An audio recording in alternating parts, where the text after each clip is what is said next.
kann ich 3 Trauben machen an den Tischen. Na, kannst du echt. Okay, was möchtest du?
Hello, ladies and gentlemen. It's wonderful that you're all there and that you're all punctual. We do seem to have a slight tailback when people are handing in their clothes, their wardrobe right at the moment. So we are going to start in 2 minutes, promised.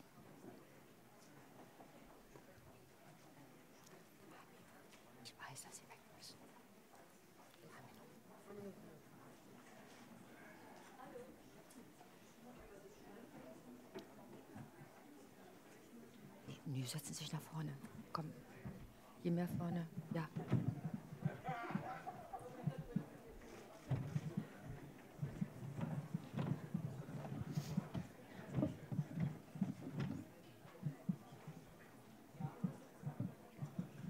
Oh, grand. So it's fantastic, yeah. And I'm going to. Sorry, I was looking out for you, but didn't quite find you. Yeah, but so we're going to have the 3 speeches, and we're going to have this Q&A with the board, and then I'm going to ask.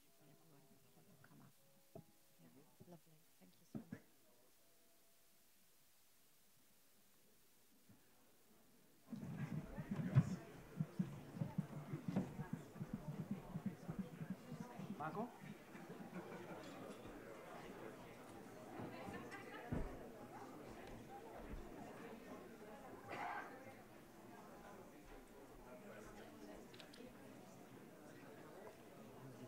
Wenn noch Mengen an Gästen draußen sind? Ja, also wir wollen jetzt in 1 Minute wollen wir anfangen. Egal jetzt, wie viel draußen stehen, ja? Okay.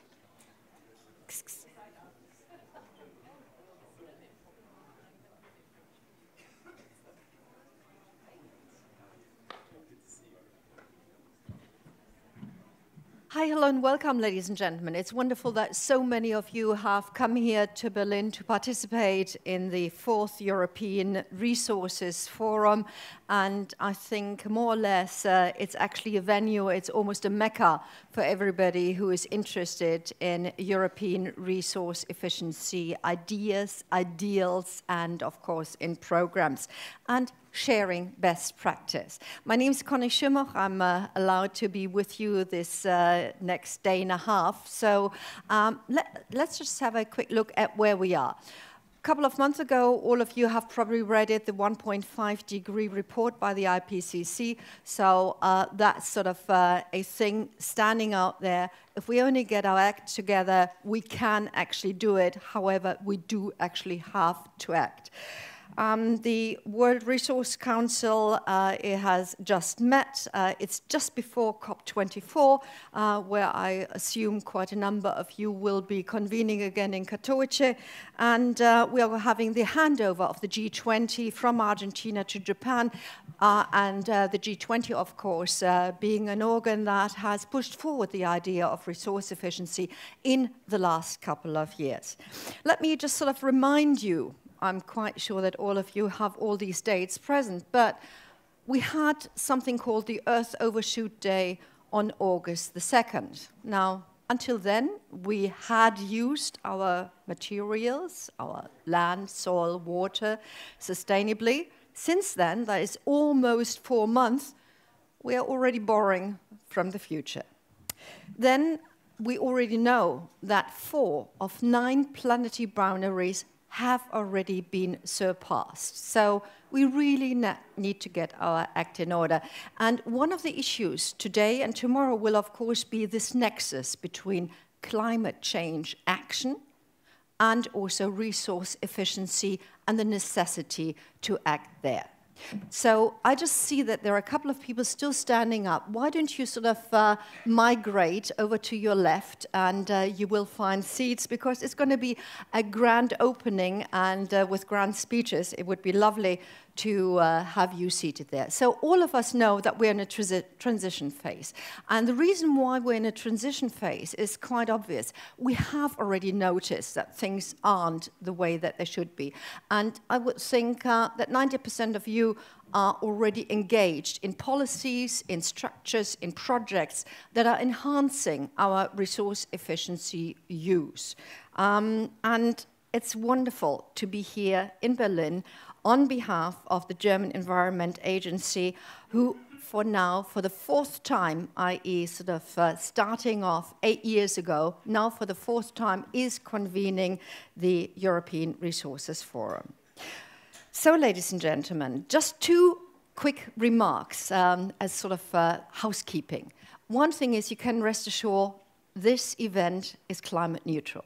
So however you came here, things have been compensated. You may have come from Berlin, sort of around the corner, or you may have actually traveled quite a bit. It is climate neutral. The good thing is we learned from last time, and quite a number of you said, well, you know, we love coming to Berlin, but there are a couple of people out there. So we are actually right at the moment live streaming this event, hopefully reaching not just the 400 people that are going to be here in this day and a half, but many, many more out there.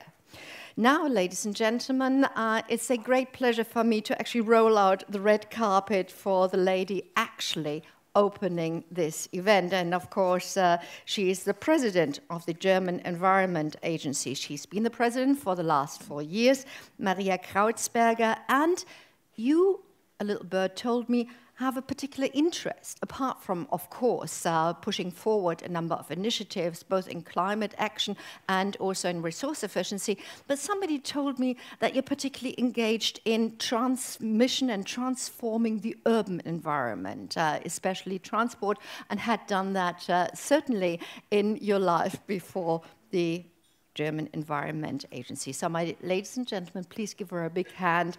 President Maria Krautsberger.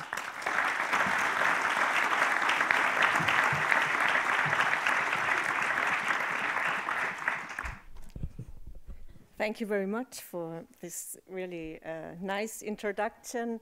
I'm not only addicted to urban transition and urban planning, I'm a passionate member of Slow Food and very engaged in agricultural questions as well. So far, that's important for me to say here, and I'm very happy to welcome our Minister, Svenja Schulze, and all colleagues and friends from 55 countries, I learned. That's really a great success for us, for the European Resources Forum. 55 countries, 400 participants. That's, I think, encouraging us to go on with this conference also in the future. And I'm deeply convinced that our topic is more important than ever. You mentioned you already mentioned the International Resource Panel. which gave us a number. 90 billion tons of raw materials were taken from nature worldwide in 2017. And alarming is that this is 3 times more than 1970. Since the world's population is increasing and since the economic performance continues to grow, more and more resources are being used worldwide. We know that since many years. And moreover, competition for increasingly rare resources is intensifying.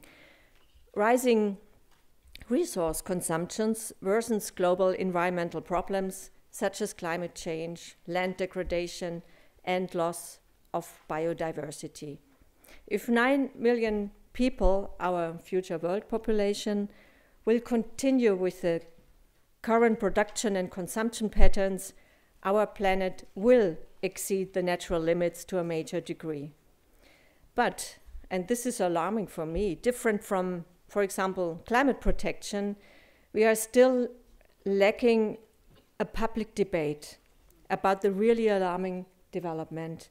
There are no or very, very few headlines that illustrate this alarming situation, and this is a fact which is alarming in itself. At least on the political level, we heard this, the international awareness of the issue has increased. The G20 resolutions on sustainable use of natural resources is something we all that have come here are of course, but we particularly welcome that, and staging a high-level forum for dialogue on the topic of resource efficiency is, of course, a very, very important achievement.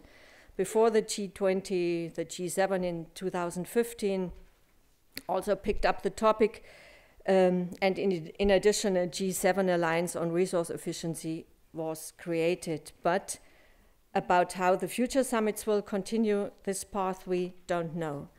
Nevertheless, in my view, the responsible use of natural resources is not only the task of a limited number of countries. Resource conservation is a joint task of the entire international community. And therefore, we are really convinced that we need an international convention on the protection of natural resources, and we should lay the groundwork for it very soon. Also, this is a big challenge and still a long way to go, especially in times where multilateral approaches are undermined by many countries throughout the world. The 2 key elements of such an international convention should be, first, the formulation of overarching principles, and second, joint objectives for a sustainable use of natural resources. Or to be more specific, the signatories could, for example, commit themselves to quantitative targets for resource efficiency. They could agree on an adherence to minimum standards, to minimum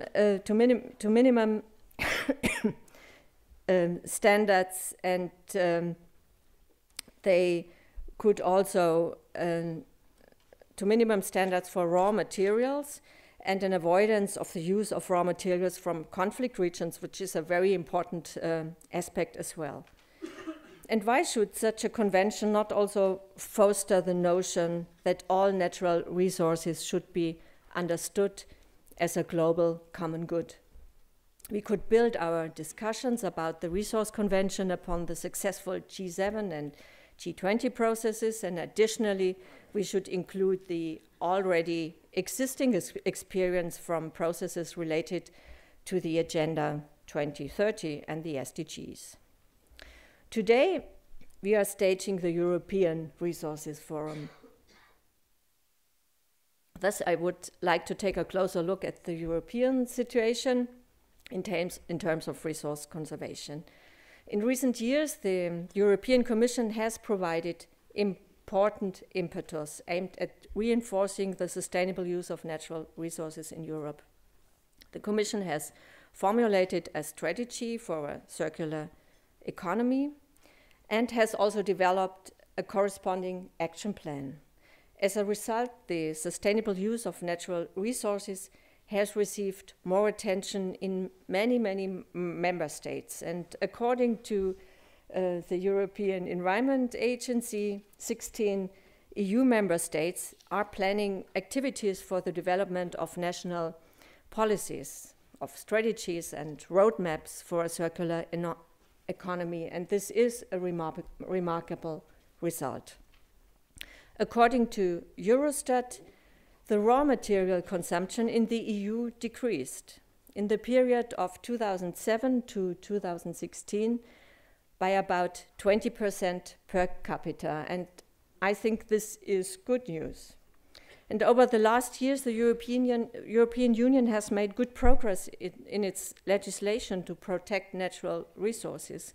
Let me just mention the circular economy package from 2018 with the plastics strategy and the planned ban on single-use plastics of waste package, the clean energy package, or the biodiversity plans. These are really successes which we didn't expect some years ago.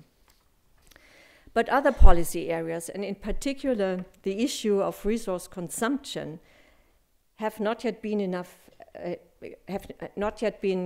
given enough attention. In an international comparison, our raw material consumption is really still too high. Depending upon the member state, it is between 80 to even 100% above the global average. And therefore, we need to continue our joint efforts to foster the transition to a sustainable use of natural resources. Next year, we will elect a new European Parliament, and a new European Commission will start its work. And it's extremely important that the Commission, the Parliament, and the Council will continue their joint efforts in building a circular economy in the common market. One important starting point could be an 8th environmental action program. We all want it. I do hope that the new Commission will initiate this program at the end of 2019. The sustainable use of natural resources should be included as a very, very central point in this program. It should also address the opportunities for digitalization for a sustainable use of resources. And in this regard, one session here in the European Resources Forum is dedicated to digitalization. I'm really eager to find and to learn about your stimulating ideas. We need them really. We are discussing about this in this context also in the Environment German Agency, and we need impetus for that. The German Environment Agency also supports the idea to define measurable targets for resource efficiency at the European level. Our proposal is that the overall raw material productivity in the EU should be increased by the year 2030. We think it should be increased by at least 30% in comparison to 2014, to make it concrete. And this would signalize how important a decoupling of raw material demand from economic growth and negative environmental impacts is. Ladies and gentlemen, the sustainable use of natural resources is a complex policy area because of the many interactions with other policy areas. And there is a close link between resource conservation and climate protection, as we already heard in the beginning. It's a very important, a very central example. To this end, the German Environment Agency is currently examining how a Germany that is largely greenhouse gas neutral and at the same time resource efficient might look like by the year 2050, and what pathways need to be followed. Results from the first scenario calculations show that both an energy turnaround and a resource turnaround in Germany are possible at the same time. We can reduce greenhouse gas emissions by the year 2050 by 95% compared to 1990. And at the same time, raw material consumption can be reduced by 60%. And this shows that ambitious and especially networked climate and resource protection, are mutually supportive. Both goals can and need to be achieved together. There are still further important research questions. We need to examine what impacts such a transformation may possibly cause beyond our borders, and we should all together find answers to the question of how we can advance climate and resource protection at international level in parallel. We will have the opportunity to discuss some of these aspects in the afternoon as well. I look forward to stimulating presentation and interesting discussions, and please let me take this opportunity to announce another conference next year for the 19th and 20th of February next year. The German Environment Agency invites, of course, all of you to an international conference on raw materials, also here in Berlin. As we heard, the European Resources Forum is almost climate neutral. It's the first time we did this for an international conference, so it's also new for us. And this, of course, includes the delegates' travel to and from Berlin. You can find further information about how we do this in our conference app, and of course, the conference app is also new. We invented it the first time, or we developed it, we performed it the first time this year. So you see, digitalization is something which is really interesting us, and we try to have it also in practice as often as we can. Finally, of course, and that's most important, I would like to thank all those who have assisted in preparing this conference. There were many participants who helped to make it possible. And I want to thank especially the speakers who all will make important contributions. I'm very sure about that. And last but not least, I want to thank you, dear delegates, for coming to our European Resources Forum. And I wish all of us an interesting and successful conference and inspiring discussions. Thank you very much.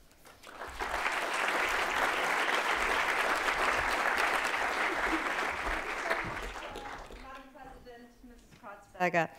Well, all of you who've come to Germany, and maybe for the first time, we have this wonderful chancellor that was associated with the name of climate chancellor. Well, maybe office sometimes is wearing somebody down, and maybe some of the issues one cannot push forward as much as one likes. But we're extremely happy to have here a minister who is decidedly pro-climate and pro-resource efficiency.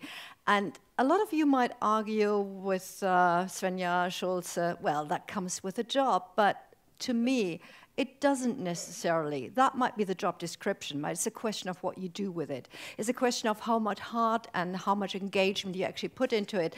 And I think right from the start, you just sort of went off and hopefully drag along many of your colleagues for Germany, many of the colleagues in Europe, and of course, good luck for Katowice.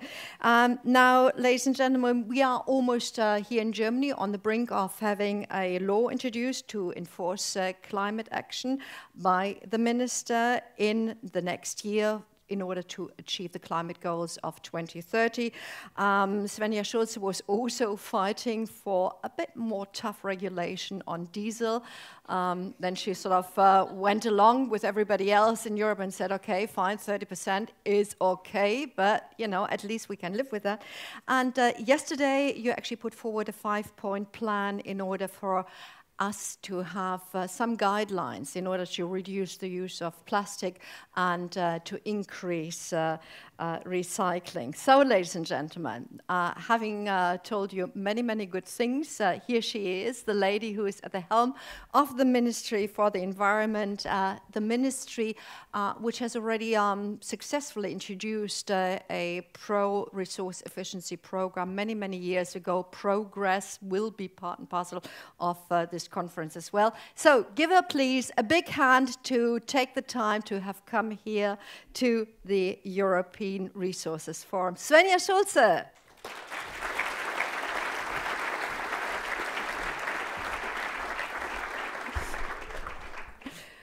Yeah, ladies and gentlemen, first I would like to thank Maria Krautsberger and her team. This is really the fourth time they have organized this important conference. They are those giving resource efficiency the importance it deserves. So thank you very much.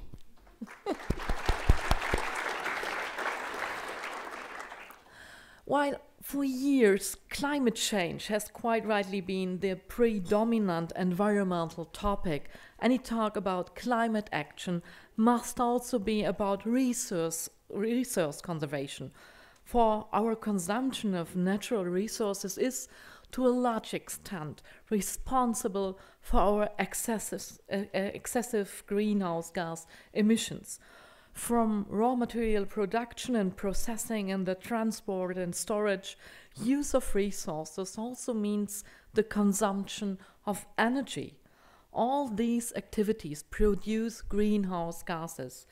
Germany is determined to make this its contribution to the climate targets of the Paris Agreement. In my view, that means Germany has to take a fundamental decision in favor of resource efficiency. The International Resource Panel anticipates that global resource use could double by 2050 unless we take major action to prevent it.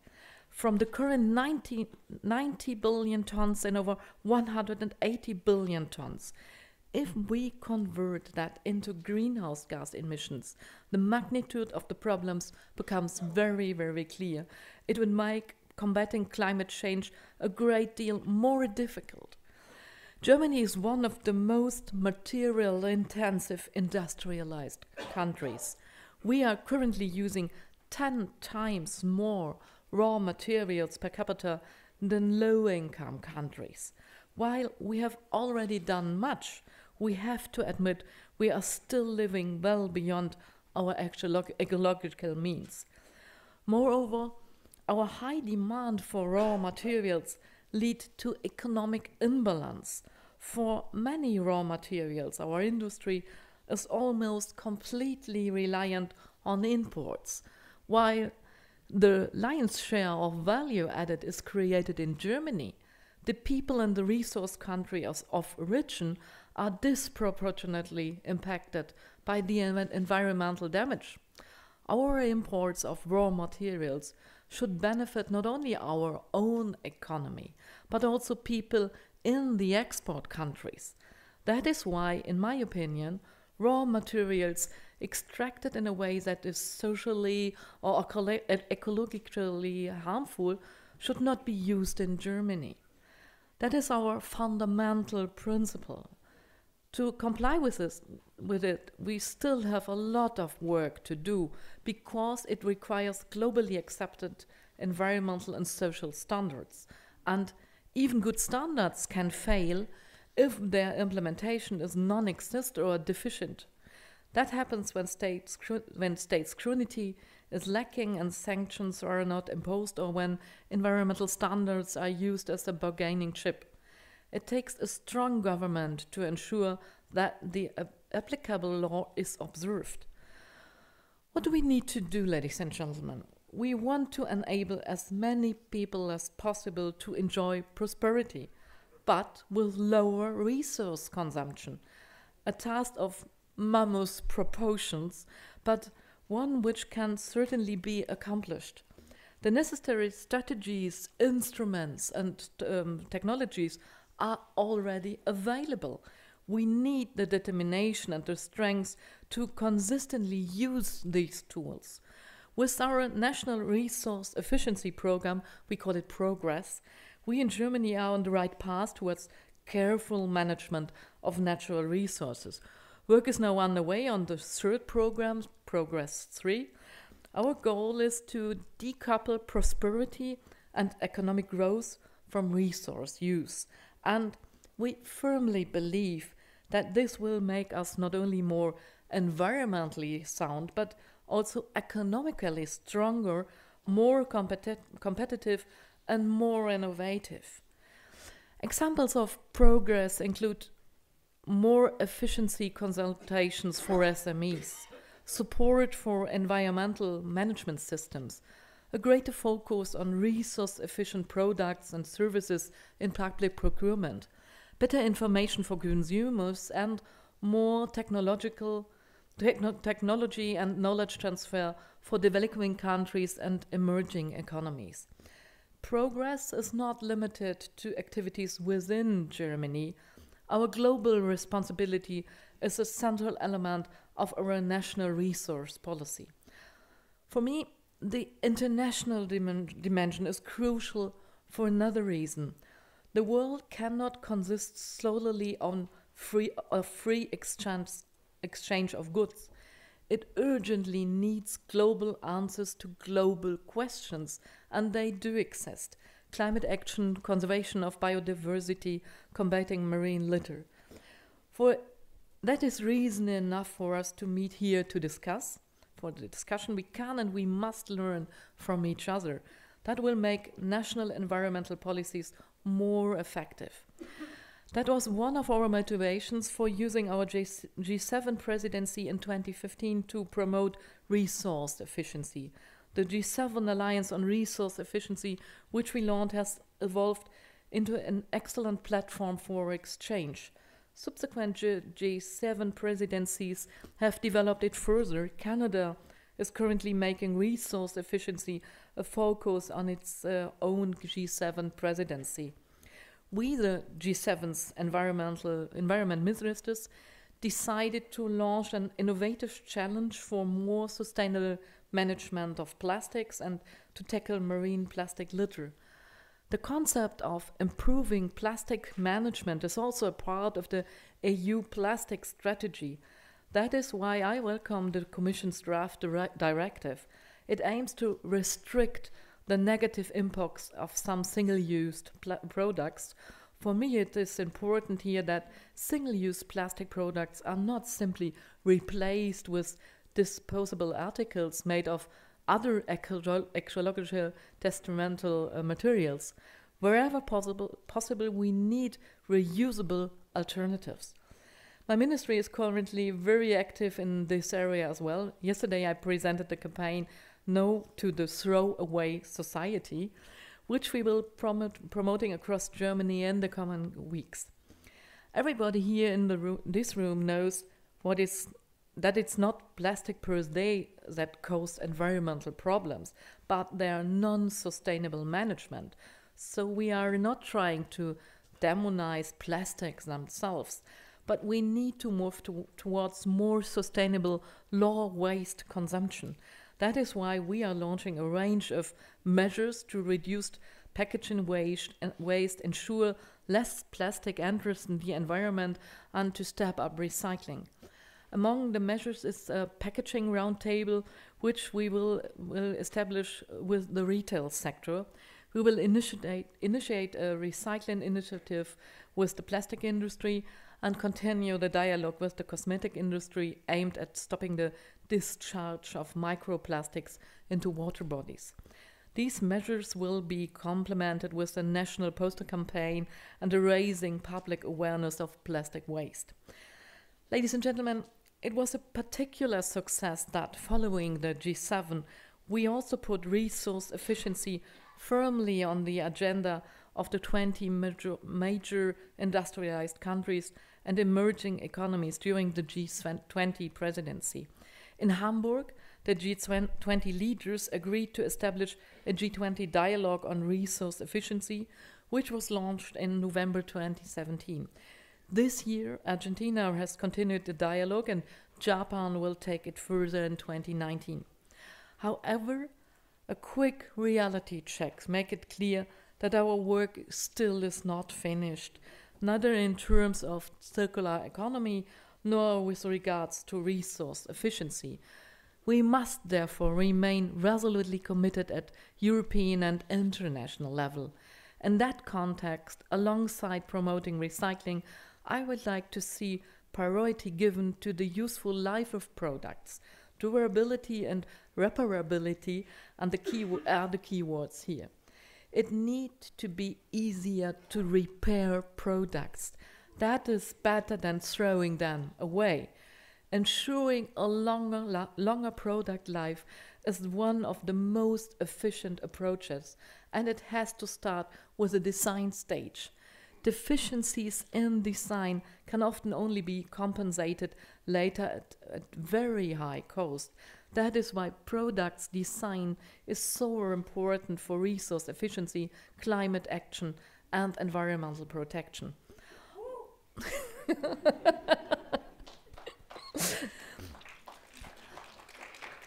Often cheap products are not only produced under socially unsatisfactory conditions, but they also have a significantly shorter lifetime. In the medium and long term, therefore, so-called cheap products often end up by being more expensive, a real money trap. To protect consumers from this, products must carry information on their durability, and only that gives an indication of how much a product was actually end up costing. Ladies and gentlemen, we have ambitious strategies, programs, and goals. Now these have to be translated into concrete actions and measurable successes. For that, we need your support here. We will only overcome these global challenges together. In this spirit, I wish us all a successful and productive conference with interesting discussions and many new ideas. Thank you very much.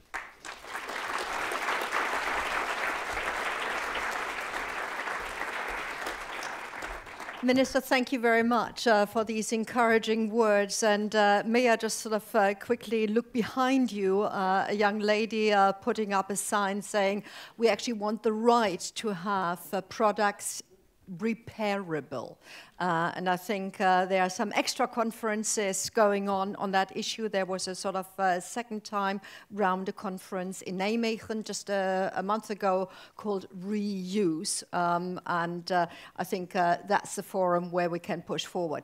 But that might be one of the benchmark things that we will discuss today or tomorrow. Now, ladies and gentlemen, we go from Berlin to Brussels, and of course, therefore, sort of have the European view. And may I just, because I sort of half of my heart is still in the UK, sorry, I just know that on Sky, for example, a Plastic Ocean has been a campaign. So whilst they might not be with us anymore next year, there's certainly the important initiatives will continue on these issues. Now, talking about the EU, talking about the fact that there's been a roadmap for Europe lined out. You, Mrs. Karlsberger, mentioned that next year we're going to have a new commission and hopefully a bit more new impetus. So I think that's a grand basis to listen to. The Commissioner would have loved to have been with us, but of course, many jobs for a Commissioner. So therefore, yes, Minister, we do appreciate very much that you were here. The European Commissioner for Environment, Maritime Affairs and Fishery has videotaped his message to us, to you. Carmen Vela will be shown now. Minister Schulz, President Klausberger, ladies and gentlemen, my thanks to the German Environment Protection Agency for organizing this fourth European Resource Forum. You, perhaps more than anyone, understand the urgency of the resources question.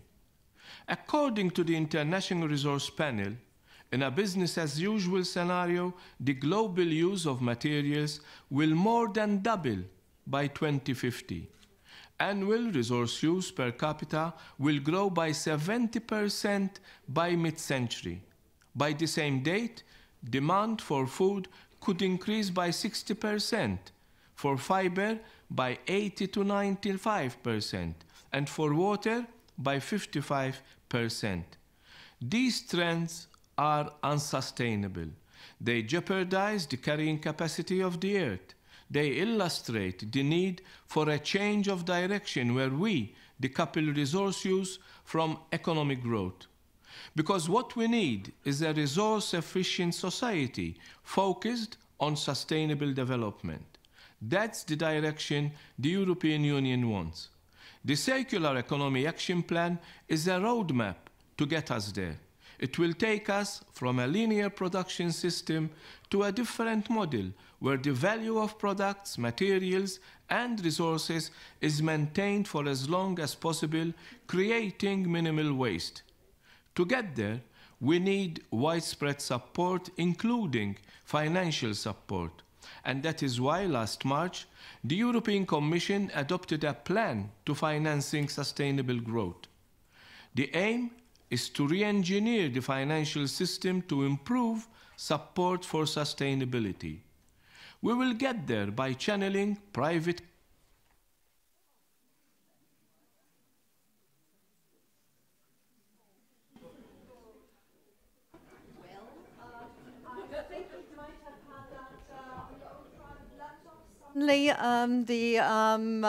the line was interrupted, and we can just imagine that, or we know that Mr. Vella was pointing out to a number of European initiatives that he wanted you to know about. But, ladies and gentlemen, no worries. We don't need to just hear it from Mr. Vella. We have ladies here representing the European Commission that will be on stage, in fact, just after this interplay. So thank you very much. And technology, well, why do you think I still have paper cards? Anyway, now, ladies and gentlemen, I'm quite sure that each and every one of you is equipped with a mobile phone, with a smartphone, or in fact with a tablet. It would be now a good time for you to actually get that out, and for my guys at the back to switch back so that we can get the information on the Wi-Fi and the accessibility of this conference. For those of you who have listened, thank you very much, Minister, for having been here, and keep up the good energy. We have the Wi-Fi in order to access. Some of you might have already done that. It's IHK Gast. Please write it in German. And then instead of having a special app, it's basically a website. So please put into your browser erf.opladen.de, and you will be automatically relayed to a website. And on this website, that is actually run by Slido. For those of you who are sort of techies, you might have had Slidos at different conferences already. Now, we have some possibilities for your questions, and we have also some questions to you. And you may have seen, sort of en passant, we already showed you one of our first questions, and of course, those were not the results. We want to know something from you. We would love to know how you actually got here, because, you know, we can brag about being climate neutral, but you actually have chosen different pathways of getting here. So, if I could quickly get a hand sign. Are you all sort of with me? And are you all on the menu and the menu point questionnaire in German Umfragen? If so, then we would really love to know from you which means of transport you've used in order to come here. I assume the minister had a sort of private taxi, but all of us somehow got here. And yes, of course, we all should have come here by train.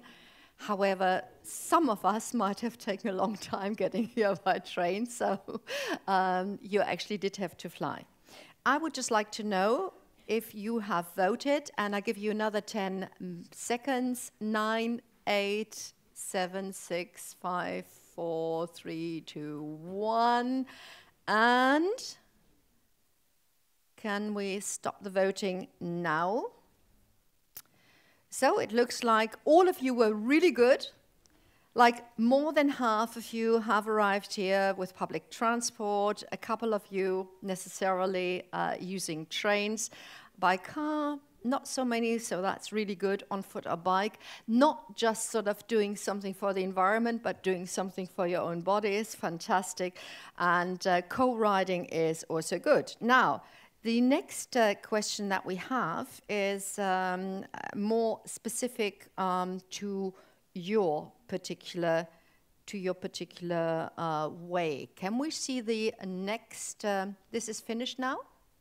Can we see the next question? And that would be about what kind of profession, what kind of background you personally have.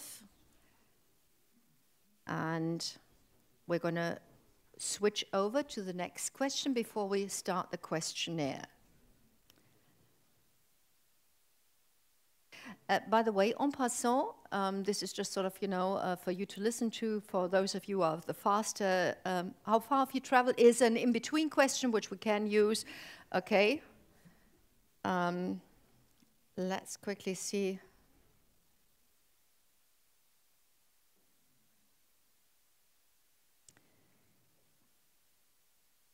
We already have a couple of people who have come over 500 kilometers distance. That might not represent all of the people who are here at the moment. And I'm trying to catch up with you on my own device. I seem to be failing. So let's close this questionnaire. So it is 5, 4, 3, 1. Finished on this particular questionnaire. We have 119 people who have participated. And now it's the question, who are you? Now, what are you doing in your main job when you're not just coming to a conference? Academia, science, policy administration? Are you from industry and driving resource efficiency progress from there? Are you civil society pushing us to walk into the right direction? Or whatever other is probably somebody like a moderator. So let's have another 10 seconds for you to decide on that. And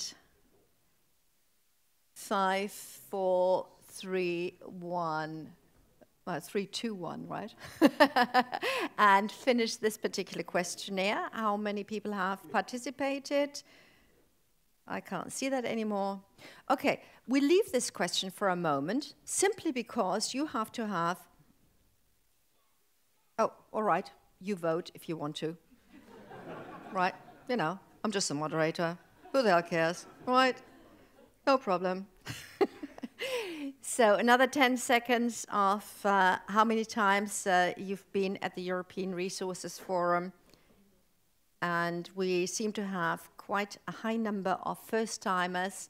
So thank you very much for your interest. And I hope that by tomorrow afternoon you will spread the good word so that the 5th European Resources Forum is going to have an even higher attendance. Okay, we'll finish with this. And guys, just stop it for a second. Thank you. Because, do you know what? Digital is great, but physical is even better. I see there are sort of 4 people sitting here, which is a sort of perfect setup. Why don't you just turn to each other and just tell the other one why you're here and what you hope to achieve in the next day and a half. So we're going to take 2 minutes, and you do that, all of you, sort of find a neighbor, maybe look to the person that you don't know and that you haven't come with, because you might actually know. Yes, please. Just talk to each other. We're going to spend here a day and a half all together. Super, fantastisch. Ja, egal.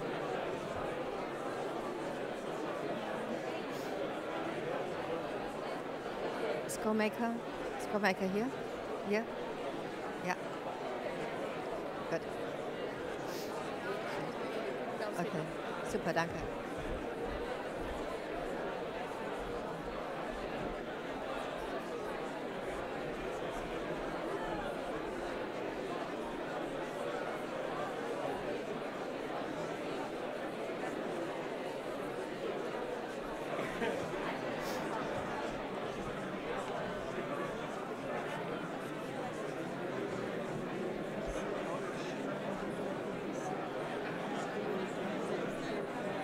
Well, ladies and gentlemen, this seems to be absolutely fascinating, and I'm just going to make a quick test.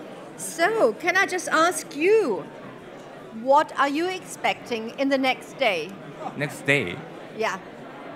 I hope that we have a good conversation in terms of circular economy, resource efficiencies. Yes. Great. Okay, let's just call it a day with your conversation, and I can assure you that we've planned in.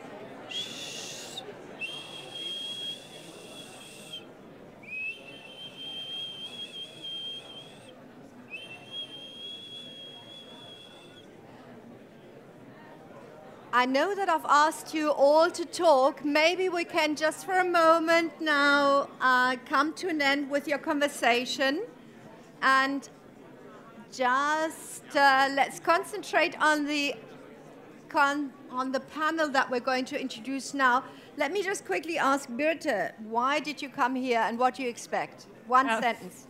I came here because I'm working in the field of resource efficiency, and so I just wanted to meet as many people as possible that are working in the field. And, well, I'm expecting to hear a lot of interesting discussions and to enjoy your contributions. Grand. Thank you very much. I hope your expectations will be met. Peter Jans, why have you come here?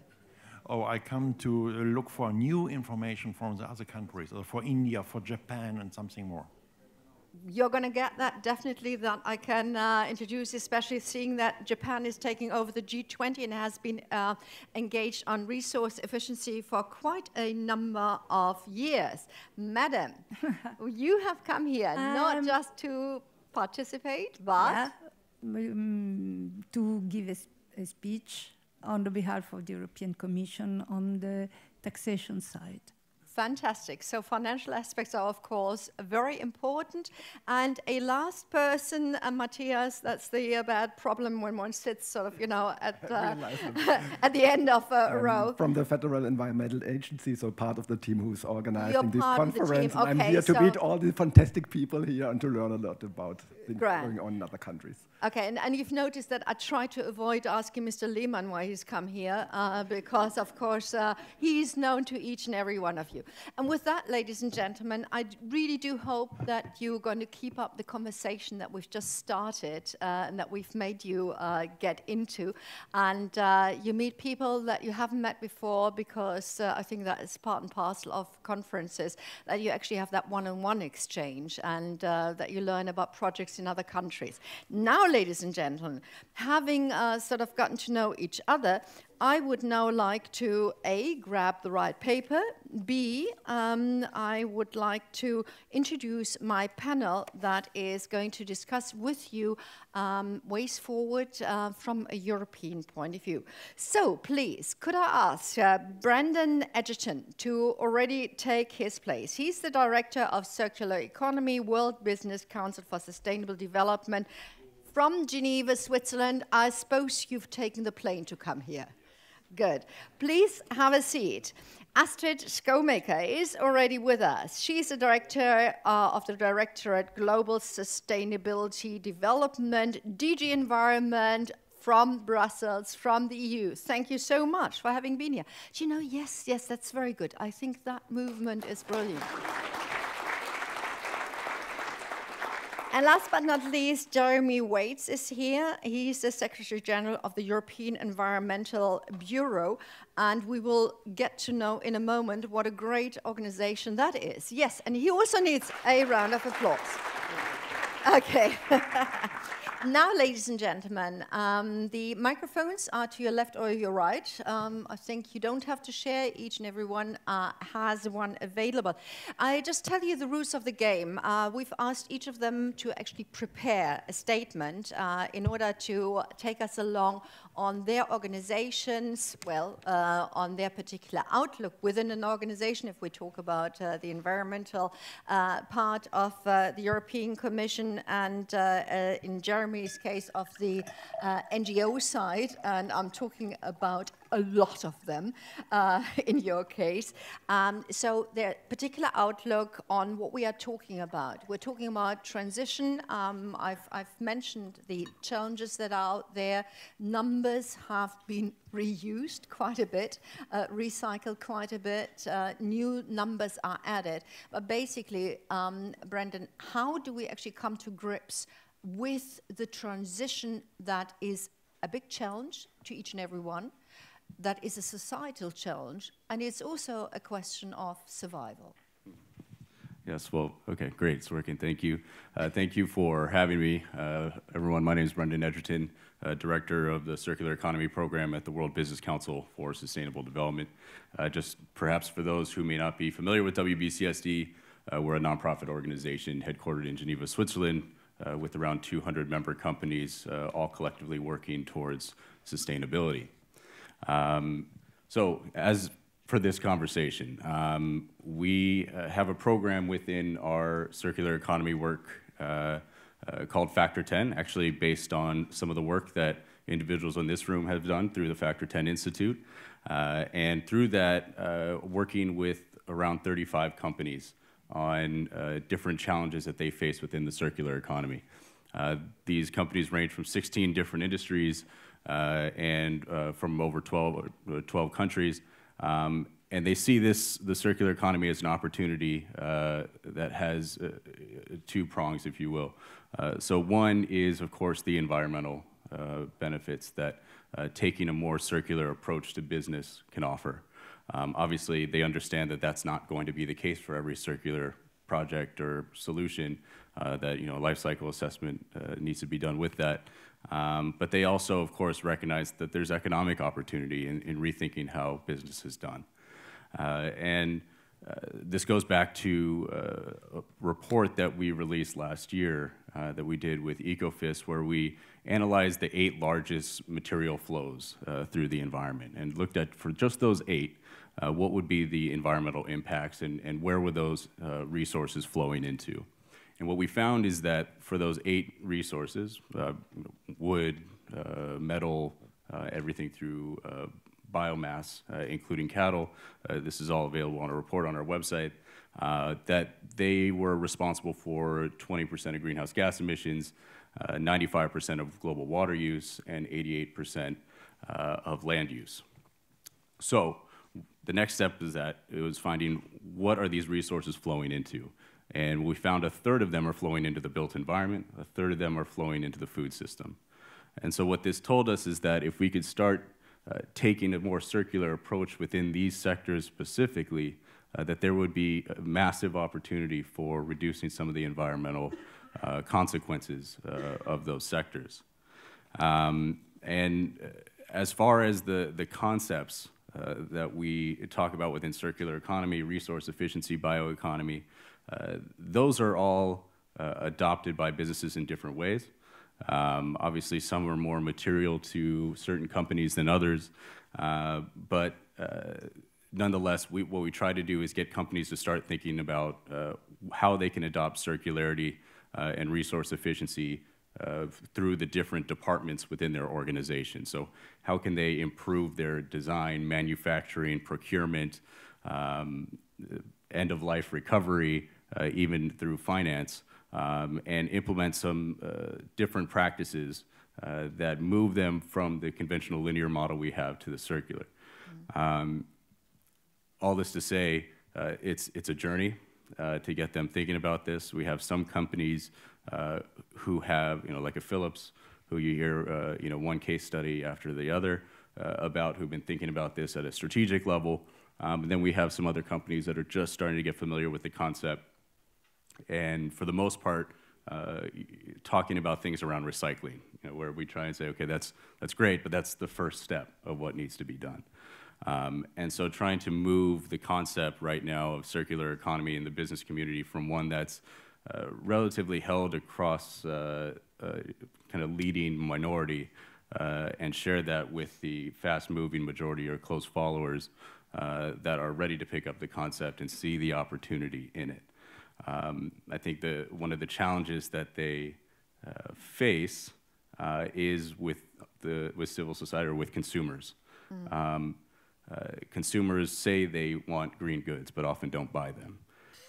And so, if there is a circular product or a sustainable product next to a non-circular or sustainable product, it's not going to be sold as well if it's, even as much as 1 penny over or 1 cent more. It's a challenge, and it's something that they see.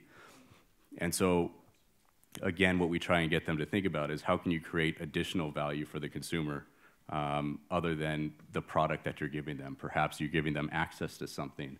Maybe you're making it more convenient. Leveraging their trust in your brand to encourage them to buy that sustainable good, ultimately leading towards economies of scale that are needed to make those goods the commonplace or the convention as opposed to the niche products. Can I just ask one quick question before we go afterwards into a more conversation with everybody else? In theory, it would be a no-brainer for companies to be resource efficient, to be as best as they can, simply because they would save money. So what doesn't work with that simple idea? It's a good question. And there's a distinction that we make with the companies, and what we see is within their immediate control, within their four walls, they are very efficient for the resources that they consume. There's certainly opportunity for improvement, whether you're talking about resources, energy, or water, but those have immediate cost implications, and so there's drive to be as efficient as possible. It's a very different story when you're looking at the whole life cycle of a product or further down the value chain, where they've already received economic return for those products. And unless there's an extended producer responsibility scheme, that there is no financial incentive for them to think about that further. And in most cases, it's hard for them to understand where it is because you think about a chemical company, they're selling it to a manufacturer who builds components that puts in a larger product, winds up with the end user. It's very difficult to understand where things are coming from, but it's a very good question, and they're keen to figure that out. And of course, business is highly diversified. There are those who actually sort of produce products for consumer side. There are those who are sort of B2B, and then there are those who are producing goods and services that will be with us for the next 20, 30, 40 years. So I would assume that the challenges are different and the answers are different. We're going to get into that in a moment. Astrid, how do we listen to Mr. Weller for the complete speech? He would have pointed out to a number of issues and a number of steps that have already been done by the EU. Your claim that you gave as the Director for Global Sustainable Development at the Directorate General for the Environment, and that might be sort of slightly different maybe from Mr. Weller's statement, is, are you looking at resource efficiency from a different perspective, or are you all chipping into the same block? And where would you say have the most effective changes taken place already? And last but not least, what's up in 2019? And all of that in 5 minutes. Piece of cake, really, and thanks for making such a good case for extended producer responsibility. So we need to come back to that issue now, but thanks for inviting us here. I think I'm going to say what the Commissioner would have said, perhaps in a bit more detail, and I think our messages are basically twofold. One, we've had a good start with the Circular Economy Action Plan, but it was only a start, so we need to go further. And secondly, we can't do it alone, so we need to go global and involve the rest of the world, particularly, of course, the countries of the G20, because they're far enough advanced to have a serious impact on world resources. And what we would like to say, basically, is we've looked at resource efficiency over many years. I think we've come to the realization that the circular economy is the best answer to resource efficiency, to achieving resource efficiency, but also that the circular economy involves a transformation probably of society as a whole, but certainly of economy as a whole, and that we need to avoid just creating yet another niche segment that is circular and the rest carries on as before. Now, the Commissioner has had a chance, before he was cut off, to point out the unsustainable trends that we face and that the International Resource Panel is so good at driving home regularly, and also President Krausberger has mentioned. And just to be very clear, if any of these things were to materialize, and just take the doubling of global material use, we can forget about achieving the Paris goals, we can forget about halting ecosystem loss, and we can certainly also forget about pollution abatement, because going further and extracting more resources also means going increasingly, for example, into protected areas just to get those resources. So it becomes an ecological must, basically, to change our ways of producing and consuming.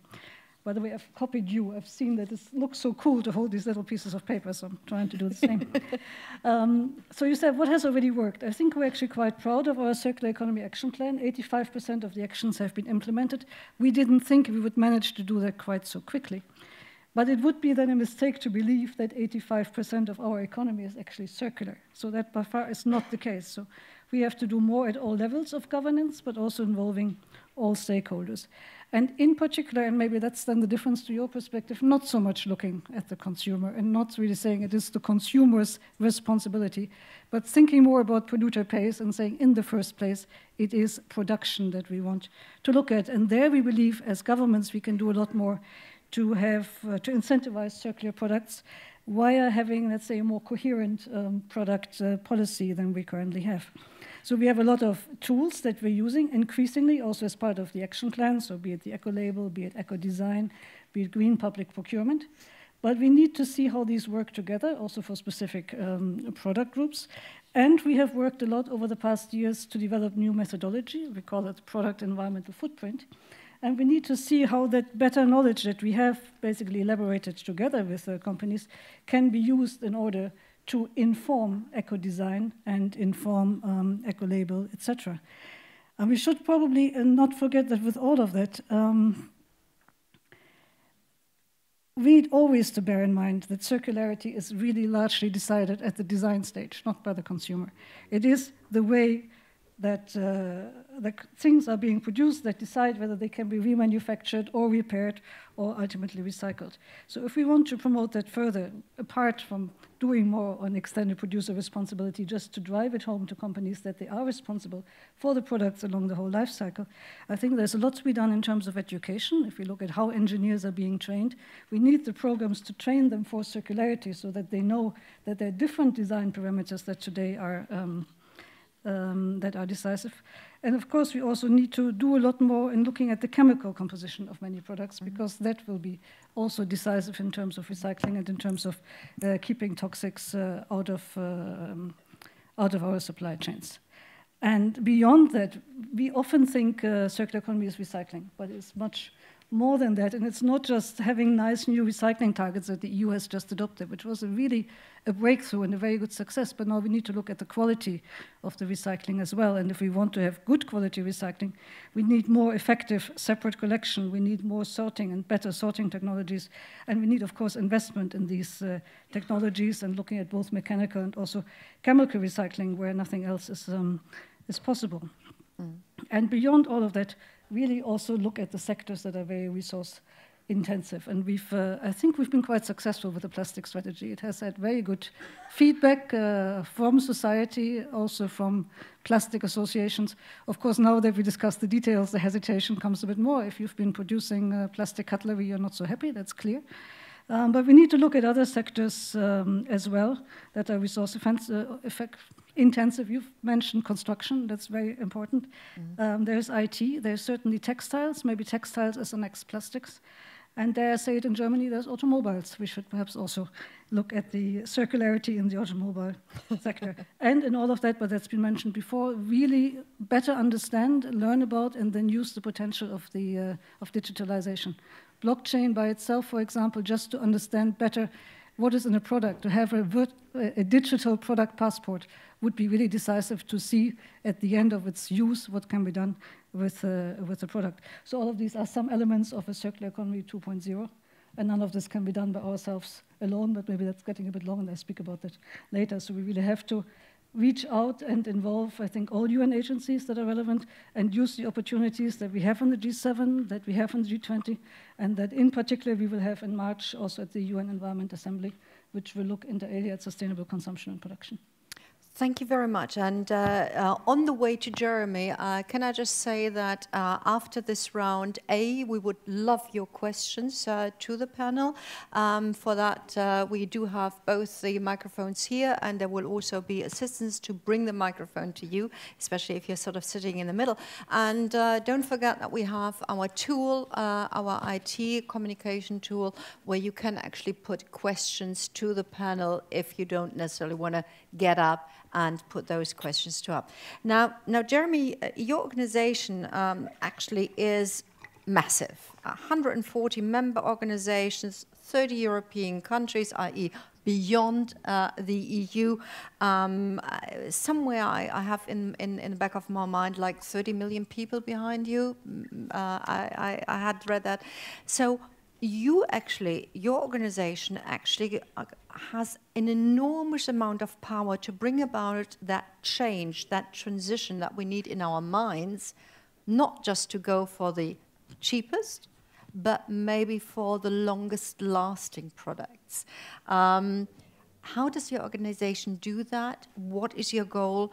And how do you cooperate within the European context? And I'm quite sure that you've met on many panels before.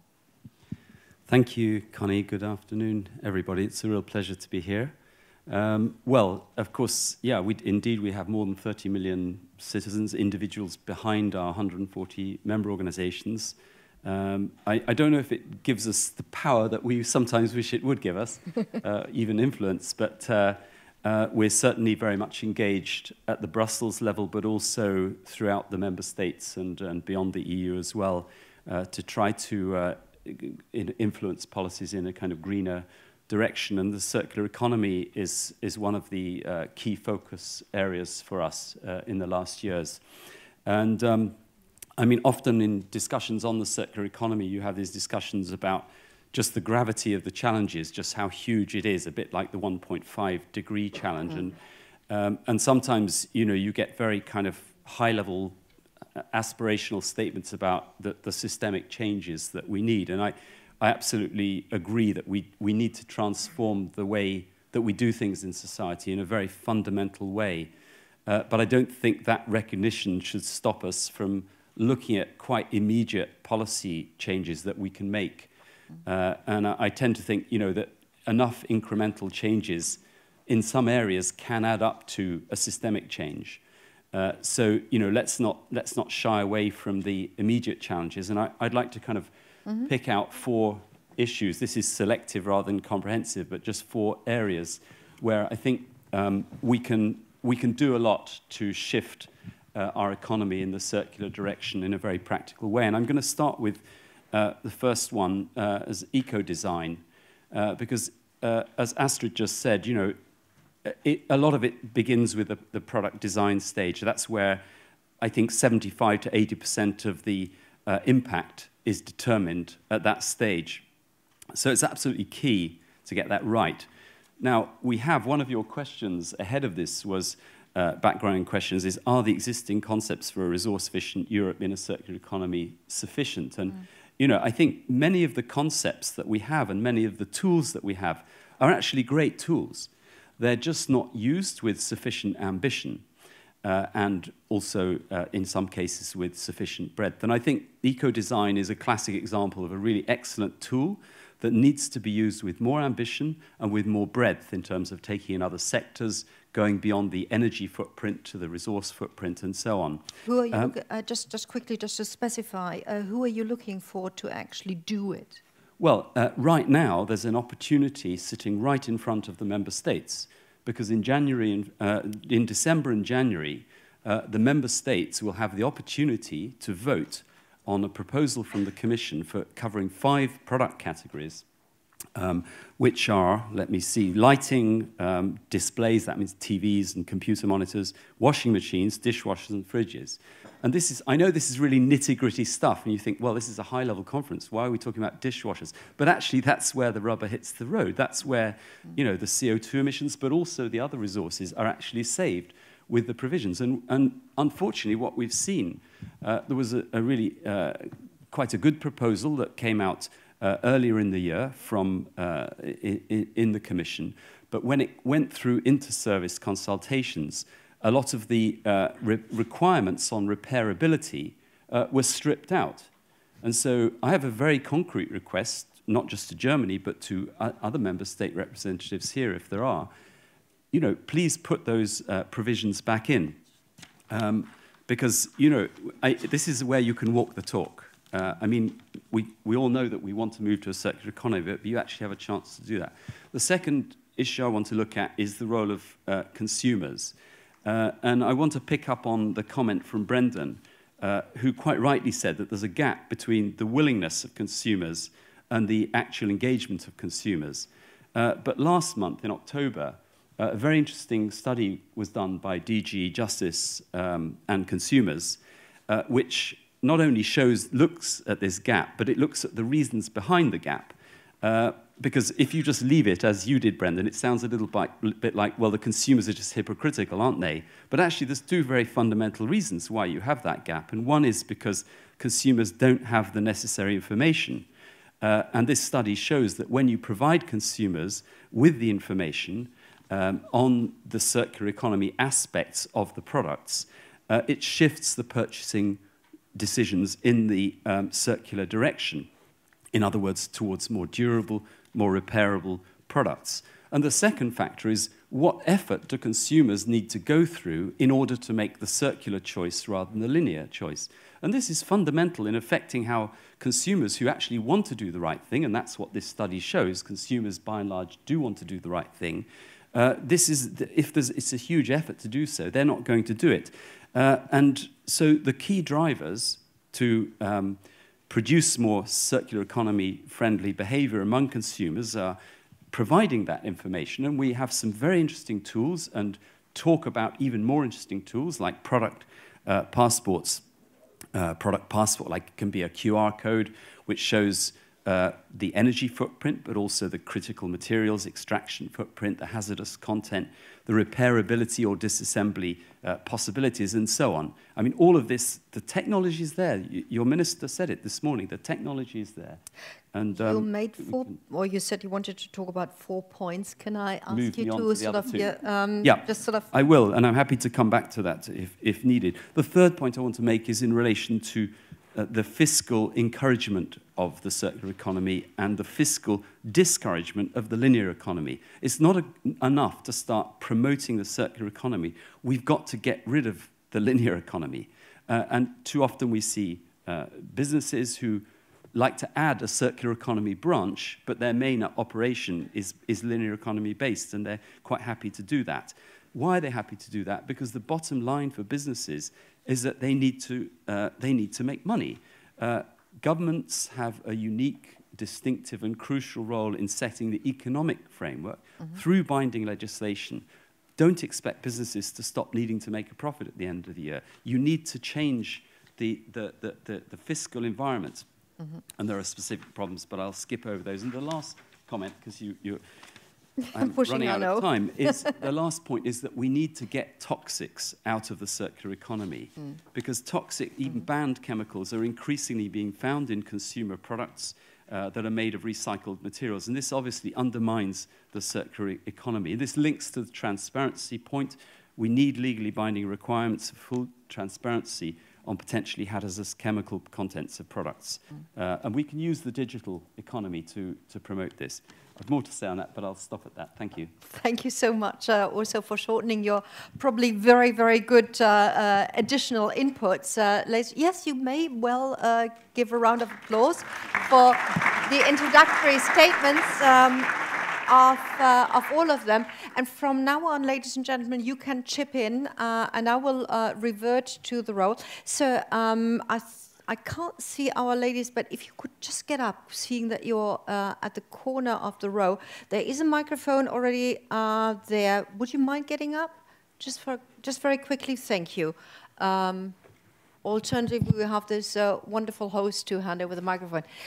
Rule of the game for the rest of the conference, very quick name and the organization you come from, and then a short and crisp question. Thank you very much. Johannes Schumann from GSZ in Russia. Thank you very much for the very interesting presentations indeed. I have a question to Brendan. I was wondering, when listening to your presentation, whether your member companies are increasingly renting out their products, such as chemical plants, renting out their chemicals and then taking them back. And if so, can you please give an interesting, counterintuitive example from the mining industry, which is very interesting, certainly for Russia. From the mining industry. Thank you so much. There's a gentleman at the back, and there's a lady on the way to you. Those are the two people, and there is one more, so we'll have these three people. I have noticed you. Let's have the three first. Thank you very much. Martin Hirschnitz-Gerbers, Ecologic Institute, Berlin. Very interesting to see that the consumer blame game is no longer that much played, and also to see that cleaning out the shelf of unsustainable products for more sustainable ones allows the consumer to make, on average, greener choices. So one question to Brendan, if I may. Is there, from your 200 members, any lessons learned from the good companies creating demands for actually demanding less? Is there anything you can learn from Apple or other kind of big names to do something for the green side? Thank you. Thank you very much for that question. And the last question in this round comes from? Zhubin Sharbov, Lapanrata University.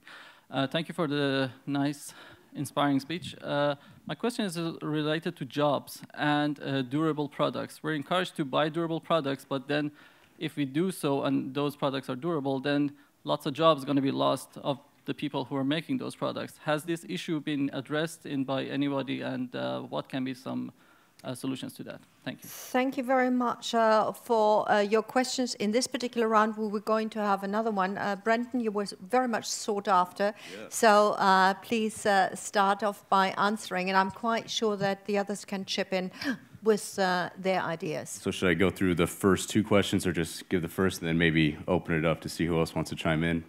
I'll do that. Okay. So for the leasing models, you might not be that surprised to hear that we don't have many mining companies that are running to us to work on this topic. We're getting a lot of preliminary questions from them. Naturally, it's a massive risk to their business.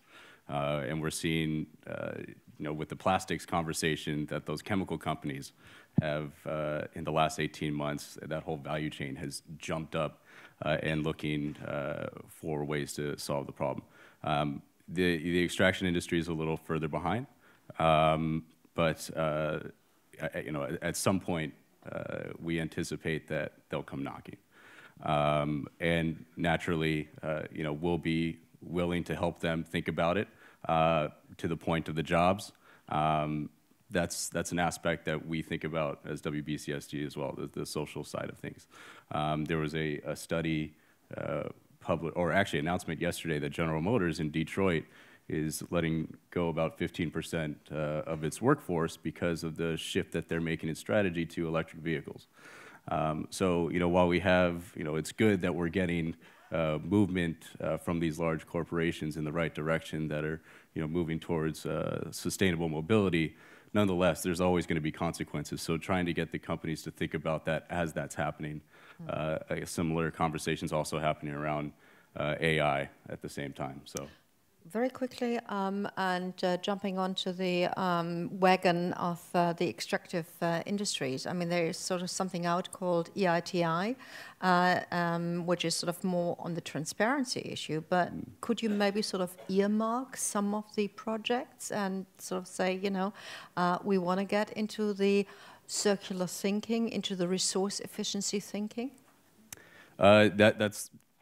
That was part of the intent of a report that we released actually earlier this year on linear risk. Okay. So getting companies and investors to start thinking, the circular opportunity, the economic opportunity, environmental benefits behind it are very attractive, but what is the risk of doing nothing? And trying to light the fire under some companies who are not yet thinking about it, or some of the industries that we see or expect will be particularly vulnerable to a transition towards circular economy to start thinking about it as well.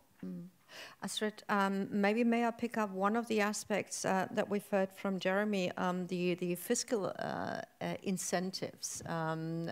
Is there something that the EU can do to guide, enhance behavior of member states, of setting rules and regulations, and therefore hastening the process of positive enforcement and, of course, negative enforcement for linear economy production?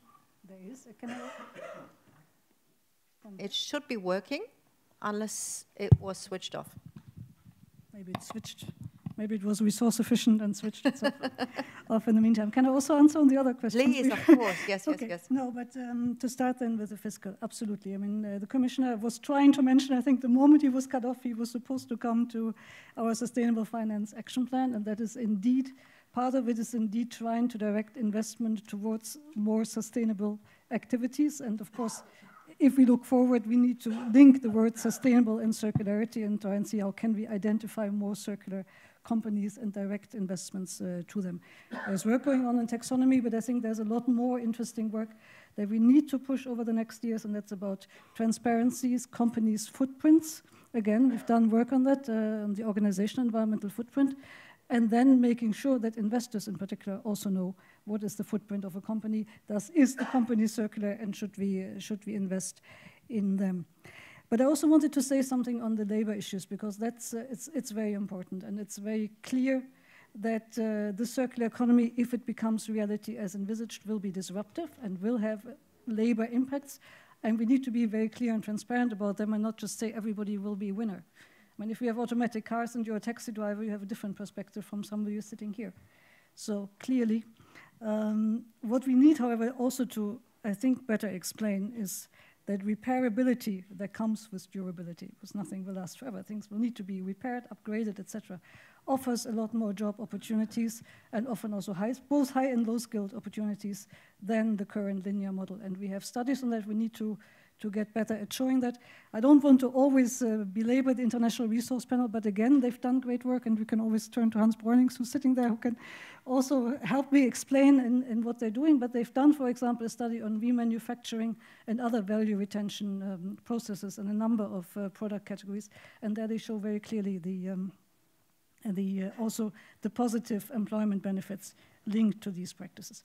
And lastly, on the consumer, I didn't want to say that consumers don't have a role to play, on the contrary, but also that we need to make it easy for them. And just looking at the possibilities of digitalization, if we all had a little app, and if we pointed our app at a product, and we see this product has this and that footprint and has used so much water, or etc., that would make it a lot easier to decide.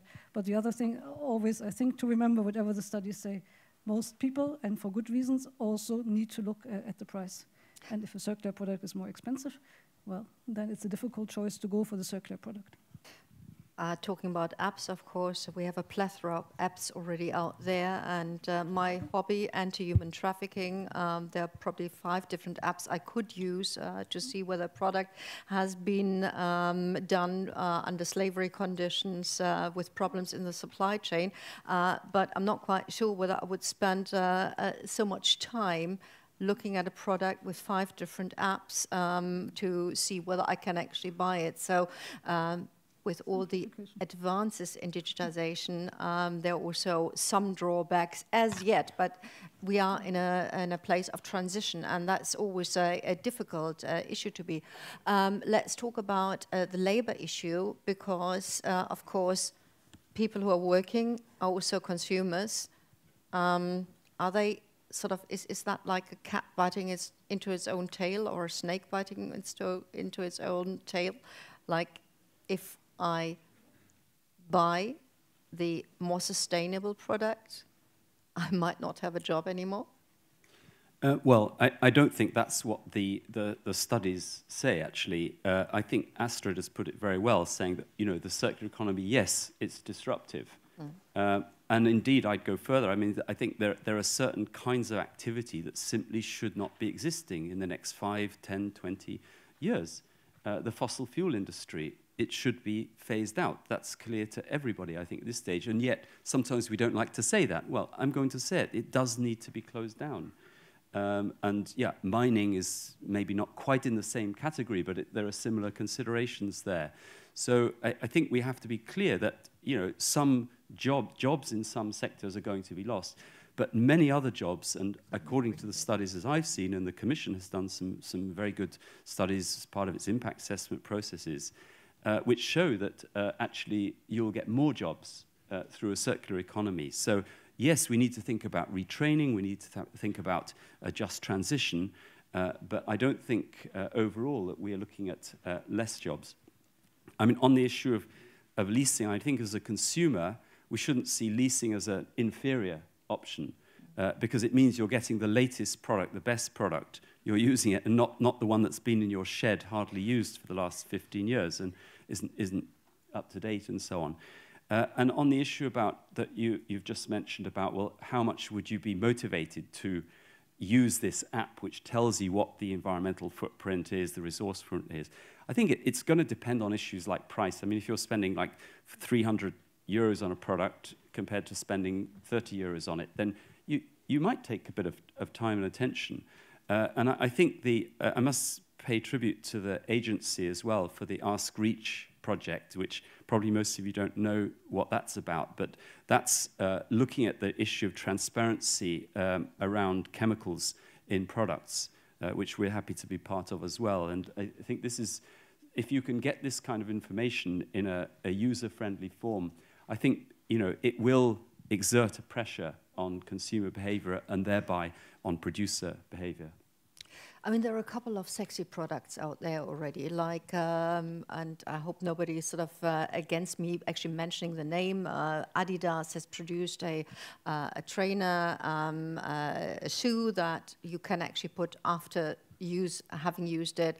You can put it next to your salad that is growing in the field, and it will be reused in a couple of years. Okay. Now, that's not really circular, that's sort of circular in a big way. And I'm quite sure that there must be a couple of companies already out there who are using reusability as a pro-sales argument to the consumers. Why can't we get more of that faster? You know, journalists always want it faster. Yeah. And I think we need it faster. Yeah, so does business. Yeah. That makes sense. Hold that thought for the answer, okay. Because I just wanted to say thank you very much. A lot of people have already put questions on the app, and I just want to sort of bring everybody up to speed. There is sort of a fundamental question about why still stick to economic growth if we have a circular society. In a finite world, it cannot be sustainable. So something that we should talk about to Astrid is the EU Commission taking into consideration establishing minimal environmental standards for product, including the ones imported from outside of Europe. Another person saying efficiency is not the overall solution. What about encouraging more sufficient lifestyles? And in brackets, can that be made sexy? Or is that just for an urban elite and not for everybody else? Sorry, that was my addendum. I should shut up on that.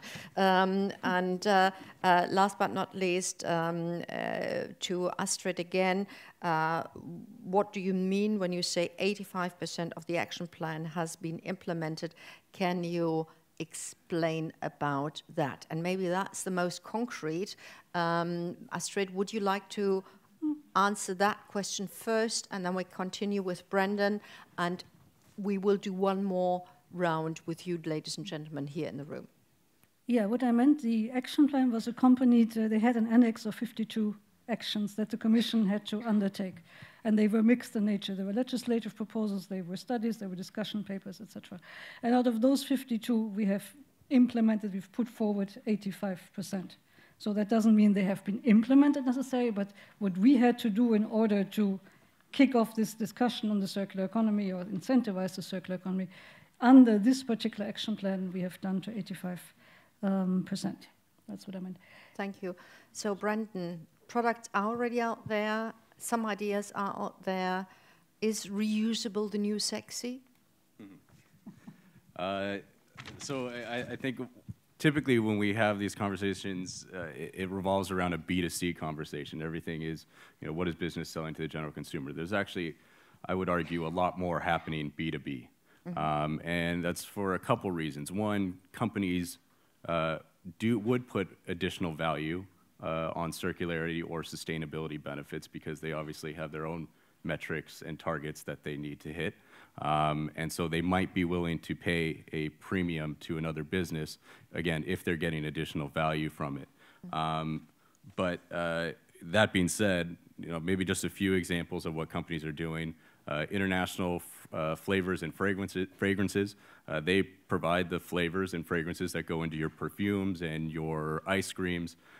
They've developed a cradle-to-cradle, the first cradle-to-cradle certified fragrance. Understanding, looking at the bioeconomy as a whole, where are they getting that material from, and how is it being handled at end of life to process that. Rabobank, on the financial side, they're giving preferential interest rates to SMEs that are adopting circular practices and using alternative ways to evaluate the risk of those investments as well as the opportunity in them. So, as opposed to looking at assets as collateral to put up against a loan, using relationship-based financing is another thing that they're thinking about. I think, to your point on some of the sexy products, I feel like in these conversations always Apple is the elephant in the room of what people want to talk about. They're actually very engaged in our program as well. They've set a corporate target to be 100% circular. When they did that, just like when they made the target to be 100% renewable energy, they didn't know how they were going to do it, but being Apple, they felt that they could. And so they are working with us on how to measure that. For one, but because they made this public commitment already, they've already developed 2 versions of a disassembly robot. The first one was called Liam. The second, this latest version, is called Daisy, and it can, I believe, disassemble 3 types of iPhones, 60 of them within a minute. And so when you're talking about investments into how to take this back and do it effectively and cost effectively, they're looking into that. This is a very interesting example because when you look at the consumer side of things, yes, they're pushing new iPhones out all the time. However, they can't get them back as hard as they try because people wind up putting them in their drawers and closets for a long time. And so this, again, is a consumer behavior thing that they're trying to crack. And with other, HP, Dell, I'm sure many of us have computers and laptops somewhere in our house that we haven't used for years, with safety or security issues back of mind. But how do they incentivize people to engage with the system, ensure that there's not going to be any data compromised with that? Might also be generational. I mean, my generation might put it in the closet. The generation of my son will resell it because, after all, it's money to get the new one. Anyway, I'm so sorry. Could you just sort of point out from a consumer's point of view the reflection on some of the issues that I've mentioned and maybe also the philosophical aspect? Yes, but I really would like to just pick up on the last comment about Apple kind of pushing it back and blaming the consumer. I mean, I've just had to, trade. Let's be fair. They're not blaming the consumer. They're doing everything they can, but not doing that. I mean, I've just had to trade in my iPhone 4S for an iPhone 7 when I absolutely didn't want to, but Apple stopped providing the backup for it. So that's the way they get people to buy new phones. And there were also issues around the batteries. Now, I'm glad to hear that Apple are working on this stuff. They've got a long way to go before we can call them really green. I don't mean to pick on them, but since they're being highlighted as a progressive company, we have to say, yeah, but not that progressive either. I mean, I'm really happy to hear the question about, is economic growth itself sustainable? And it's been really encouraging in the last 12 months or so just to see how this discussion on beyond GDP is really taking off. It's taken off inside the Commission. It's taken off in the Council, the Austrian presidency organizing an event on it this month. and also in the Parliament as well. The Parliament had an event in September on this. So it's great to see that discussion going on. And it is completely bizarre how a country can deplete its natural capital without this having an impact, except maybe a positive one, on its GDP. I mean, this is completely crazy, even from a pure economics point of view. So we certainly need to look at other accounting mechanisms which do take account of natural capital, but also broader issues like, you know, the great national happiness index or whatever. I mean, happiness, I mean, hey, that's pretty important, isn't it? But not just in Bhutan. Not just in Bhutan, exactly. Yeah. And then there was a question about, is resource efficiency enough? And I think that's a great question, because you can endlessly increase resource efficiency as a kind of a ratio. But the key issue is our resource use sustainable? It's not even the question, I mean, the question in between is we should be looking at absolute resource reduction. But that isn't even the most relevant question, because in some resources you could allow an increase and it would be sustainable. Others, and most in fact, you need to dramatically reduce. So sustainable resource use has to be the target. And speaking of targets, I think it was very good that, I think it was the minister, or maybe it was you, Maria, who said, well, we need to talk about targets again. This was a discussion, the European Resource Efficiency Platform, which was established under the Barroso Commission, was close to, it was making a recommendation on this, and it was close to having this accepted. Then the Juncker Commission came, and the talk of targets has gone. But I really think we should be talking about targets, but not only for resource efficiency. They need to go further than that. Thank you. Very briefly, I would like to admit 2 questions from the audience. I already have one questionnaire, and the 2 of you have to negotiate. Mr. Breunings, you will be talking later on, therefore I would like to prefer the question of the gentleman. So, the gentleman in the middle, please. Yes, and then hand over the microphone. Again, short questions would be appreciated. Thank you very much. My name is Joachim Lund. I'm a freelancer and consultant for innovation and community development. My question is, when can we get rid of coal mining and coal burning? Because otherwise, if we don't handle it as quickly as possible, we will experience huge natural and human catastrophes. Thank you. Thank you very much for that question, that observation. And the gentleman in the 4th row. Thank you. Rolf Buschmann, Bund, Friends of the Earth, Germany.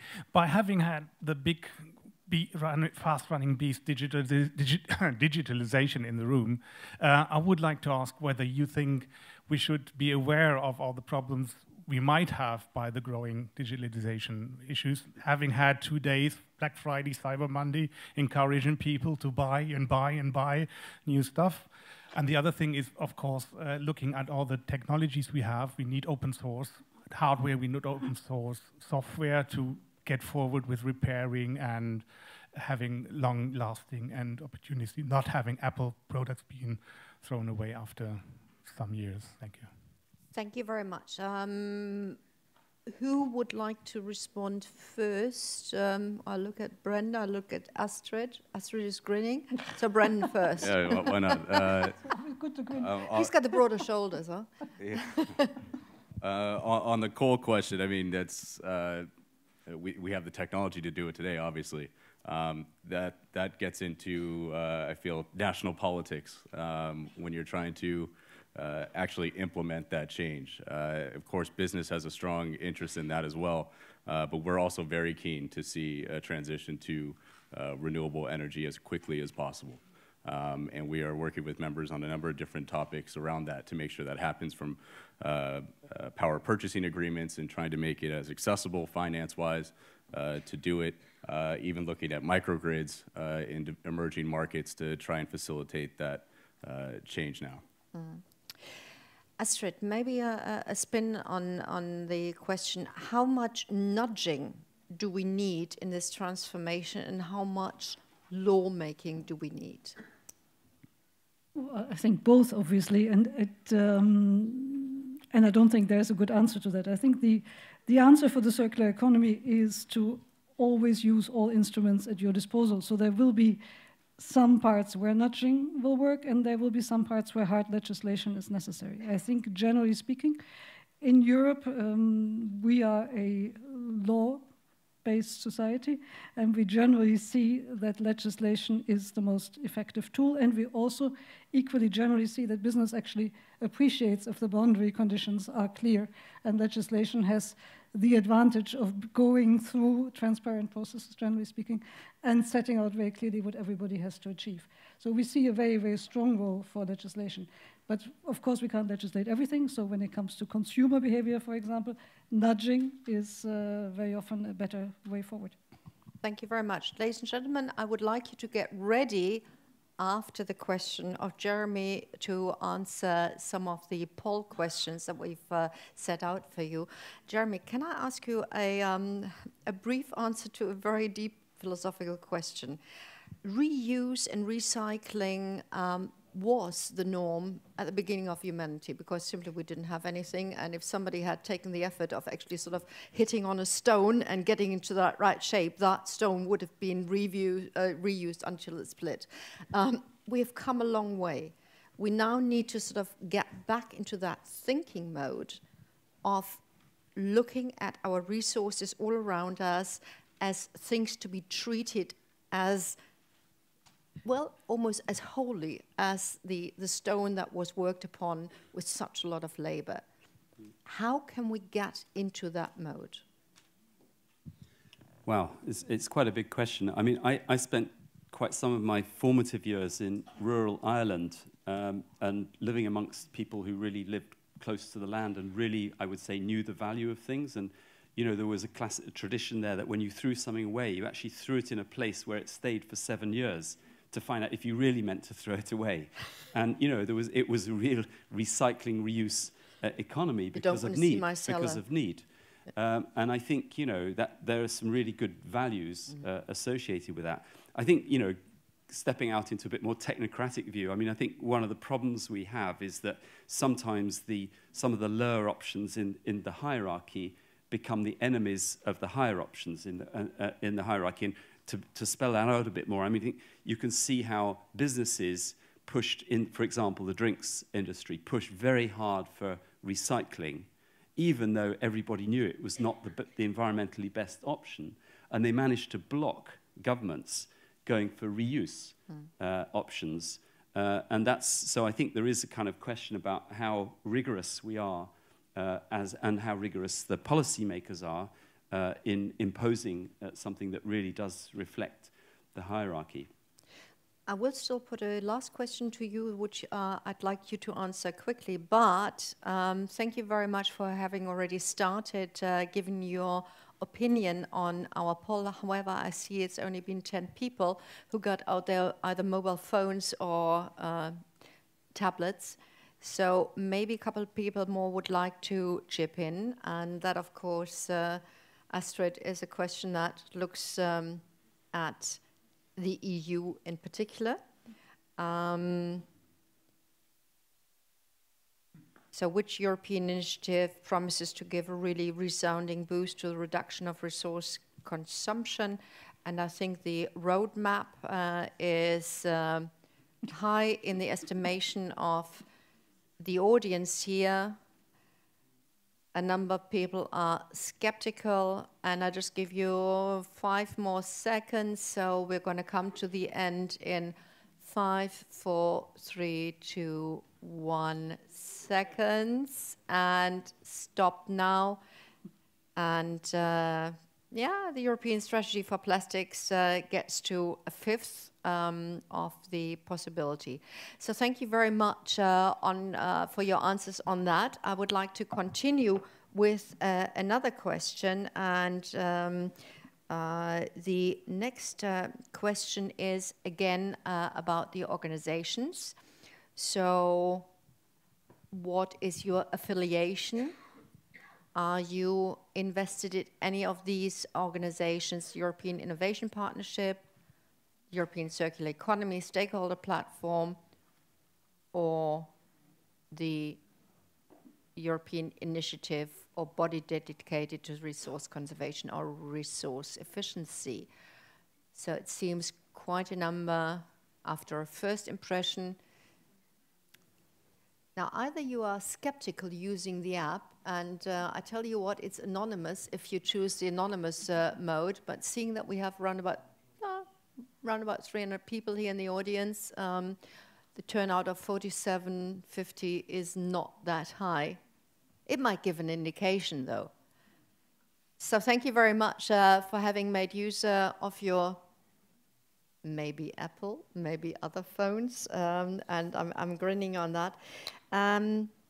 To finish off this round, thanks very much, ladies and gentlemen. Before we go and grab a coffee, just a very quick question to each and every one of you. In 5 years' time, and that's a question I'm going to ask to a number of people here at the conference, in 5 years' time, what will we have achieved as far as circular economy is concerned, Brendan? You sure you don't want to start at that side? Okay, Jeremy, in 5 years' time. Please, with the microphone, sorry. Oh, yes, sorry. So I would hope that the new commission, when it comes in, will early on commit to setting a resource productivity target and the other targets that I mentioned linked to that. I would hope that we would have a positive outcome to the negotiations on the single-use plastics instrument. More ambition on eco-design, as I've mentioned, but also eco-labeling, energy labeling, also eco-label, green public procurement, extended producer responsibilities. It is a wish list, okay? Move from ownership to service leasing models and environmental fiscal reform. A warning not to rely too much on the bioeconomy to solve all the problems with the fossil economy. It can do something, but it can't. We certainly can't think about replacing fossil energy or fossil materials with bio-based energy and materials while staying within planetary boundaries. And finally, we should use the Aarhus Convention, this pan-European UNEC convention, Article 5, Paragraph 8, and excuse me for reading this paragraph, which says each party shall develop mechanisms with a view to ensuring that sufficient product information is made available to the public in a manner which enables consumers to make informed environmental choices, end quote. So I think the EU could really do something with this international law by taking the EU work on product passports and so on into a wider pan-European forum. It's somewhat similar to what happened with the pollution registers and ended up in the PRTR protocol using the full potential of digitalization. So then you could have a much wider market than the EU to bring this transparency into and enable the consumers to make those informed environmental choices. Thank you. Okay. Thank you so much for sharing that. And I wouldn't mind, Astrid and Brendan, if you were a tad shorter. Sure, but it was good to have Jeremy speak first because I can subscribe to everything he says. I don't want to be less ambitious. I think we need to have all of this. But I think more than anything, in order to get there, everybody needs to understand what the circular economy is. The 300 people here probably do. Most people out on the street have no idea. So we need to know what it is, what our roles are, and how it works. And secondly, and that's very, very difficult to achieve for any public administration, probably also for any business, is policy coherence. So we can drive the circular economy forward through circular economy measures and the tools that we've discussed and that Jeremy has just summarized.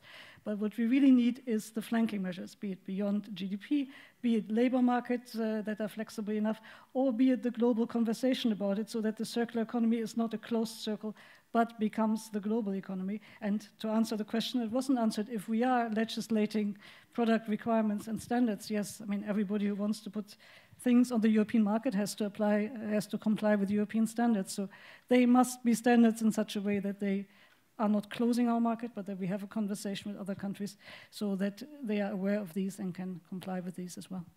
Thank you so much, Astrid and Brendan. Okay, all right, thank you. So in 5 years' time, I'd like to see much more transparency along the supply chain for what companies are producing. They're keen to do that in many aspects, but to open that information up through blockchain and technologies that allows them not to compromise on some of the information of who's handling what and how much that could be competitive. I think we're doing more on sustainable lifestyles, trying to make a sustainable lifestyle more aspirational. In particular, our Good Life 2.0 is working at this, trying to figure out what consumers would find more beneficial about sustainable lifestyle. Consistency across legislation, but whether it's the definition of waste, the end of waste criteria, all challenges that we hear again and again.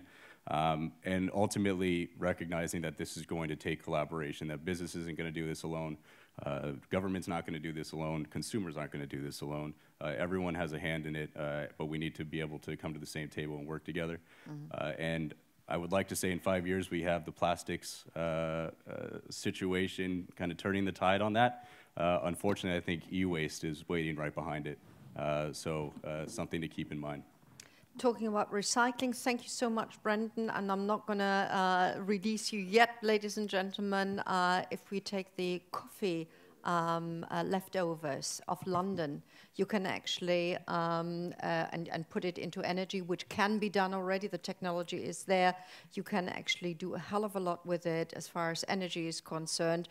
You can actually drive a couple of cars with it for a long time. And that, ladies and gentlemen, of course, was the start to our coffee break. And not only are we climate neutral, the coffee is also fair trade. So be assured you can actually drink your coffee, you can drink your tea. I have taken too much time for this round, so please be back here at 10 past, but then we're going to start and not wait anymore. There are 3 stations. There's not just the one down here. Please also go up to the ground floor. There you can get your coffee. See you, and we need a big round of applause as you're leaving. Thank you, Connie. That was very nice. So lovely.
So, wann fangen wir an?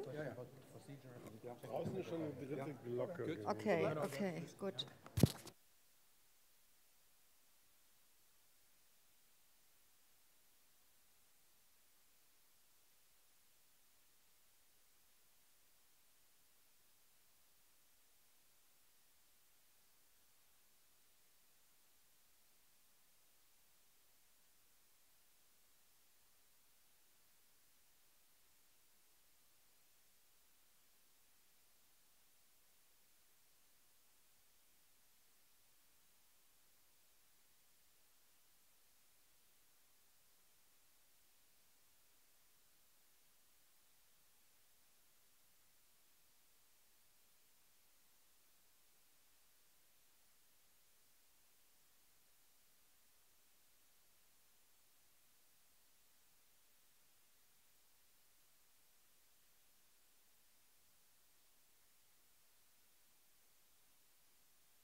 Danke für die gute Frage.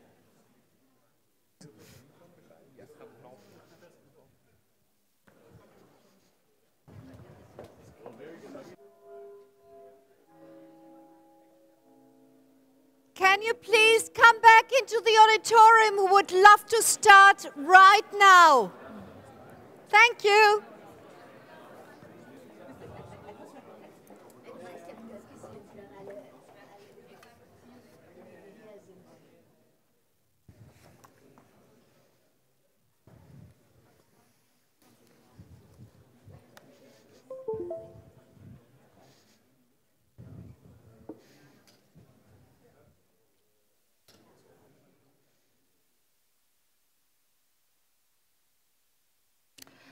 Okay, ladies and gentlemen, I said that we wanted to start punctually. We are 2 minutes late from 10 past, but on the whole, we are not as punctual as you're probably used to in a German environment. However, having sort of laid some foundations, we're now going to go one step further. We're now going to look at the nexus that we had already been talking about between resource efficiency and climate protection.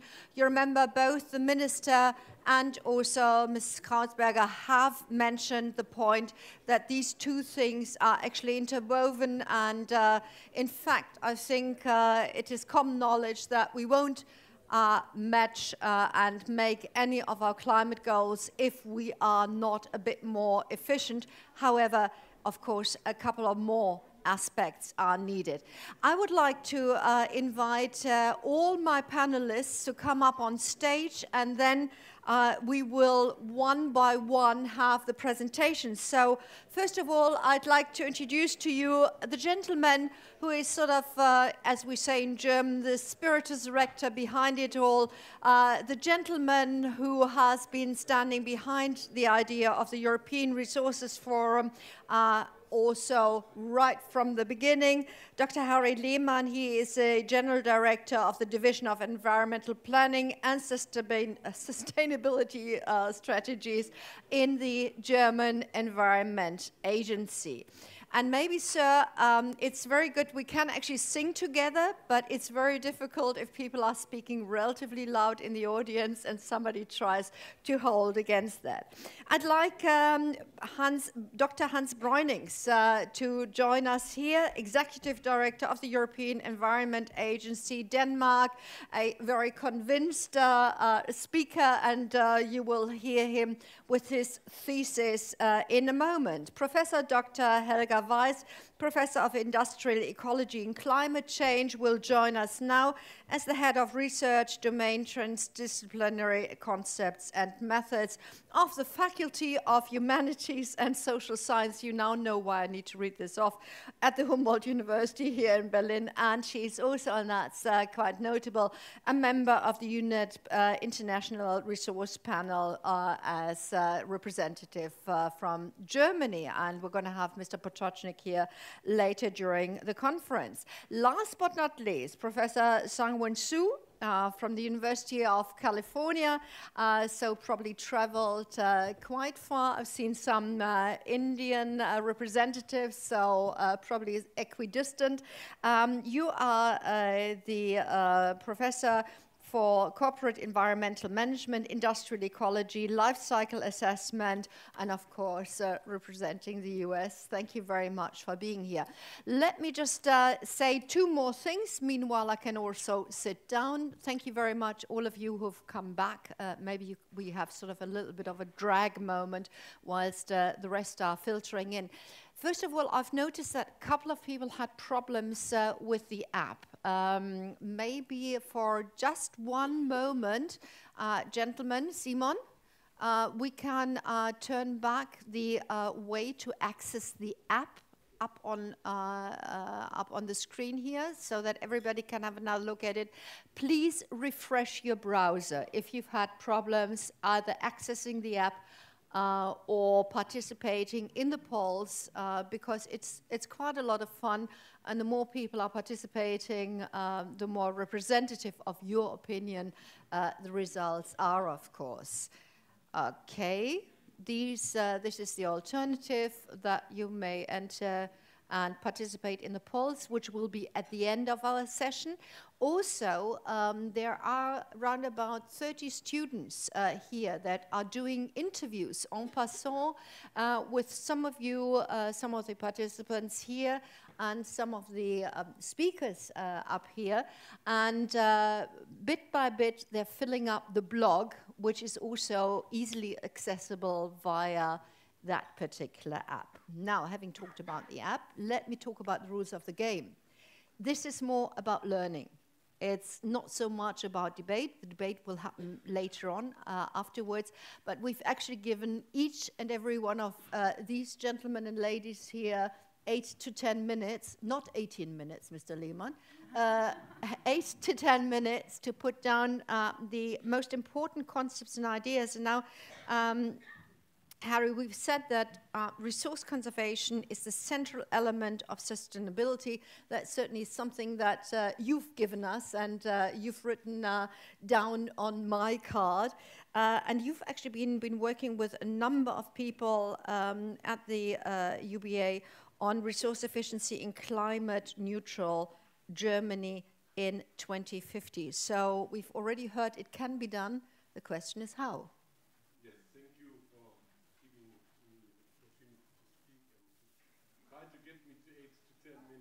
If it happens, okay.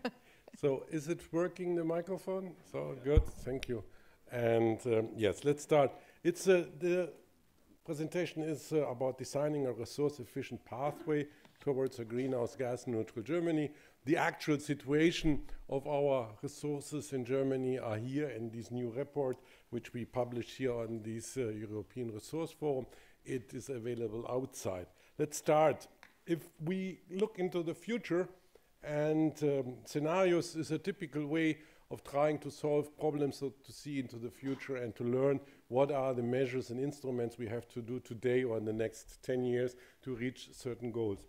And this is a small draft about the complexity. It's not only greenhouse gases on the one side, greenhouse gas neutral, on the other side you have also resources, resource efficiency, and they have to be joined in models, in thinking. Until today, most policy only looks into one side of the whole, looking into climate models and climate, and the others are looking into resources and are not working jointly.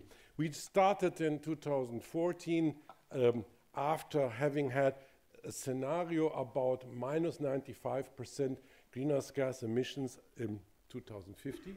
It was a greenhouse gas neutral Germany, but looking into that, we realized, okay, that's only half of the story, and we started another set of scenarios, another work, which has to go into a systematic interrelation between raw material use and climate protection.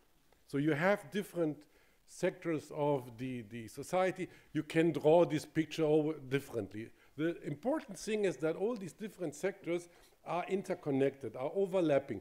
And if, for example, I repair something, which is from a resource point of view nicely, then I use certain materials. These materials are needed, you need energy, and for that energy you need again something, and the energy you need you have to produce with techniques, and techniques need materials, and so you have a complex situation. And we looked into 5 questions, more or less. What are possible interactions between climate and resource efficiency policy? What does raw materials use develop in a greenhouse gas neutral Germany until 2050? How can we design the pathway resource efficient? And are barriers already observable?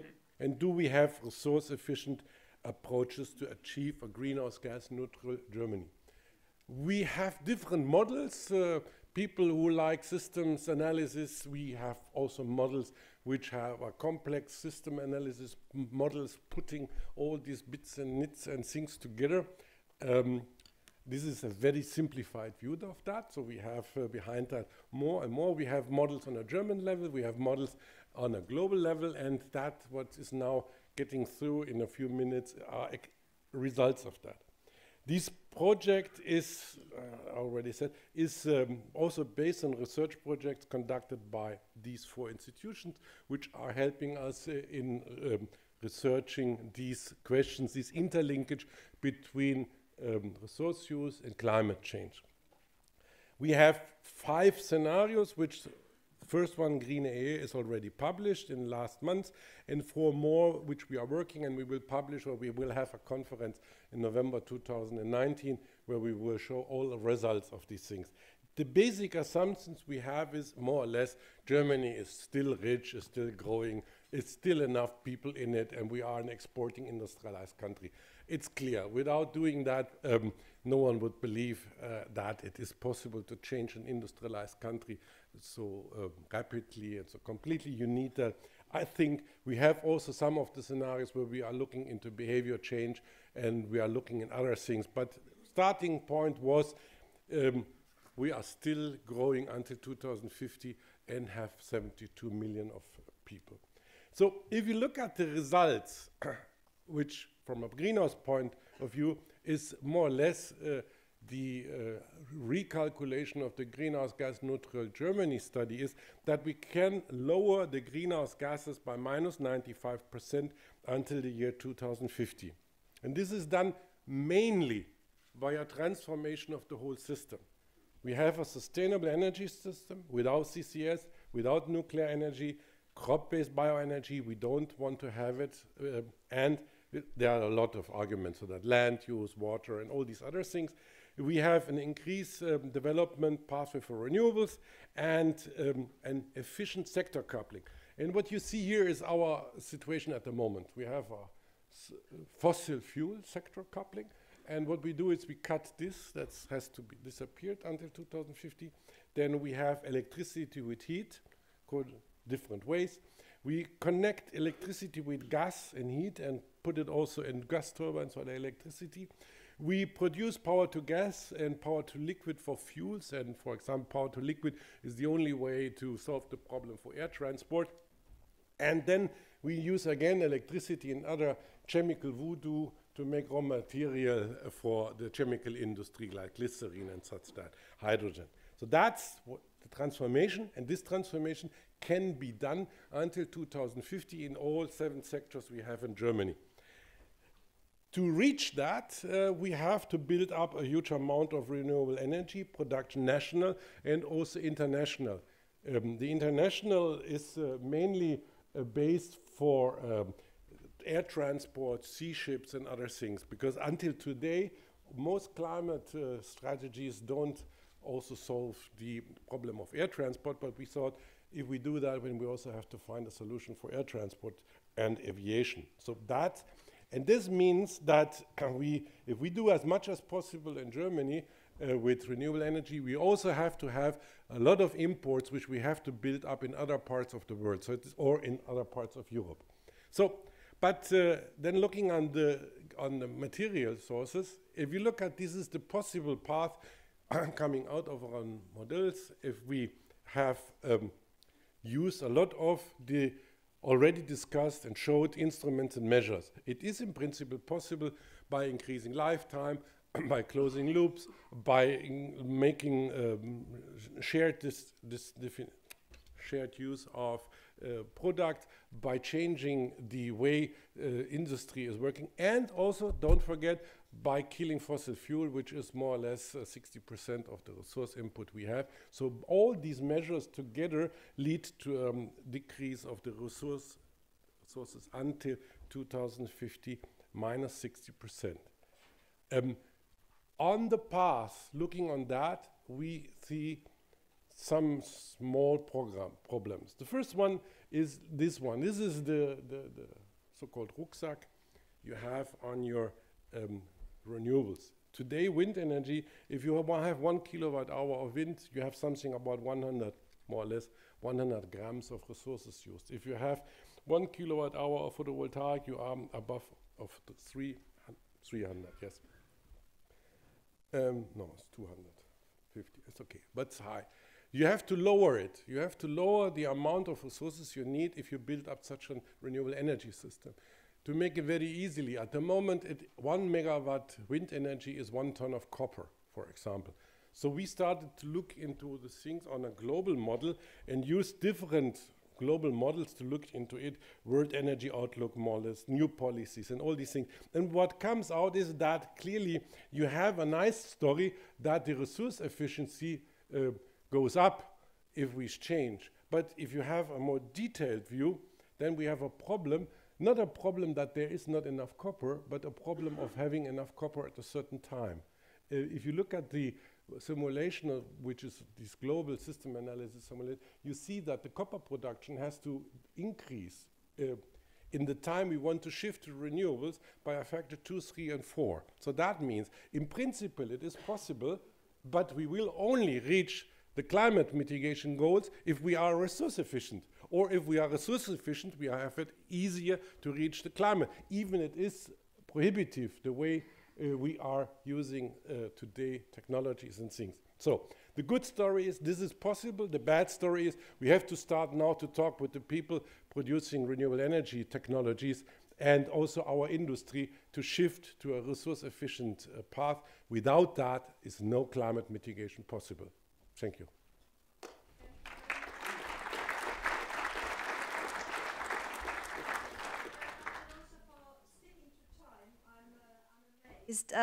Now, most of you in this room will know Hans Breunings as the Executive Director of the European Environment Agency, and he's been at the helm of the agency for about 5 years now, actually a little bit over that, last 2 decades, he's been in environmental politics, climate change, sustainable development, you name it, he's been there.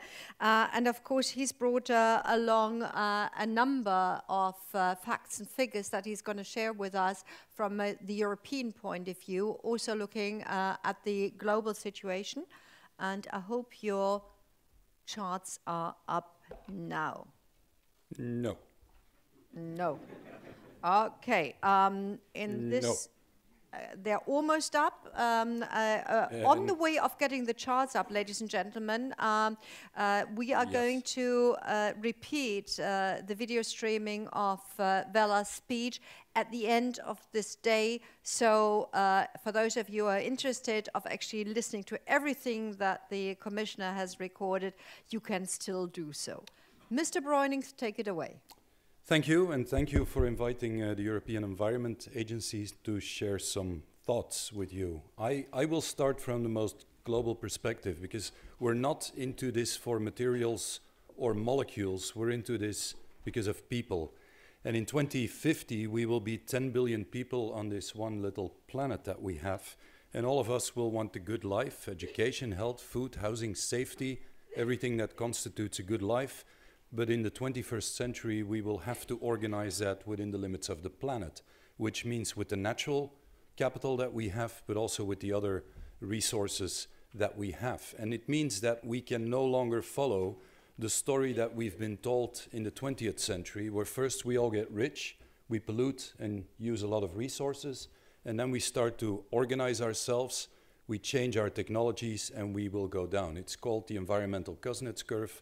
The fundamental problem with it is that it doesn't work for resources. It works for industrial pollution. So it's not a feasible story.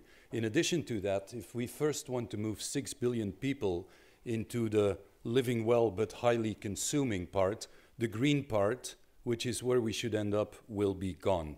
Now, there is no law of physics, but this is the path we should follow, and this is all about choices, politics, economy, and technology, and there is nothing automatic about it, as we see in the US today. They are actively deconstructing the pathway that we've been following in the wrong direction. Now, we're doing all of this in a context where we know the IPCC report of 1.5 degrees, we know the 6th extinction on natural capital and ecosystems, and we have the IRP, the Resource Panel, Unsustainable Resource Use messages, and all of this comes down to the same message. Urgency is needed, yes? We need to reflect urgency in our actions and policies. I can show this in another way. This is the globalization of unsustainable systems of production and consumption in the last decades, where you see GDP going up with population, but also all sorts of resource consumption and production on the planet. This is the impact on the Earth's ecosystems, where you see CO2, NOx, methane, ocean acidification, nitrogen, tropical forest loss. It follows the same direction. Now, if this is the pathway of the last 50 years, we now have policies that promise this. Yeah? We have language for it in policies. It's called no net loss in land use or in halting biodiversity, or when the arrow goes down, it's called factor 5 or 10 in resource efficiency or cutting greenhouse gas emissions by 95%. Now, if this for decades has been the trend, and we are 26 years past Rio 92, right? We're promising the SDGs by 2030. What is going to change in the next 12 years that is so different? I think this is an obvious question, yeah? So, how credible is this? How feasible is this? What sort of policies and actions do we need? And what sort of knowledge? Those, I think, are obvious questions. The answer to this at the European level is embedded in the vision of the 7th Environment Action Programme.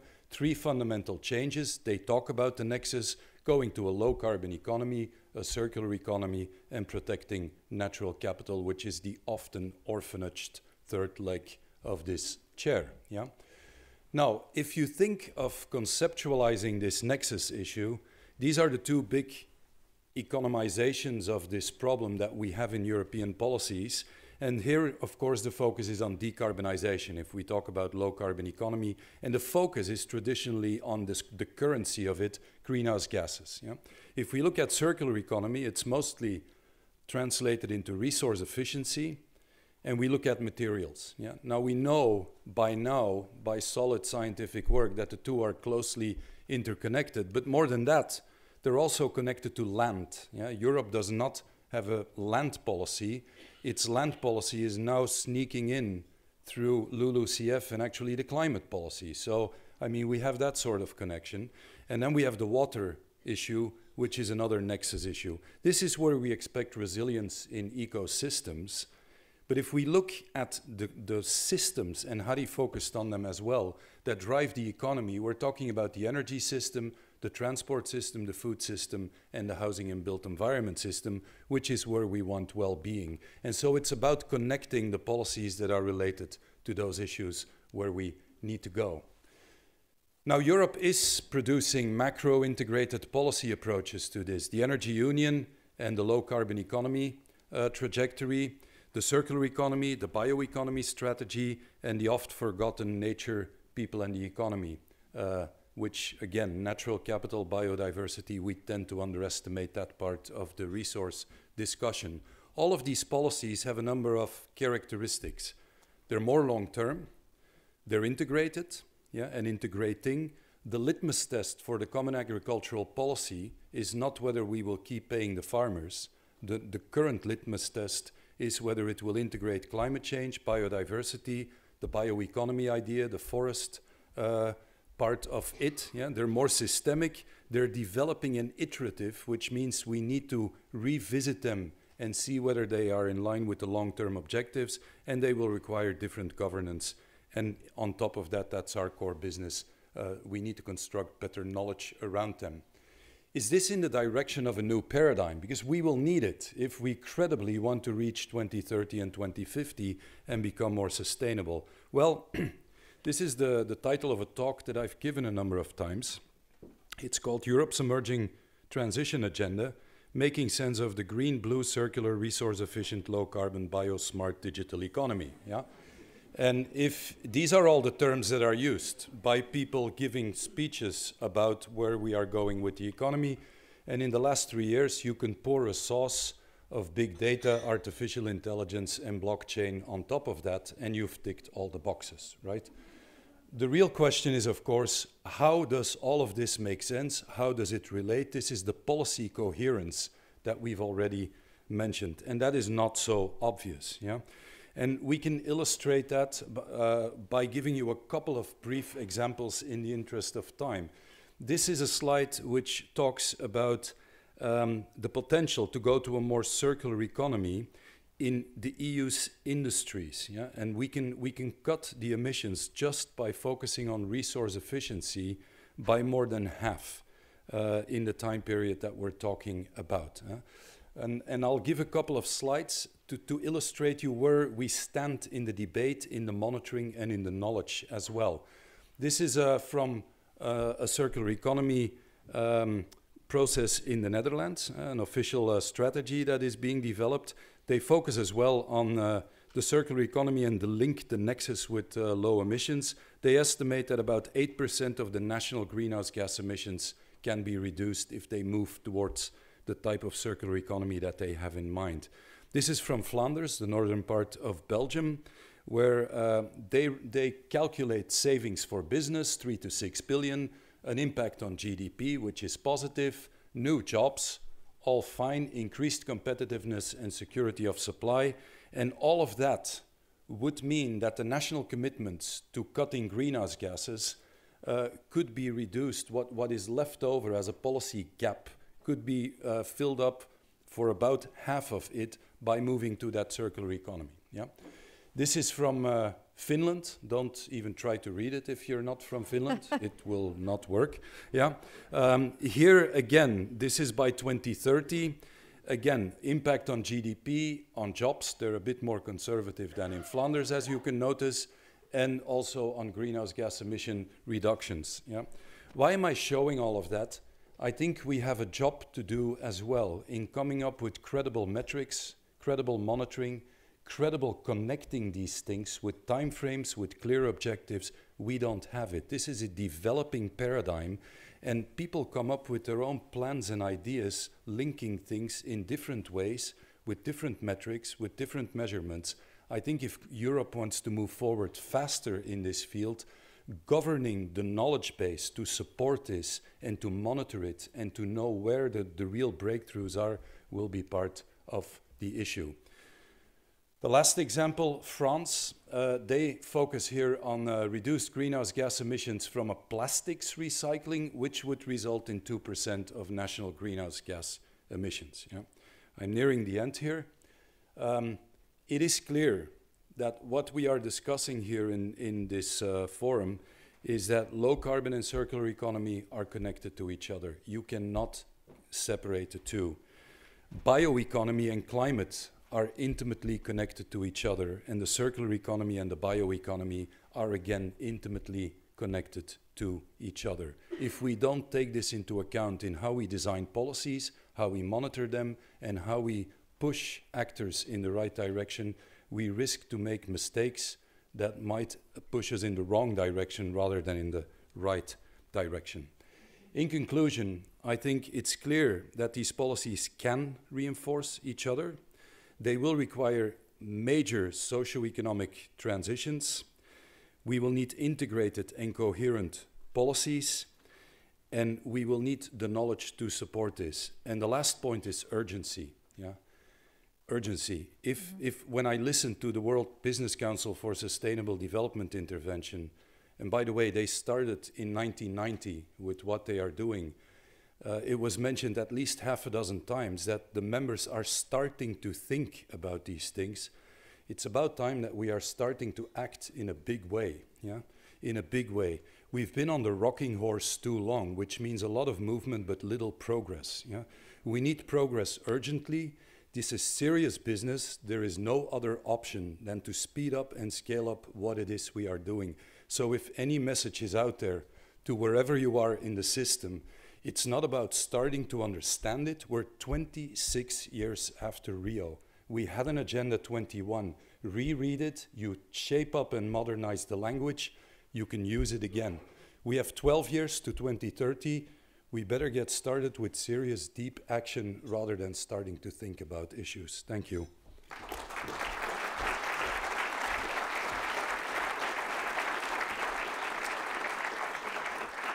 Thank you to the two gentlemen for bringing home the complexity and the urgency of the issue. And I would now like to invite Professor Dr. Helga Weiss to share her views with us, both as sort of with the IRP hat on, but also as representative, of course, of the PIC, which is giving much an impetus into German policies and internationally on climate change, but also on resource efficiency. The floor is yours.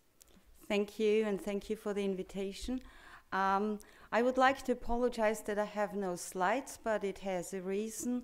I was asked to talk about two things, the challenge, the global challenge, and to give some insights on ongoing work done in the International Resource Panel. So the most relevant work that is done in the International Resource Panel is not yet published. And so I didn't want to put it on the screen, but I think what I can show you and share with you are some pretty fundamental messages that come out of this work. So I would like to start with the challenge, and I would like to remind you of a few things regarding greenhouse gas emissions and climate change. If you look at the latest numbers of global greenhouse gas emissions, you see they are growing. There's no irritation in the trajectory whatsoever, 2% per year. And that translates into 20 ppm concentration increase in the atmosphere, which is a lot. We have now over 400 ppm CO2 in the atmosphere.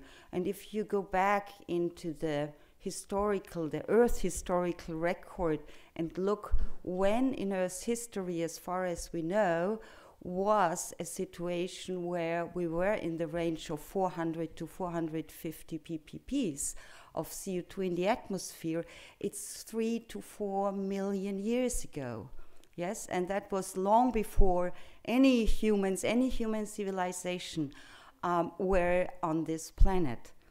And on top of that, and this is a study that was published in PNAS earlier this year, with colleagues from PIC contributing, but many others, there is now an increasing risk that feedbacks in the Earth system will create something that we could call something like a runaway warming. That is a warming, and it's also called tipping elements in the Earth system. So when certain thresholds are passed, there is a risk, and the risk is now taken much more seriously than just a few years ago, that Earth system dynamics are initiated that will enhance the warming even if there are no emissions anymore, and that this feedback could be the dominant cause of the Earth trajectory. So there are many, many good reasons to stay beyond those limits. We are already at a global warming since industrial times of around 1 degree. So I turn now to the the issue of resources, if we look at the global numbers, we see exactly the same thing as with greenhouse gas emissions. They are growing. They are growing also around 2% per year. And again, we see hardly any irritation in that. So we have two trajectories, and those go over decades. We have seen pictures from Hans. And the question now is not only what to do, but the question now is what would it mean if we combine, if we really integrate resource and climate policy. And this is a topic that the International Resource Panel has been dealt with in the last 2 years. And the basic rationale is very simple. We use a lot of materials, currently around 90 billion tons per year, which is really a lot, and this takes a lot of energy. So from the literature, the estimates are that around 25% of all the energy used is used to extract and process materials. So alone from this point of view, if we use materials more efficiently, we would save energy, and by that save greenhouse gas emissions, even if everything is the same. But the really interesting question is what would happen and how could we get there if we integrate really resource efficiency policy and ambitious climate policies, and we should not forget that, combine that with a policy that reduces inequality and reduces poverty, which is one of the basic requirements of the SDGs. So really, really ambitious. Inequality reduction, reduction of resource use or increasing resource efficiency, and keeping emissions at track with at least a 2-degree target, a global target. So colleagues from the International Resource Panel did scenario analysis on that, and they will be published soon in the Global Resource Outlook 2019. But the main message is it could be achieved, and if resource efficiency and climate policy are really integrated, that would even deliver better outcomes in terms of economic growth and in terms of well-being. Now, we can discuss this all, but I think this is, first of all, a promising message and reduce environmental impacts such as biodiversity protection and so on. So these are all wonderful news, but if you look, well, we could discuss about the model and the assumption, but this is not my point. The point is, how do you get there? What did the model assume that needs to be done to achieve this goal that seems so perfectly a win-win-win situation? And if you look at that, you see that you have a really complex mix of policy measures. Most of them are really tough measures and compulsory measures. It starts with a resource tax, progressing. It has a carbon tax. It has performance standards in many, many sectors. It assumes that people in the Western countries stop eating so much meat and go to a diet that is recommended by the WHO organization to be a healthy diet, and so on. So to conclude, I would say, and there are other, of course, models that show similar things, but the baseline for me is they would request globally and almost universally a mix of compulsory hard policies that I don't see currently in our society, that there is a lot of support for them. Thank you.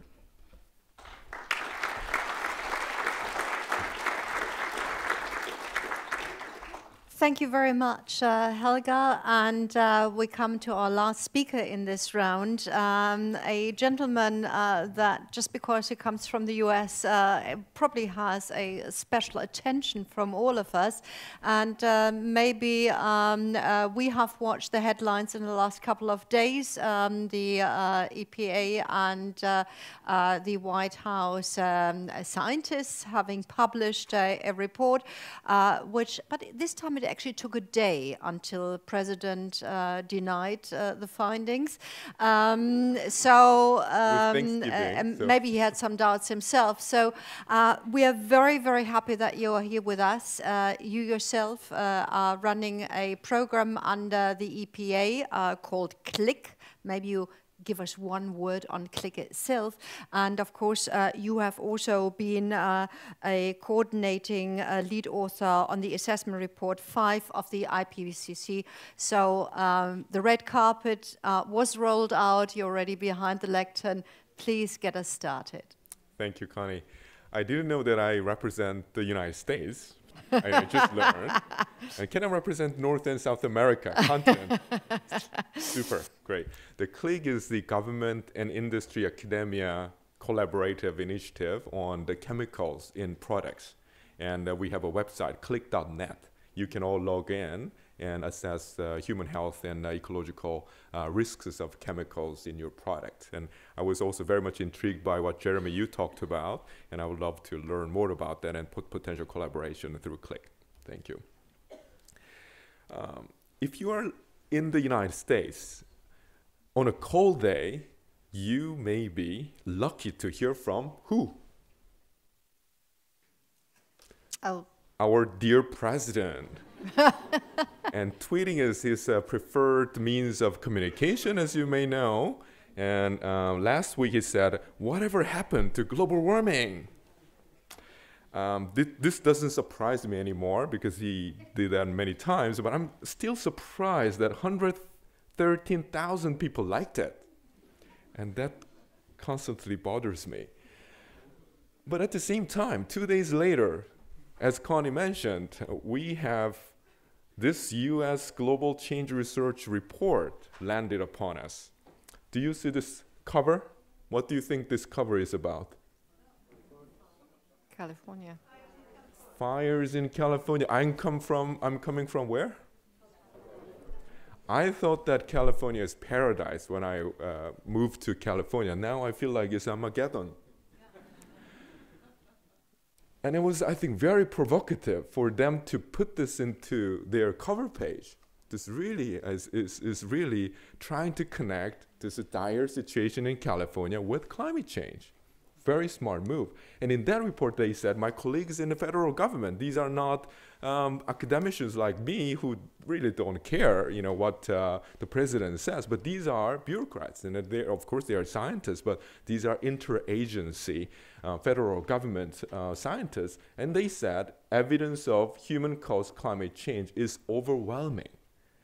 Anyone remember what was the language that we use in IPCC AR5, Assessment Report 5? The strongest possible language that we could use was? Virtually certain. Here we go. Yes. And now they say it is overwhelming.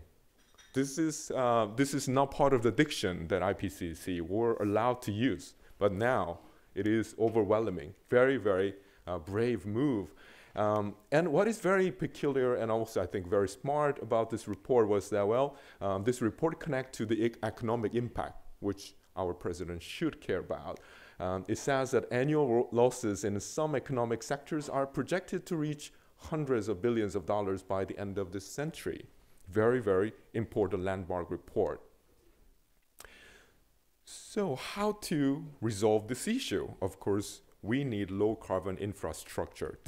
What we need is a sea change. And it's, of course, incremental changes when they are joining forces. It will make a bigger change. What we are seeing is a fundamental challenge to our economy that requires significant investment in our infrastructure. Many reports were there. So McKinsey estimated 7.7 trillion annually on green and low carbon infrastructure. Global Infrastructure Outlook estimated $94 trillion of investment on 2040. And Global South need 2/3 of them, or $4 trillion per year. That was done by the Global Commission on Economy and the Climate. 90 trillion infrastructure investment needed by 2030, new climate economy reported this year. So around, let's say, $100 trillion of infrastructure is needed for low carbon economy, low carbon infrastructure. And these infrastructure needs materials.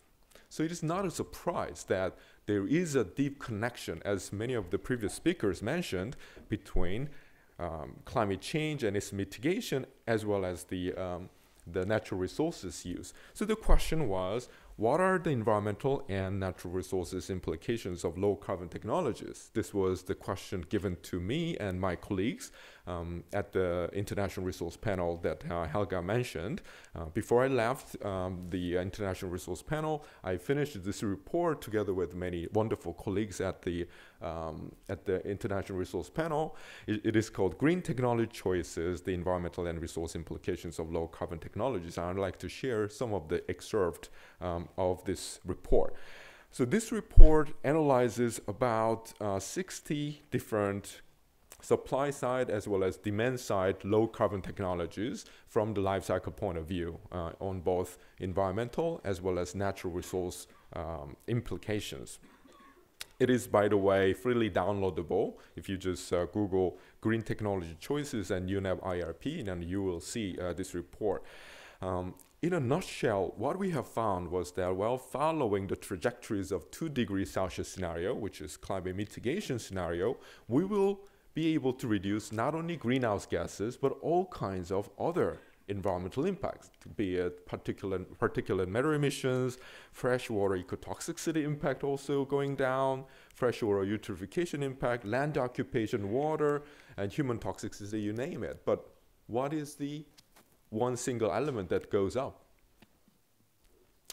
Resources consumption, metallic resources consumption, especially in this report we highlighted. And this is not a surprise, by the way. I will very briefly mention this, but literature after literature, it is well confirmed that, well, green economy, especially low carbon economy, will require more metallic resources. And in this report, this is kind of summary results. It's very busy, so I want you to focus on this part, the metal consumption part. And these are the different technologies, and these are different impact categories. And it shows 3 columns for each technology, 2010, 2030, and 2050. And I would like to highlight 2 different technologies. One is LED, efficient lighting technologies. As you can see, it is above 0 for 2010 and 2030, meaning that, well, as compared to the baseline technologies, low carbon lighting technology will require more metallic resources. And another technology here is the battery electric vehicles. And of course, it reduces greenhouse gas emissions. However, it will increase metallic resources consumption. And it doesn't really require a rocket science to understand that. These are some of the examples, for example, carbon capture and storage and utilization. This is a very recent science article showing some of the futuristic diagram. This is particularly about air capture. And air capture, think about 400 ppm CO2 being captured from the atmosphere. It requires huge amount of infrastructure. I hope that we don't go there. You know, I hope that we have better solution than this. Renewable energy obviously will require material resources, especially metals. And as was mentioned, it's not only about exotic metals, but also copper and steel. Those are also needed for renewable energy infrastructure. Electrification and storage is another story of materials requirement. So there are many literature supporting this connection, but I will just highlight one of them done by our colleagues, the Esther van der Voet and my Leiden University colleagues, and they have shown the scenarios for demand growth for metals in electricity generation technologies and also electric vehicle and electronic appliances. And they showed that neodymium, for example, under the SSP2, under the climate policy, you will see that there are more materials needed as compared to the baseline scenario. So what is pretty clear from the literature is that, well, one, we need not only more, but also different types of natural resources. So it's not only about the quantity, but also it's the quality of materials to support low carbon economy.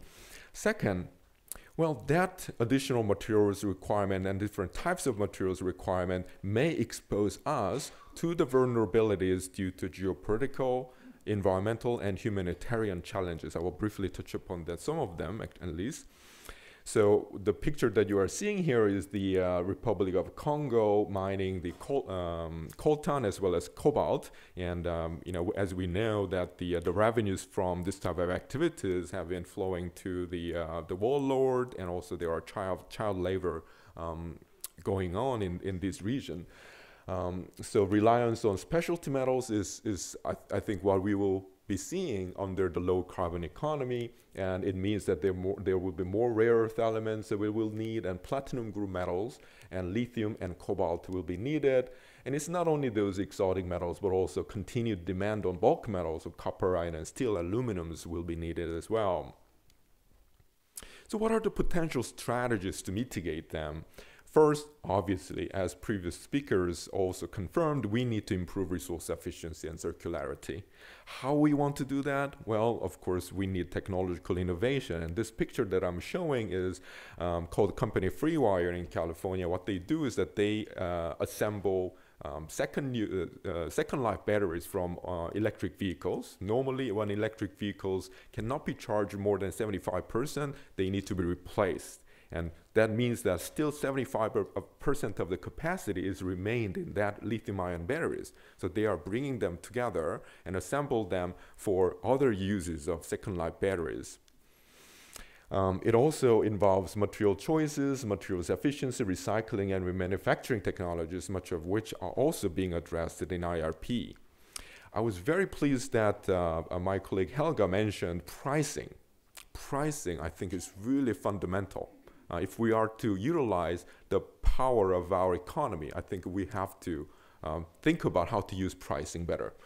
Pricing resource adequately by taxation or other means, very, very important. Pricing carbon is another very, very important strategy that we have to entertain. Regulatory policies, not only bans, but also the disclosure. For example, the SEC, the Security Exchange Commission's requirement to disclose the use of materials from the Democratic Republic of Congo and the 5 countries in the vicinity dramatically reduced the amount of conflict mineral uses. So things are going on. So for example, this is an example of a Tesla Model S produced in 2009 to 2012, used about 11 kilograms of cobalt. And later days, between 2016 and 2018, they reduced it to 7 kilograms. And Model 3, the most recent one released in 2018, they are now using 4.5 kilograms, a dramatic reduction in the amount of cobalt used. And not only lithium-ion batteries that we are using day-to-day activities, but also, you know, those lithium-ion batteries are using lithium.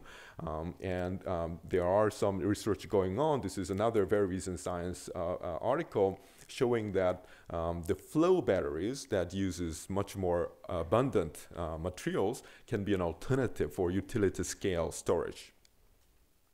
This is unpublished manuscript that we are working on, which shows that, well, when our material prices are at the current level, recycling of the rare earth elements from the lighting technologies such as LED and CFL will never be profitable. When it becomes 3 times of the current price, some of them will be profitable, especially when their capacity, when their scale is large enough. When it becomes 6 times more expensive, then most of them will be profitable. So this goes the importance of pricing natural resources. If it is too cheap, the recycling will not be economically viable. So we have to think about how to price them adequately. This is my last slide. Large-scale deployment of low-carbon infrastructure is needed for climate mitigation. This is given. Under such scenarios, increasing demand on natural resources is inevitable. And this is not a reason to panic, but also but we just need to be better prepared.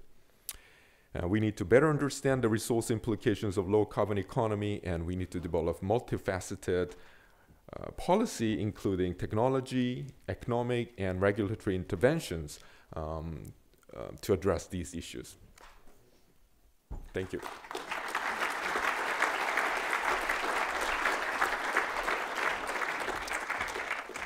Thank you so much for sharing these not so good numbers. And I think when we talked about transmission and being in a state of getting from one state to the other, I think we all in this room agree on the aspect of urgency. Thank you again that you pointed it out. Talking about urgency, apparently today the emissions gap report of UNEP was published, and we're not doing all that well. Only 57% of the countries are on the right track, and we're talking about the right track, we're not talking about doing it, and only 3 of the G20 countries are actually fulfilling the conditions of reaching the 2-degree goal. Maybe, again, not surprising to you as experts, but certainly, again, another alarm bell that's ringing. And maybe on the issue of alarm bell, we see a number of young people here, number of middle-aged people and some oldies. Some oldies, I was pointing to myself. So this doesn't come, by chance. Mr. Bronings, you've been on the road for, was it 20 years? Probably talking about similar issues, new numbers. Why is it that we don't get traction? And maybe beforehand, like 10 years ago, we could have always said, oh gosh, it's far away, our turning point, far away. Why don't we get the traction into action? And maybe Mr. Bräuning starts off, Helga, to continue. Sorry, looking at the man who represents America. Thanks.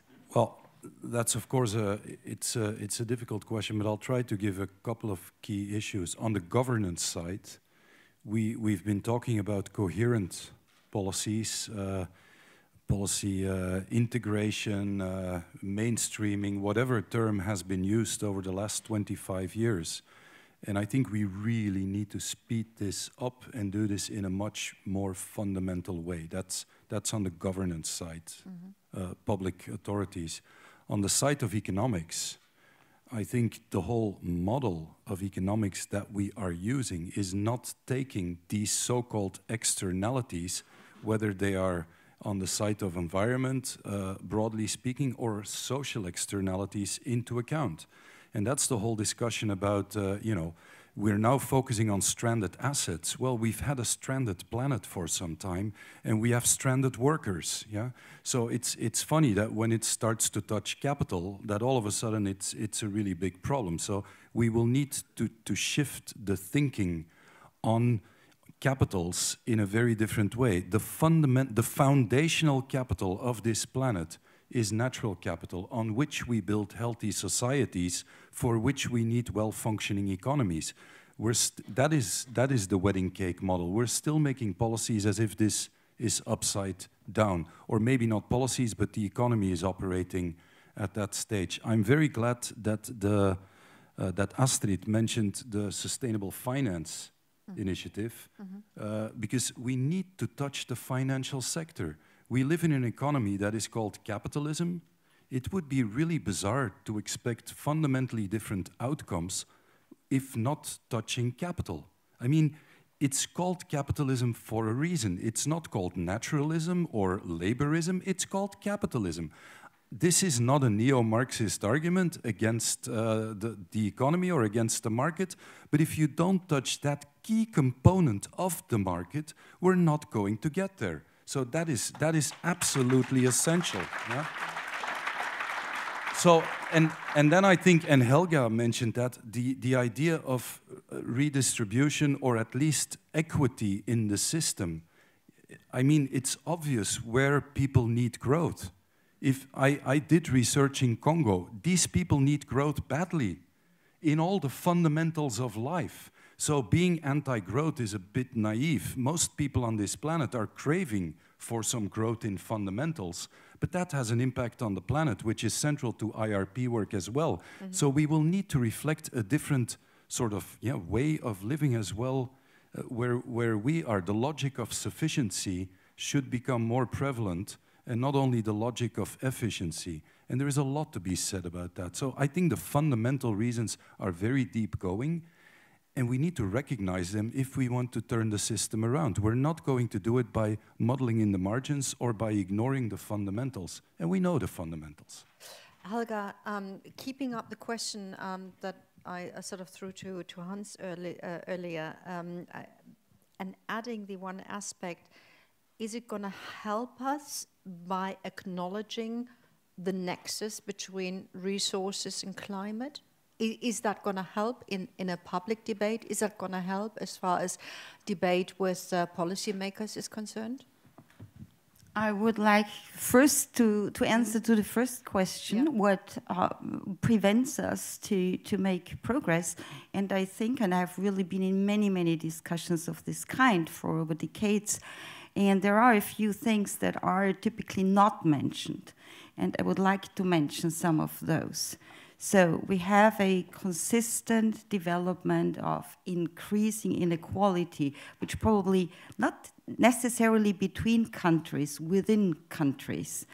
And we have a growing class in many countries and globally who are really losing, in real income, who are losing in all kinds. So we have to face that. If you have that situation, especially in the Western countries, where people grew up with the expectation things are getting better. My children will be better off. Yeah? Der Traum der immerwährenden Prosperität. I don't know how to say that in English. The dream of the ever-continuing prosperity. Prosperity, right. And so this is a specific, this creates a specific situation that is politically important, because you basically, and we see that in Europe, and we see that in the United States, and we see it in many countries, you frustrate a lot of people deeply, and they feel, and rightly so, kind of left behind as compared to, and there are others to whom you can compare, yeah? Because the whole idea of it's getting better, I'm getting richer, is not out of the world.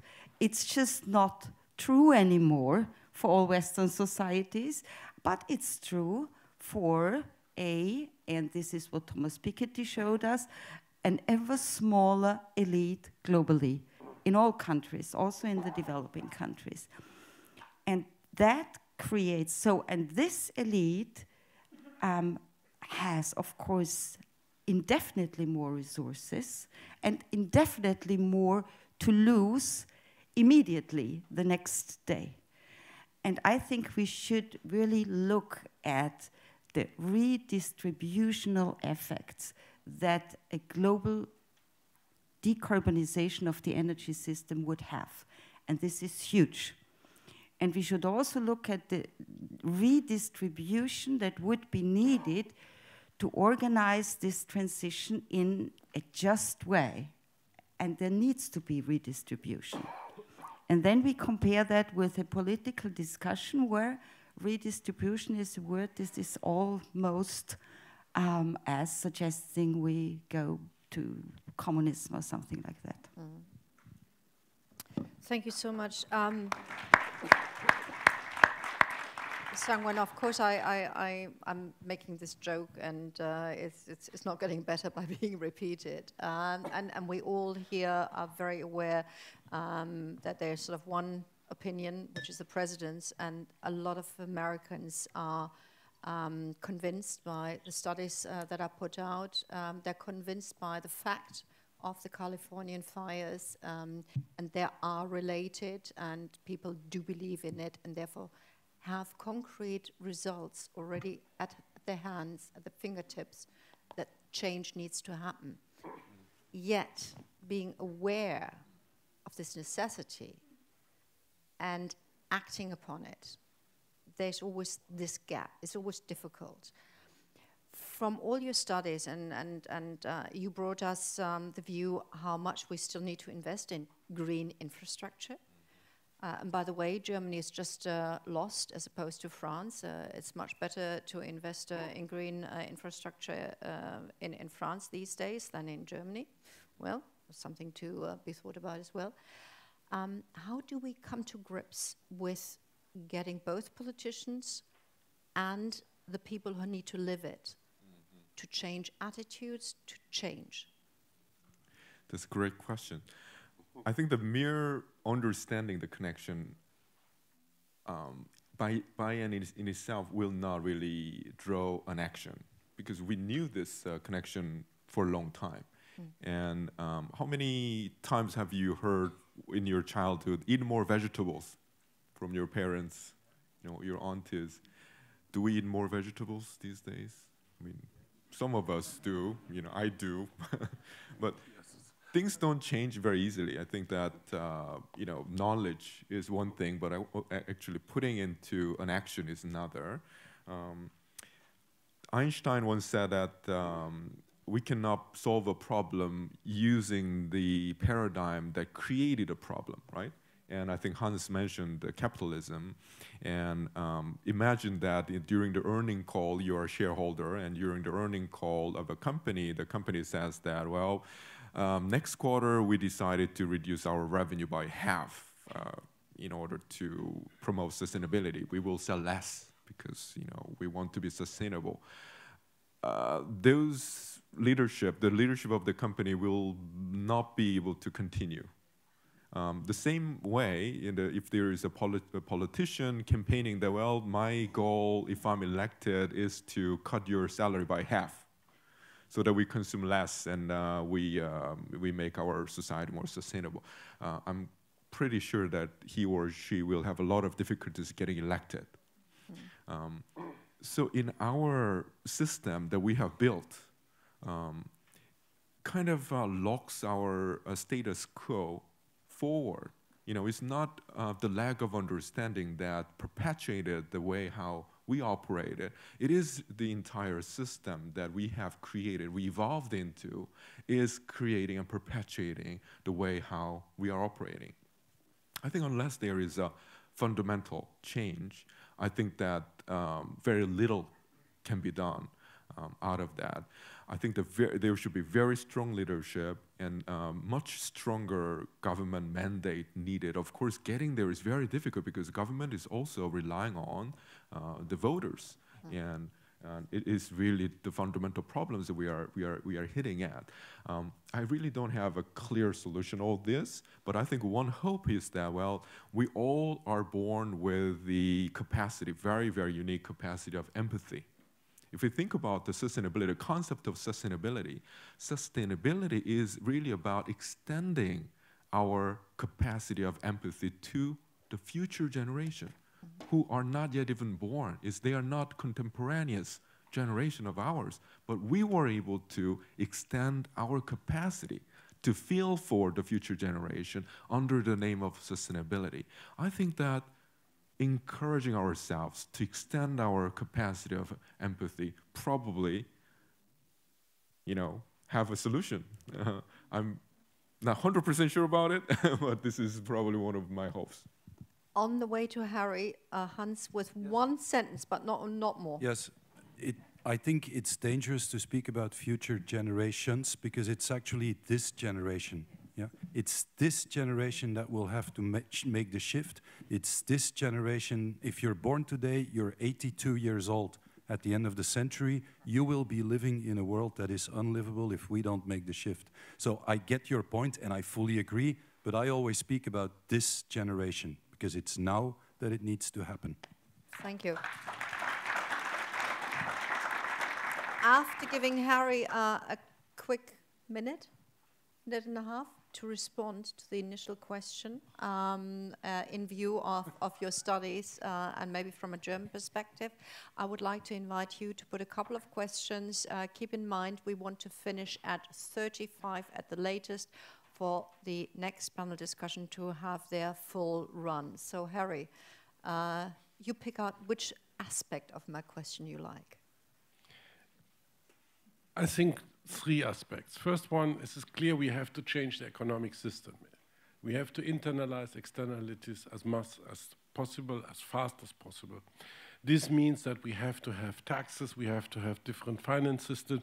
This means that we have to lower the costs of labor and increase the cost of resources. My personal proposal since years is this called material added tax. This is easily made even by European Union. You can do it in a way that is World Trade Organization, so that a group of countries who are willing can start with that. That's the point of internalization of costs. The second thing is we have to continue to convince people that they change their own lifestyle. Lifestyle is the second important thing. And changing lifestyle means I'm one of these carnivores eating much too much steaks and all these things, but it's hard to do it from month to month, from year to year. I'm getting better. But I grew up in a country in Latin America where it was normal to have meat. Yeah. So that's my personal, and this has a lot of things. The last point is we have to start to think that this will be done without disruptive changes. We have to start to discuss that we will have losers. Because it is, if I talk about 2050, and I look in the society of 2050, then it is different, completely different from a technical point of view. If we reach our goals, then a lot of people, a lot of companies are losers, and we have to talk to them. We have to try to bring them with them. There are people like from probably coal miners who will have to go to someone else. But we have to be also clear that all these, let's say 1%, no, not even, 1 promille of the society which owns 50% of the world, that is not possible, that these names has to be set clear, and they are very cynical. Sometimes you meet them to discuss with them and they say cynical, I don't care about that. I'm rich and I find an island where at least I can survive. And this cynical movement, this cynical way of seeing the future of a lot of people is also which we have to uncover. Without that, we will not be able to change that to, let's say, save the world. Last point, and we have to be prepared for hard battles, because the empire strikes back. That's the reason why in Germany it's slowing down. Empire strikes back, and we have to improve our fight. Let's just quickly remind us that, and thank you, Hans, for that intervention. It's not the climate that it's not the planet that is dying. So when we talk about saving the planet, we're talking about saving human life on this planet in the boundaries where we can survive. So, ladies and gentlemen, very quickly, 2 questions or remarks or instigate. I think the questions that we have here on our Twitter wall right at the moment speak for themselves. Have sort of been touched upon. Yes, the gentleman over there. I'm trying not to leave you out, but the second person is in the middle. So we have now 2 people equipped with a microphone, getting up and quickly sharing with us. Sir, it will be working. Trust our technicians. Guys, microphone over there. Okay. Which color? Which color does the bottom have? Green? Blue. Blue. The blue microphone. Okay, yes. I'm Wouter van Dieren from Amsterdam, Club of Rome. I would like to remind you of the fact, the question you raised, Corinne, the question raised was about traction. And I'm witnessing this discussion now for the last 5 decades, since the beginning of limits to growth. And I can assure you that traction is enormous. What I've heard here today is, of course, new at the one side and not new also. Mm-hmm. But please realize, all of us, that if you compare the very beginning of this story in 1972 with what we have today, then the speed is enormous. Mm-hmm. And I don't want to see that people try to tell each other, why are we not successful? That's not true. This whole convention is a signal of success.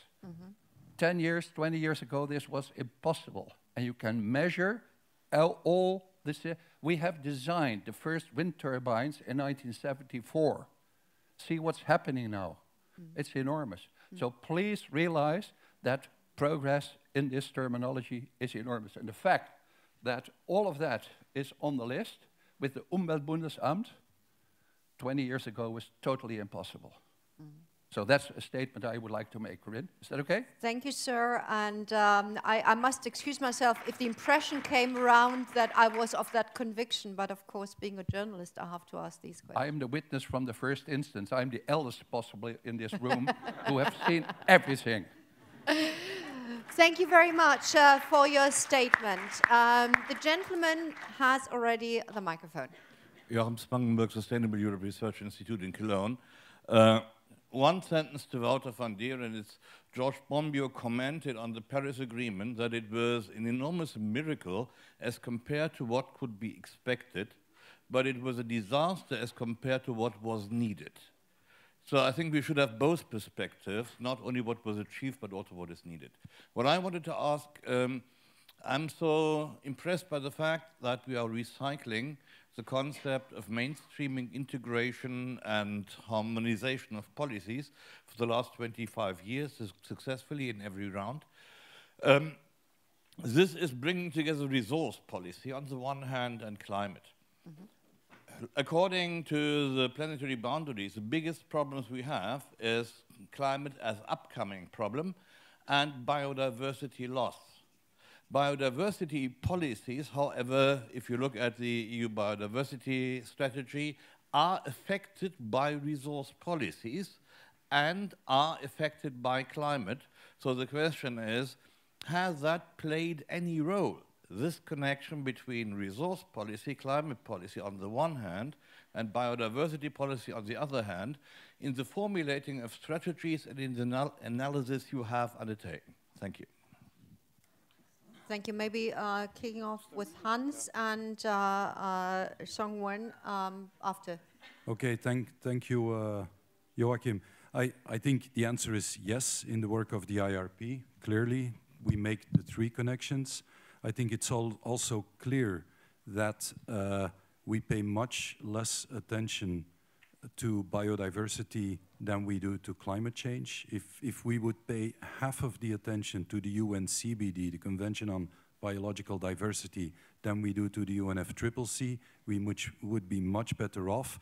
We start to see an increase there. I mean, the COP in Sharm el-Sheikh clearly had more traction, I think, than before, but I think it's a critical thing. And in terms of progress, I agree, there is a lot of progress. This convention would not take place 20 years ago, but we monitor the environment, the biophysical environment, and I can say 26 years after the Rio conventions, we have about 55% more greenhouse gas emissions. We see a decline in biodiversity, and so yes, there is a lot of institutional progress. And in Europe in particular, we see better air quality, better water quality, thanks to strong European binding policies, but better water quality also in Europe is not translating in better aquatic ecosystems. So we need to connect particular policies to a more systemic understanding of how this works.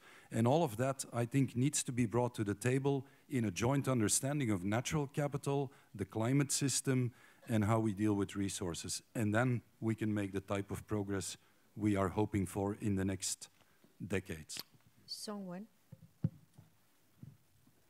I think the key that connects really biodiversity and climate change is really food and agriculture. In the past decades, agriculture, forestry, and other land use change contributed very significantly to greenhouse gas emissions. And widely, during the IPCC AR5, we projected that it may go down. But think about this. We are currently producing about 1 gigatons of maize. The corn we are producing every year is about 1 gigaton, but we are diverting about 58% of that to feed. Not to us, it's to feed so that we can consume meat. And another about 20% of it is goes into biofuel. The remainder is what we are using for food and other food processing, etc. So unless we really change the way how we consume food and grow food and also biofuel policy, unless those are aligned together, we will see significant increase in land use change and deforestation, biodiversity losses, as well as greenhouse gas emissions, all connected to that. So I think that definitely those connections need to be considered in developing strategies, and I think the food policy and biofuel policy will play a very central role there. Helga, you pointed out in your speech that with all due regard to successes made in the past, there may come a couple of points, of turning points, from which the Earth system itself is just not going to be held up. I mean, one scientist at the last COP told me, you can't argue with physics. We can argue here in this room, but so the question is, again, how much do we get that into? And thank you very much for you, ladies and gentlemen, for voting in the meantime. What was the question? The question is that if we can't argue anymore, how close are we, and still how urgent is proper action? Yeah. I think these latest publications on tipping points and cascading tipping points and the newest, well, there is some uncertainty around that, so not knowing exactly when those the thresholds will be for the different components, but the latest research shows it might be closer. Like some of them are where the thresholds are between 1 and 3 degrees. Yeah, we are already at 1 degree. Yeah, and that could, for example, affect the permafrost thawing and so on. We see Greenland ice shield. We see the summer ice cover in the North Pole. And many other things, Amazonas forests die back. So these are all large-scale systems, and they would really, if they tip, or they have the potential to introduce a self-reinforcing further warming independent of human emissions. And that's the message, and therefore, about the whole paper argues that 1.5 degrees as a guardrail really makes a lot of sense from this perspective, and 2 might already be really too dangerous. Thank you very much. I just have to quickly ask the gentlemen who are already nodded to, can you postpone your question to the next panel? But then you're going to be the number 1. Yes? Thank you. Okay. Harry. What we have forgotten a little bit, and we should put it also in all this thinking, is we have to look in land use, not only land use changes, land use to water and phosphorus, because that's the whole story. And then we are in the midst of the agricultural system, which is at the moment unsustainable. So it is really looking on all different sectors and trying to find solutions. And the good story, and that's the difference probably to the 90s. The good story is in the 90s, we were not sure how to solve the problem. Today, we know that. We know to have the technologies, we have different solutions, more decentralized, more centralized, whatever. You can choose what future you want to have. That's the good story. But the bad story is that it means that you really have to rebuild your society, not only here, but all over the world. And then it's a long term, and that's the problem. I would go to physics. I was a physicist back if there would not be urgent action needed. Because I believe that earlier or later, all is run with renewables. But due to the fact that we have to be urgent and we have to fast, means that I put all my work into these 1.5 degrees.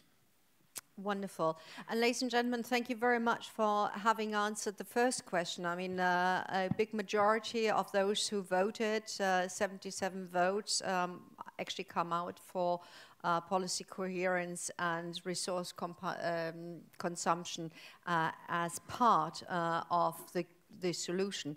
So thank you very much on that. And we have one more question which we can sort of play during our last round. And looking at the time, I'm going to ask a very unfair question.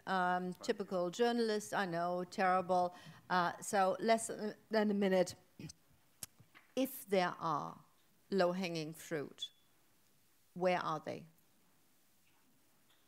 Helga? Well, there are certainly a number of low-hanging fruits, and I think that they have been in the debate all around. For me, for example, eating less meat is a low-hanging fruit, and it should be, simply because eating too much red meat has really serious health consequences. So people should have an interest, and that's not even saying don't eat any meat. It's just saying reduce it from what is now on average in Western states to a...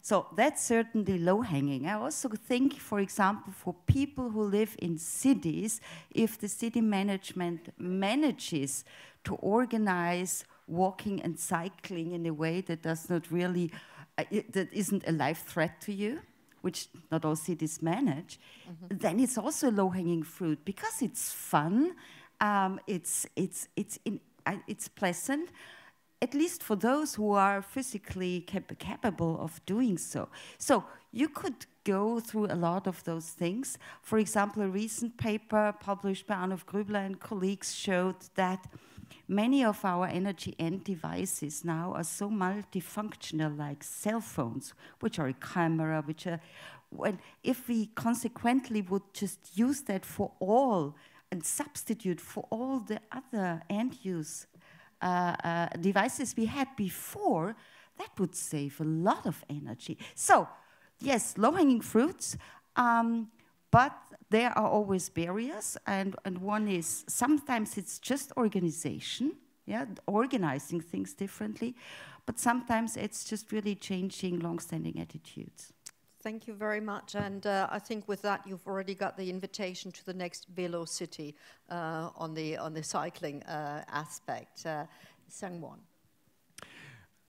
I would argue against what Jessica said. I would say there's no low-hanging fruit, in my opinion. I think that there is a reason why we are behaving the way that we do, and as I mentioned before, we have heard enough that, well, let's eat more vegetable for a long time. Why we are not doing that? And if you look at the McKinsey curve, the greenhouse gas emission mitigation cost curve, there are negative cost items. Efficiency improvement, we are earning money by reducing greenhouse gas emissions. Why they are not picked up? There are reasons for that, right? There are barriers to that. There are behavioral barriers to that, etc. Recent study about randomized controlled trial try to influence the dietary patterns. Education helped? No. Awareness helped? No. What helped? Actually, price, exactly. Price. Pricing more, higher price on meat did help, carving down the meat consumption. That's the power of the pricing mechanism that we really have to leverage upon. The problem is that what is the dominant carbon price? There are more countries that are exercising carbon price, but most of the countries that are exercising below $10 per ton. With that carbon price, nothing will change. The decision making will not reflect the carbon price in it. The only exception was Sweden. Sweden has $150 per ton. Unless we reach that level, carbon price will not really affect major decision making. The same thing that goes true for the food choices. We really need to think about the bold pricing mechanisms applies to all areas of sustainability. Thank you very much for that. Hans, if you could please be a bit shorter than normal. I agree with all of that, and all of it. And it's called low-hanging fruit, not low-hanging meat, so it should focus on fruit. I have no idea what that means. That's maybe another panel. I think we should start focusing much more on what locks us into unsustainability and what we should stop doing. We go to 25 conferences a year where the same good examples, good practices are presented. That's all good. It stimulates, but let's focus on what we should stop doing. We should stop burning fossil fuels. We should stop using virgin agricultural materials to put into a 19th century technology with a 25% efficiency called the combustion engine to drive 3 kilometers to go and pick up a loaf of bread. That's bad land use, it's bad energy use, it's bad use of infrastructure, it's all. Let's focus on what we should stop doing. Bad investments, bad subsidies, because that's what we need to break through to then move into the right direction. Of course, in an audience like this, we are talking to the convinced, those who would probably buy in. Last but not least, Harry. Everything is well. I will start with myself, but I think we should also look into the positive stories, what Wouter said. We have at the moment prices for renewable energies which are so deep. That is low-hanging fruit. I think that there will be huge disruptive changes, and we will have to move as fast as possible these technologies into the market. We know the problems of copper, of neodymium, and that whatever, but that's our low-hanging fruit, because it's no economic reason not to do that, and that means we have to look for policy and for people that realize their personal energy supply, the energy supply of a city, and whatever. So I think that's important. And that's a result of 30 years of worldwide work on that. And that's important. So we have to use this momentum now. Thank you so much, ladies and gentlemen. And with your last statements, you already hinted to the topic that we're going to have in the next panel discussion, strengthening fiscal and financial instruments, getting the price right. We have, again, wonderful experts in the next round. So my plea to you is, A, could you please give this panel a big round of applause for all your thoughts?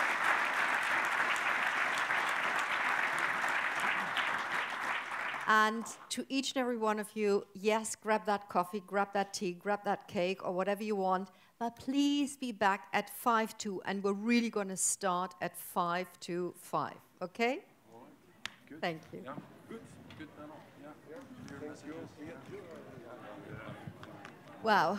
Yeah, no, I know. Yes, we need the shift.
Okay, ladies and gentlemen, thank you very much for having listened to my shouting, and ask each and every one of you to come back in for our last round.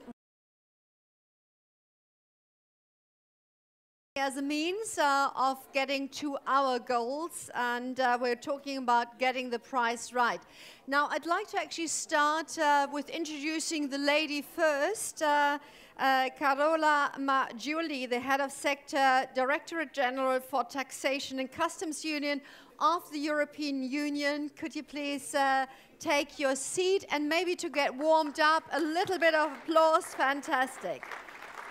I continue from the bottom of my card, because you probably don't know, Dr. Klaus Jakob, Research Director of the Environmental Policy Research Center here from the Freie University Berlin, Germany. So he's probably not used up many carbon credits coming here. Thank you very much. Dominic Hogg is with us. He's founder and chairman of Eunomia Research and Consulting from the UK. Dominic, thank you. Shardul Agrawala is head of the Environment and Economy Integration Division of the OECD from Paris, France. And last but not least, and I think you can applaud all the way that he's coming up on stage, Professor Paul Ekins. He's the director and professor of Resources and Environmental Policy of the UCL in London, of the Institute for Sustainable Resources. He's also a member of the RRP. And ladies and gentlemen, if I read his bio, we would be here till 6 o'clock before everybody talked. So I'm going to cut it short. The same basic rule. Earlier, this is not necessarily so much a panel discussion as much more a panel session, which means that each and every one of these absolutely esteemed, knowledgeable people will be able to talk 8 to 10 minutes, not 18, on the lectern. Then we're going to have a similar discussion. And may I, on the way to inviting Professor Paul Ekins up to the lectern, say thank you very much for all your questions that you have already put into our system. We appreciate your questions, and we will see them en passant all the time, maybe also in between the speakers. So, Paul, it's lovely to see you again. It's lovely to hear from you again. And of course, not only do we have green infrastructure, but we also have green money. Well, I mean, most of our currencies are 1 or 2 notes are green. However, how are we going to get the economy green? Paul.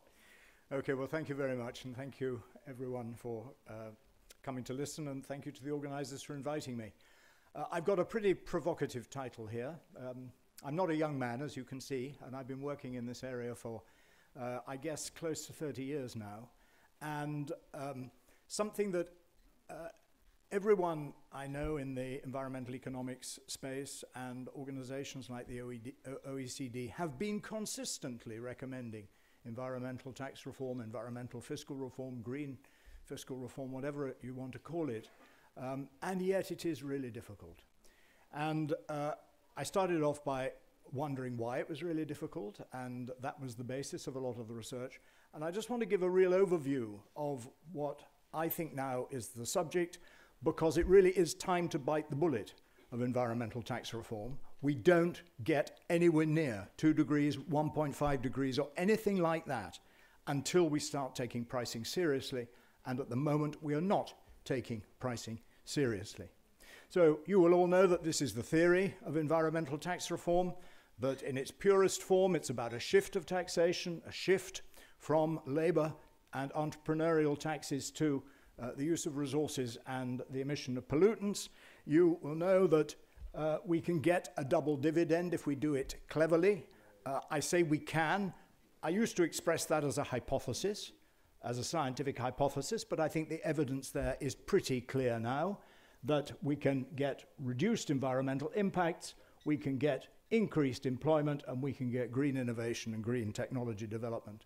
And I spent, I guess, much of the last 30 years really digging around to find evidence on those subjects, really in the scientific way trying to falsify those hypotheses, but without success. So we've seen that in Europe we've done a little bit of this, and this was a project that I did with Mikael Skue-Andersen many years ago. It was a lovely experimental setup. 6 European countries that have done it, 9 European countries, it was EU 15 in those days, 9 European countries that hadn't, and the basic results of that and other work that I've done are listed there. Environmental taxes work. Environmental fiscal reform is economically neutral or beneficial. Environmental taxes are efficient. They improve the environment at least cost. Environmental taxes can raise stable revenues. Ministries of Finance and Treasuries, please note. The public can be won round to environmental tax reform. It would stimulate investment in energy and environmental efficiency and the low-carbon industries of the future. It can mitigate the impact of high world fossil fuel prices by stimulating energy efficiency and of low fossil fuel prices by including external costs. The impacts on competitiveness can be mitigated. Low-income households need special arrangements, but many countries have already put those in place. And green fiscal commissions can help and have helped in many contexts. Now, in a way, that's all I need to say, but the rest of the slide set gives the evidence for that. I'm going to go very quickly through them, and in the discussion we can come back to some of them if you think they're particularly interesting. This is a wonderful slide, which I got from Kurt van Dender at the OECD from the Vienna conference recently. And you can see that here we have the introduction of a carbon tax on electricity, but not on petroleum. And so what happened to the use of electricity? And this line here, the carbon tax was removed. So it was, again, a wonderful little experiment, which economists love. Here comes the carbon tax, and the things that are taxed go down, just as you would have expected. The things that are not taxed continue to go up. In the study that I did with Mikael Skue-Andersen, this was funded by the European Commission, you can see that in every case with these 6 countries, emissions go down. In every case with these 6 countries, GDP goes up. It doesn't go up very much. We're not going to suddenly all become millionaires because of environmental tax reform. But what this slide tells you is that you can get significant environmental benefit at effectively zero cost. And there's practically no other way of getting significant environmental benefit at effectively zero cost. And this is another slide from the OECD, as you can see, whereby here we've got the euros per ton of CO2 abated, and you can see down here that the economic instruments outperform other sorts of instruments. That doesn't mean that I'm saying that we don't need regulation, or that we don't need R&D subsidies, or that we shouldn't employ the full panoply of environmental economic instruments. But what it does say is that if we don't use economic instruments, we're going to end up paying much more than we should, and in many ways we won't be as effective as we should be. This is the stable revenue slide. It was a piece of work we did in the UK. You can see that from 2005 to 2020, tiny little sliver here of environmental taxes went from 6% of revenues to 5% of revenues in the study that we modeled. Income tax remained the major part of the tax burden. And then by 2020, in the environmental fiscal reform scenario, we increased the percentage of environmental taxes to 15%. We didn't go all the way to environmental taxes. That would be clearly quite impossible given the scale of them. But we more than doubled, close to tripled the share. That produced a very nice 10% reduction in income taxes over what they would otherwise have been. And as you can see, we have these other national insurance contributions, which are also effectively income taxes, and they fell much more dramatically. These revenues were stable going out to 2020. We could do the same modeling again. It would be stable going out to 2030, 2040. Obviously, if carbon is squeezed right out of the system by 2040, which it needs to be, then we'll have to find another tax base. But that's the task for another generation of economists once we've solved the fundamental problem facing human civilization today. So those are those three. I'm not going to spend any time looking at that, but we can discuss it if you want to. This is a really good example of why it is that environmental tax scenarios which increase energy prices have a very limited impact on the economy compared to B1, which is where we started. You can see that two of these actually increase economic output slightly, these two decrease economic output slightly, a very considerable reduction in carbon emissions. If we rely on global fossil fuel prices to do the job, we end up here with a 6% loss of GDP. And the final fossil fuel price in the scenario B3 was exactly the same as the final fossil fuel price in these other scenarios. So you can see that increasing the fossil fuel price through environmental tax reform is a far better economic measure than relying on fossil fuel prices. This is the competitiveness slide. It shows that ETR countries, the 6, actually improved their performance vis-à-vis the non-ETR countries, the other 9 in EU 15. And here was a piece of work we did particularly for the UK, showing that low-income households need special arrangements. And you can see that by using the benefit system to have a particular compensation package for low-income households, here we've got the 10 income deciles, you can see that you can actually design an eco-fiscal reform like this, where the bottom 4 income deciles, so that's the bottom 40% of households, end up better off rather than worse off. Obviously, that means the richest households are going to end up slightly worse off. Green fiscal commissions, and this is my last slide.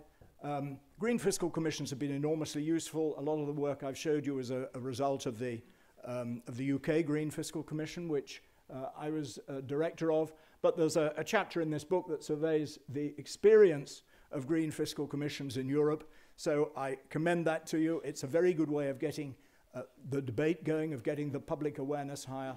And most countries that had a green fiscal commission went on to introduce environmental taxes. So it's a very good way to start. Then I had a few slides on subsidies. I'm sure I don't need to show you the lunacy of fossil fuel subsidies, except to say that they are kind of very high. They're much more than carbon pricing, so that not only are we not engaging in eco-fiscal reform, but we're continuing to subsidize climate change. Future generations will think we were completely insane. And we've obviously got to try to change that. I've had my 5 to 8 minutes, and I will therefore finish with pointing you to these 8 briefing papers that are written in plain English about these particular topics, which in every debate about environmental tax reform I've ever been on, these are the topics that come up and which we have tried to address in an effective and comprehensible way. And there are some other slides, other contacts there. Anyone who wants these slides is very welcome to come and ask me for them. Thank you very much. Thank you so much. As always, a wealth of knowledge there to be shared amongst everybody, and thank God there is no Brexit from the IRP. So we continue, and we're going to hear Shardul, who presents the OECD view, but also the view on the typical question, and forgive me if I look at our friend from Amsterdam, the question, what does it cost when we don't do something? That is something that we need to keep in mind, and thank you very much for your analysis. We're looking forward to you sharing the economic drivers and also how we can actually get it right. Thank you very much. It's always a humbling experience to follow Paul. I've had this experience more than once. You mentioned that I'll be talking about the OECD view. Paul's talk was the OECD view. So what I'm going to talk, knowing that I was following in his footsteps, is somewhat slightly different. So I'll be talking partly about the OECD's Global Material Resources Outlook, which we have just launched. And that'll be connecting a number of economic drivers to the outlook for resource use. And then I'll be talking about what are some of the consequences of inaction. Some of them have been mentioned today, but not all. And then linking it to what does it mean for policy instruments more generally and economic instruments in particular. So my talk would be more focused on resources, but it'll be broader than economic instruments or environmental fiscal reform. So first, just talking about outlooks for resource use. Why have another outlook? All of you are probably familiar with this outlook, which is celebrating 50 years now. And what I'd like to point you to is that in those days, in the late 70s, in the 1970s and the 80s, there were at least a subset of economists who had a very different view on resource scarcity. And the idea was if resources become scarce, there will be, their price would rise, there would be more substitution, innovation. And in short, the other extreme view was there is no problem. Now, since then, the physical sciences and the economists have come to a much more convergent agenda over the last 4 or 5 decades. One, it's less a debate about scarcity in absolute terms. It's about planetary boundaries. The really scarce resource is the capacity of our sinks to absorb the waste that we are consuming. And of course, moving away from the belief in efficient markets to market externalities and how to address them. But there are a number of things where we are still lacking full information. And that relates to, okay, we know economies grow, they consume more resources, but can we unpack a little bit what the drivers are for resource use? What can we say about the granularity of the outlook for resources? Not just talk about tons of total material consumption, and then what does it mean in terms of consequences? Because ultimately, it's not tons of material use, which is the end point, it's what are the consequences of it. So that's the motivation of the outlook that we undertook. Just to give you the findings in a nutshell, obviously I have a limited amount of time. This was the total material use in 2011, 79 billion tons. And if economies grow as projected but follow the same structures and the consumption patterns, we would actually end up increasing resource use by 2060 by almost 300 gigatons. But economies, of course, are not going to be static. There's going to be structural change. In particular, there's going to be a move towards servitization, which is much less resource intensive, and that's going to knock off a little bit of the material consumption. There's also going to be technological change due to autonomous factors, that is exogenous of resource efficiency policies, and that, in our estimation, is going to result in some more decline in total material use. The bottom line figure we have is a near doubling of total material use by 2060. So now, the more interesting story is not the total material use projections. It's what happens across materials, what happens in terms of consequences. So this is the picture in terms of different kinds of materials. And you have sand, gravel, and crushed rock. You have the 2011 value, and you see the dramatic increase that's projected by 2060. Limestone after that, so these are in the non-metallic minerals category. Construction materials is what's driving it. Then you have coal, which is also in our baseline projections, showing a very dramatic increase. And then you have metals and a whole range of materials. So the point I wanted to make, and sometimes it's lost in aggregate policy targets, is imagine if you go to a doctor and the doctor says, you're consuming 2.5 kilograms of stuff per day, cut your consumption by 500 grams. Now you need to know whether you have to cut your lipids or your sugars or your salt and so on and so forth. So you need, beyond the aggregate targets, one needs a better handle of what is the composition of the material use, what are the consequences, and we need a second layer or a third layer of policy objectives to ultimately address the end impacts. And of course, the trends are very different across countries. This is the picture for the OECD from roughly 20 gigatons in 2017 to roughly 35 gigatons in 2060. And you have the trends for the 4 broad material categories. For bricks, this is the picture. It is a doubling. You see the dark gray part is the construction materials, and you see a rapid increase up to 2025, which is when we are projecting that the current construction boom in China would plateau out, and that is going to lead to a flattening of the construction materials. But of course, then you have other countries, and then sub-Saharan Africa, which is going to pick up towards the end. And for the rest of the world, Sub-Saharan Africa is in the third panel, where we are seeing actually a tripling of resource use, and that's the breakdown. Now, as I said, tons of material use is not the end point. Now, if you look at environmental impacts, what we have done is we've looked at almost a dozen environmental impacts. Impacts on toxicity, land use, ozone layer depletion, climate change, of course, acidification, and so on. And because the metrics are different for each of these pressures, we've normalized it to a scale of 1 for the most polluting material. And what you see is basically scaled values relative to that. So this is the picture for concrete in 2015. This is what happens to the environmental impact along these dimensions for concrete in 2060. This is the picture for iron. Again, you see different dimensions for different materials, and you see the picture for 2060. Another point I'd like to make is comparing the environmental impact of primary versus secondary materials. This is the picture for zinc, primary. That's the picture for zinc, secondary. Nickel, primary. Nickel, secondary. If you want an image for a circular economy case, this is it. Now, coming to climate change, it's been talked about a lot. According to our calculations, the material cycle is roughly responsible for 2/3 of greenhouse gas emissions, and that is the projection for 2060. 9% of total greenhouse gas emissions are associated with just 7 metals. Concrete accounts for 12% in 2060, and 50 gigatons of carbon dioxide equivalent emissions are projected to come from the material cycle. So it's not just incompatible with the Paris Accord, we are on a collision course with the Paris Accord if the material cycle management continues as we are. Now, what does it mean for policy and economic instruments? And I just have 4 messages for you.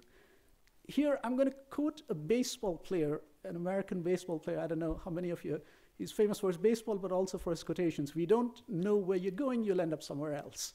And I'm talking about target setting. There's also a more sophisticated law called Goodhart's law. If a measure becomes a target, then it ceases to be a good measure. And target setting is critical, but the motivations behind it need to be clarified. Are we talking about domestic or total material consumption? Are we talking about total material use, or are we talking about use by different kinds of materials, given how different the patterns of material use are? And ultimately, what is our objective? Is it tonnage of materials, or is it the environmental externalities that they drive? And clarifying those, I think it's a good optic to have an overarching target. And many countries have actually done this finer grain analysis, but not all of them. I think we need this breakdown to design more sophisticated and more nuanced policies. So that's the first message. The second message is, before we put a price on the externalities of resource, let's correct existing distortions. Now, if you talk about what kind of fiscal measures we have for secondary versus primary materials, we have landfill taxes, recycling subsidies, which are helping secondary materials. We have virgin material taxes, very few examples for aggregates, construction aggregates, and so on, which are again helping secondary materials. Well, what do we have on the other side? We have exploration tax credits, accelerated depreciation, concessionary provision of electricity, fuel tax exemptions, public finance for mining, export restrictions on metal scrap. So the balance is clearly tipped way too much in favor of primary extraction and processing and use. So before we put the prices, we need to correct this imbalance. First, actually, we have to measure it. We don't have numbers.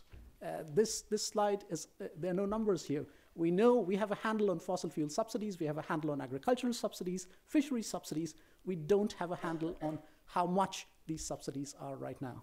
So that's the second message. The third message, and this is just one slide summary of the case that Paul already made eloquently, is there's a strong case for economic instruments and packages like environmental fiscal reform. They equalize abatement costs, offer flexibility, incentives to innovate, and are a source of public revenue. Have they worked in the case, Paul's talk was more about climate, have they worked in the case of resources? Yes, they have. They have helped divert waste from landfills, and they've boosted recycling. And a lot of the examples are from Europe, actually. So this is not causality. This is a correlation between landfill tax rates and the amount of waste which is diverted away from landfills. And as the tax rates increase, the amount of waste going to landfills decreases. This maps essentially the percentage of charge which is going for landfills and the recycling and composting of municipal waste. The basic point is, at the end of life, there is a lot of experience in economic instruments, particularly in Europe, and there's a lot of evidence to show that it has worked. But it's a mixed story. The impact upstream is less clear. If you take extended producer responsibility schemes, which has many components of economic instruments, they have helped boost recycling rates. What they've not done as successfully is send a signal for eco-design upstream to the producers. If we talk about virgin material taxes, first of all, there are a few examples. It's very hard to disentangle what their effect is compared to many other factors.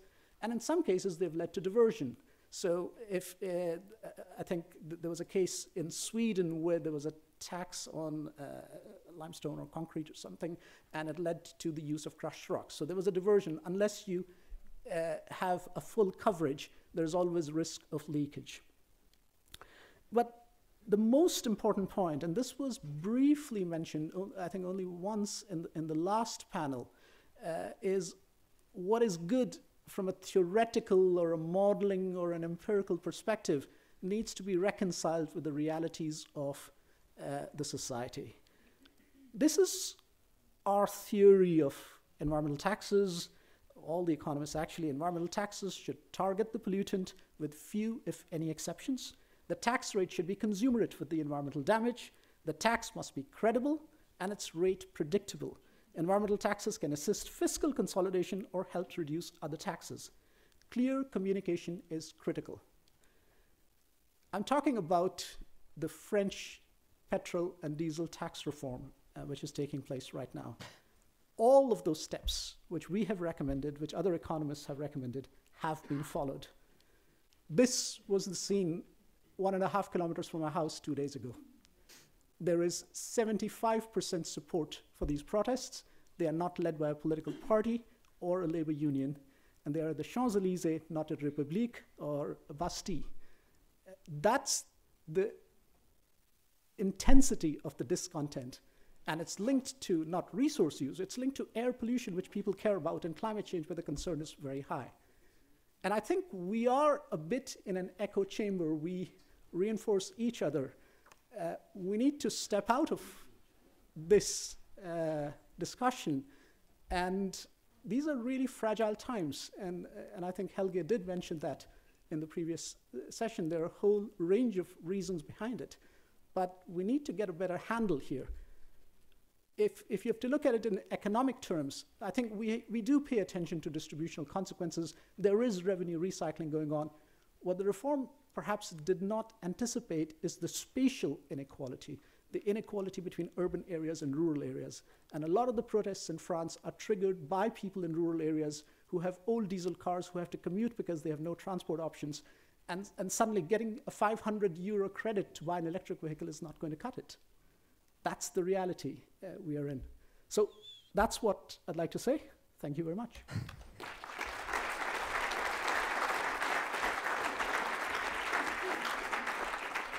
Without further ado, and thank you very much, I've already got some questions, or you've already put some questions for Professor Ekings out. Dominic Hogg has a widespread experience in circular economy in the EU with certain projects there, revisions of waste directives, and the project directive on single-use plastics. So, Dominic, we're very much looking forward to your relevance or to your analysis of the relevance for resources within the environmental taxes and charges reforms. Many thanks for the introduction, and thank you to the organisers for inviting me, and it's a great pleasure to be here. So I was asked to summarise, to a degree, a piece of work I was involved in much of last year, on behalf of DG Environment, looking at environmental taxes, and particularly those around resources and air pollutants. Paul was mentioning, typically if you're doing pretty well in terms of tax revenues from environmental taxes in the EU at the moment, you're probably getting somewhere close to 4% of GDP from environmental taxes, which is typically around 10% of the overall tax take. Most EU countries take around 40% of GDP in terms of their tax revenues. But the vast majority of those are typically related to fuel, energy, vehicles. And so in terms of the resources, because they're not quite so commonly used and people aren't taxing them quite as heavily, really weird thing. Why do people not tax air pollution? Why do they not bother? The highest air pollution tax we have anywhere in Europe is at 1/10 of the known externalities of air pollution. That's crazy. And I think it's something where climate change campaigners would do well to look at those co-benefits and ask for those things to be looked at as well. But so we were specifically asked to look at the resource issues and the air pollution ones, and I'm going to concentrate on the resource ones. Lots of people were involved in this study. It was led by the Institute for European Environmental Policy.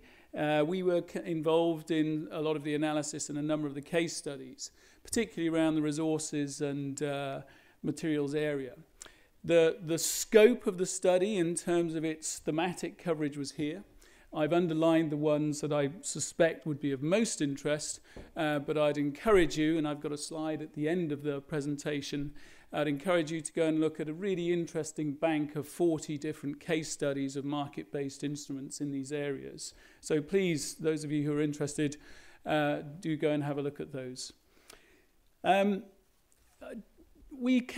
ones where we carried out case studies in the relevant areas, and I'll go into a very small amount of detail in some of these in due course.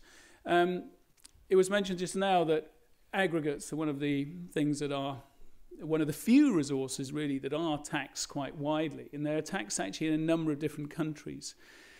In a number of those countries, though, the tax rates that are applied are really very low indeed. The highest of the tax rates on aggregates is the one in the United Kingdom, which stands at about just over £2 per tonne of aggregate extracted, which is actually a relatively significant component of the price. And so that tax has had an effect, and I'll show a little more about that. It interacts with the landfill tax because, if you like, on the one hand, we have a measure in the landfill tax that drives people to look at the people who are demolishing buildings, that drives them to think, how do we avoid taking this stuff to the landfill? On the other hand, the aggregates tax says, well, actually, here's another incentive, because if you want to go and buy primary aggregates, you're going to have to pay a little more because the tax we're going to tax you for the use of them. In the Baltic states, there's long been taxes in place that cover a range of mined materials, and they've been in place for some time, and they have been used in the past to generate environmental funds to support environmental activities in those countries, and so we looked at a couple of those as well. In Finland, there's a peatland tax that has been looked at. This is mainly to do with the use of peat as a source of energy, so it's related to climate change, as we're discussing here. Arguably, could have been higher to have generated a greater impact. Deposit refund systems, many of you from Germany will know these very well, and you have a system that delivers some of the highest return rates across Europe at something around 98% for PET bottles. We looked at the one in Finland. Both in Norway and Finland, they're quite different schemes in terms of the way they operate to the one that's run here in Germany, in that they're effectively voluntary. They're not there because somebody implemented a policy saying there must be a deposit refund scheme. They were actually implemented in response to packaging taxes covering beverage packaging. And they've actually been designed in conjunction between effectively the beverage company, the beverage manufacturers, and the retailers, with them on the board, trying effectively to develop a response to taxes that were effectively going to penalise them more if they were not either involved in the scheme, as in the case in Finland, or in the Norwegian case, you have a tax that actually falls as the recycling rate for those beverages goes up. And that tax falls very close to zero at very high recycling rates. And it's quite a punitive tax. So that's why the industry moved to actually implement these measures. We have the packaging taxes in other packaging taxes in Belgium. We looked at one in Latvia, and I've put the one in Romania in brackets. It's more of an extended producer responsibility cost recovery scheme rather than a tax. You'll be familiar with plastic bag levies. One of the first countries to do this in Europe, some of the earliest areas who did this were actually in South Asia, triggered by monsoon events and the floods being caused by drains being blocked by plastic bags. The Irish tax was an early implementation of a scheme that was very successful, lost a bit of its its effect in the period where the government left the tax at the same rate without increasing it in line with inflation. So people started to consume more bags again. Then the tax went up, and we saw a reduction in the use of the bags again. We looked at pay-as-you-throw, and again in Germany, you'll be very familiar with this. Weirdly, in my country, it's still illegal to implement pay-as-you-throw schemes for householders. In other words, to charge either by weight per sack or by volume of container for the removal, effectively, of unrecycled waste. And so we looked at those in the Benelux region as well and have some quite successful schemes there.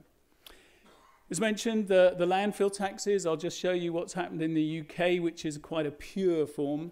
In Austria, there's also been a landfill tax. The graphic was shown, I'm slightly worried about that graphic sometimes, because what it shows is a lot of the countries in the bottom right-hand corner of those, they're all countries with bans, so you'd expect there not to be much landfill, wouldn't you?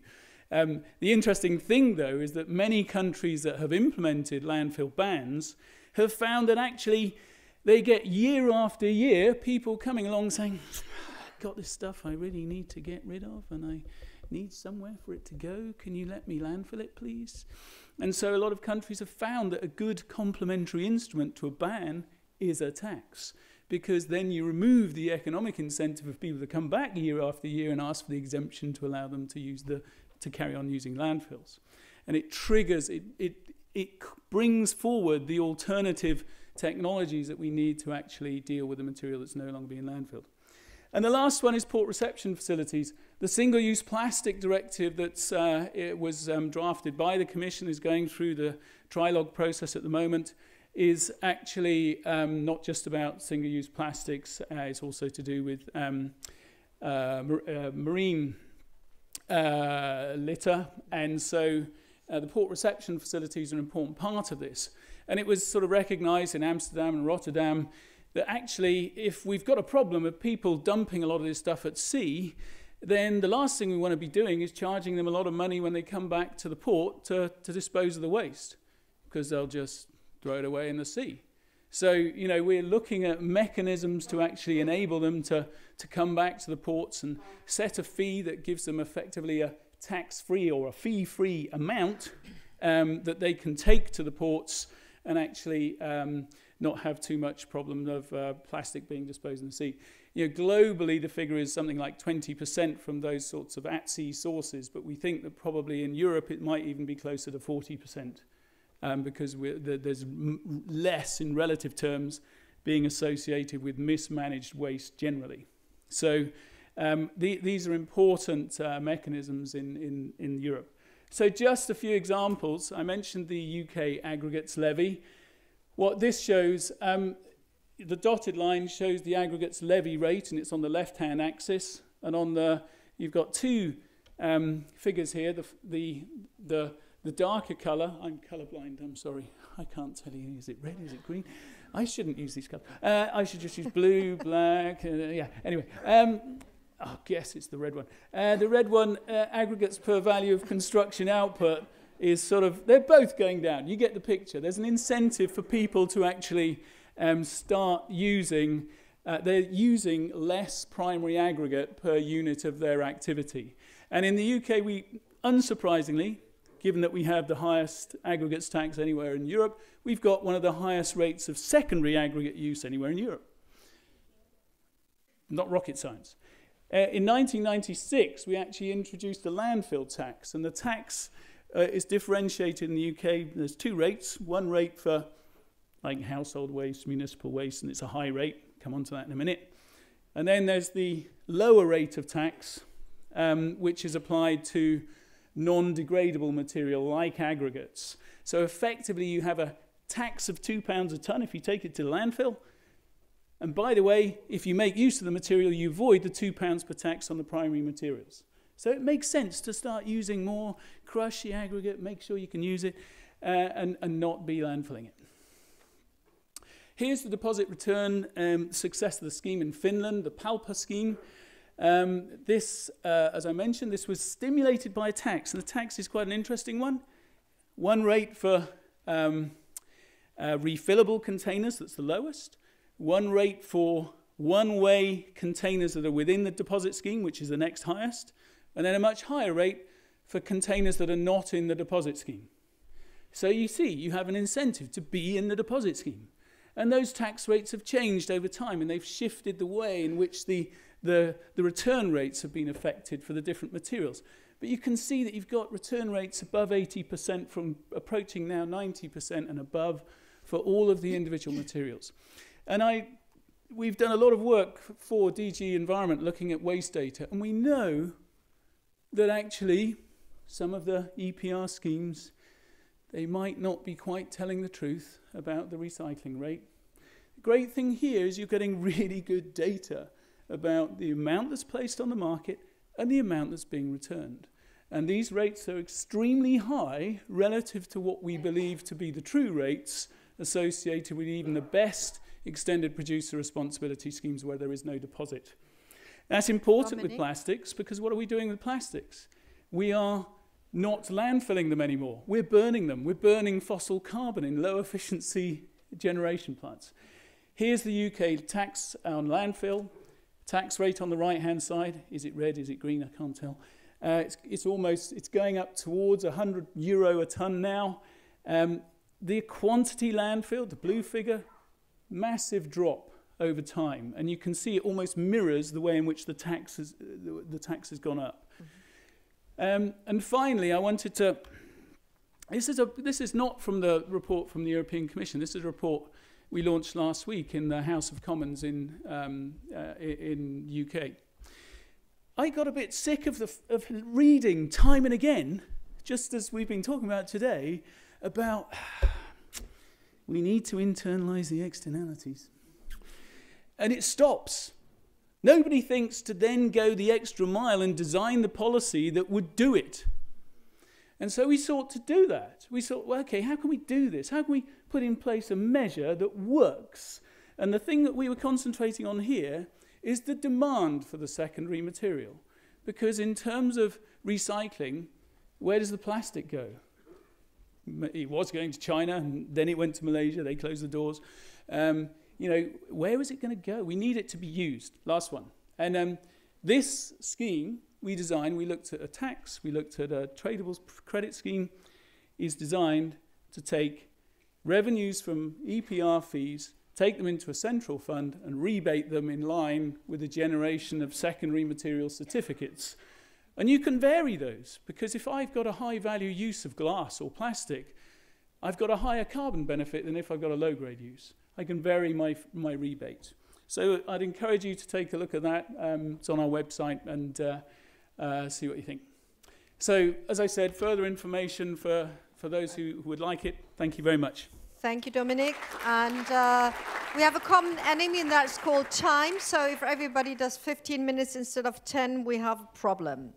So I'd like to turn to Dr. Klaus Jakob. He is the research director at the Environmental Policy Research Center here in Berlin, and has just a couple of days published a guide for transformative environmental policy as a guideline. I would assume that there are one or two aspects on financial behavior in it. So maybe you would like to share that with us. Yes, thanks a lot for introducing me and for inviting me to this on this occasion. I'd like to share 3 slides with you to be really brief. First, my starting point. When we talk about fiscal instruments in the field of resource policy, someone could say, although we are meeting here for the 4th time now, resource policy are still a new kid on the block in terms of environmental policies. Environmental policies so far aimed for reducing emissions and their impacts. Now the paradigm of resource policies to address the input to the economy is still relatively new.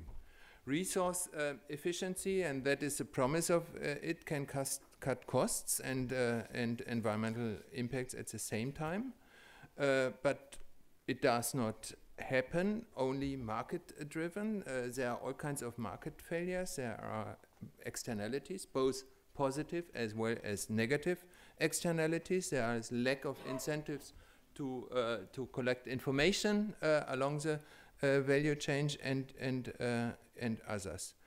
So far, resource policies, I would say, when looking across Europe, focused very much on the positive externalities sides and the lack of information, and accordingly used and introduced policy instruments focusing on voluntary measures, providing of information, persuasion, and promotion of innovation in this field quite substantially in many countries, but to a lesser degree on regulatory approaches and market-based instruments. Now, I would say innovations are available, and the task is now to change the gears in terms of governance approaches. I'd say there are quite some indications that innovation activities, not only in technical innovation, but also in terms of social innovation.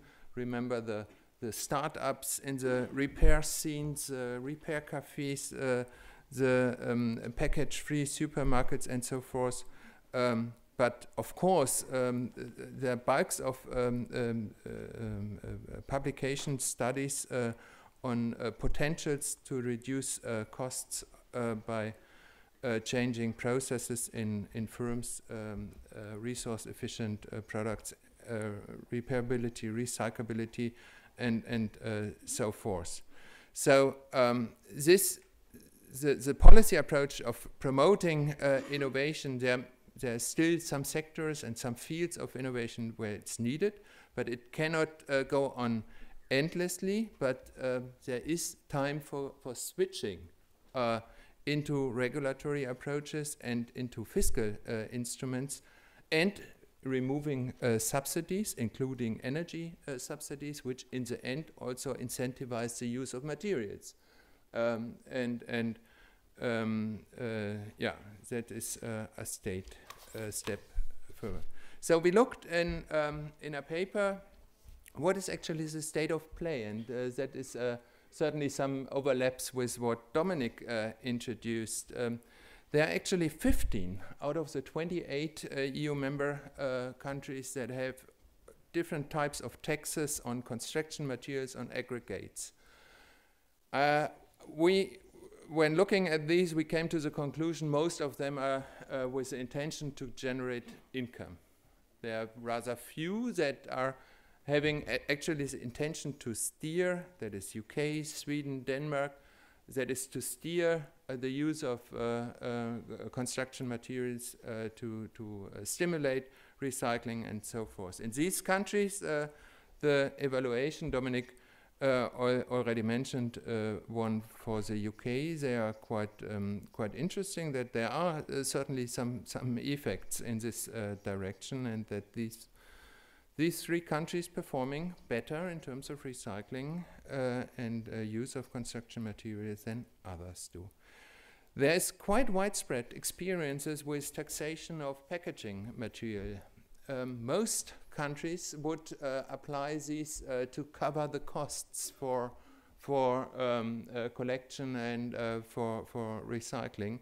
Only few, again, Denmark as an example, as a steering to use packaging material that is environmentally advantageous. There is a few examples in introducing fees on electrics and electronic devices. That is an option you have as within the context of the V directive.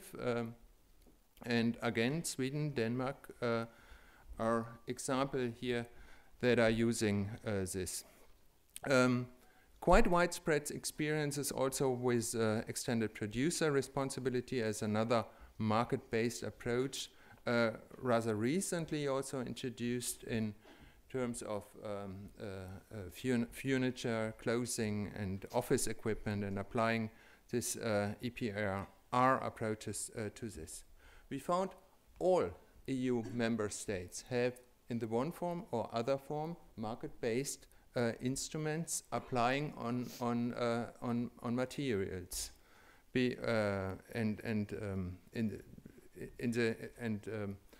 potentially fostering circularity of economy.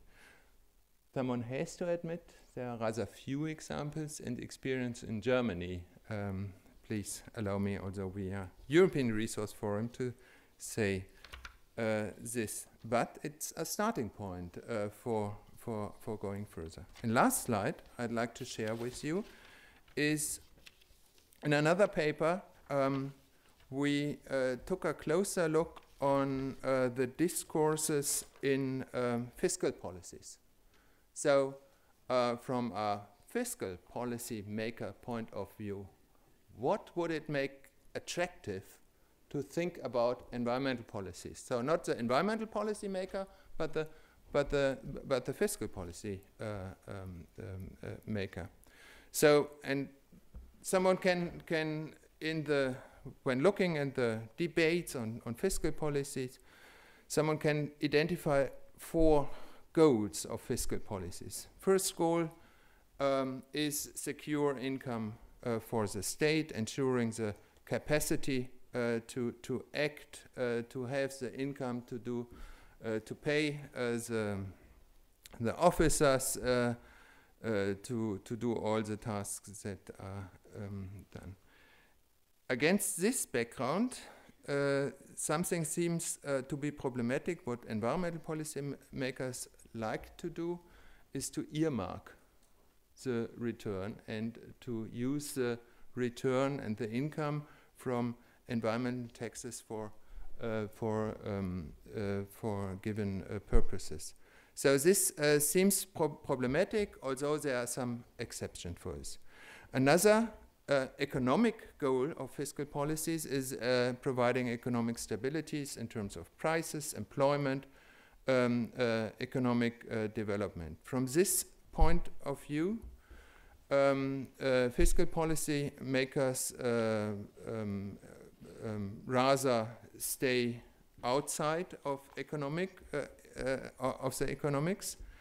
They prefer indirect tax, which is preferable also for environmental policy maker. In terms of third goals, distributive justice, it's again a bit problematic. By means of taxation of income, it's easier to tax on the basis of the individual capabilities and the individual income, and also to some effects. For example, the measurement for inequality in Germany, the Gini index before taxes, it's 0.549, and after taxes it's 0.29. So the tax system really reduces inequality. That is a bit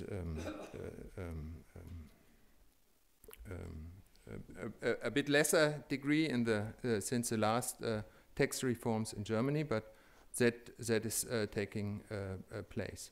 This is problematic for environmental taxes, which are ignorant in terms of taxation on the basis of capabilities, but there are options to design such environmental taxes accordingly, and also, although earmarking is not the preferred option of in the taxation policy, this can be used also to level out the unwanted distributional impact. Klaus? Steering, yeah.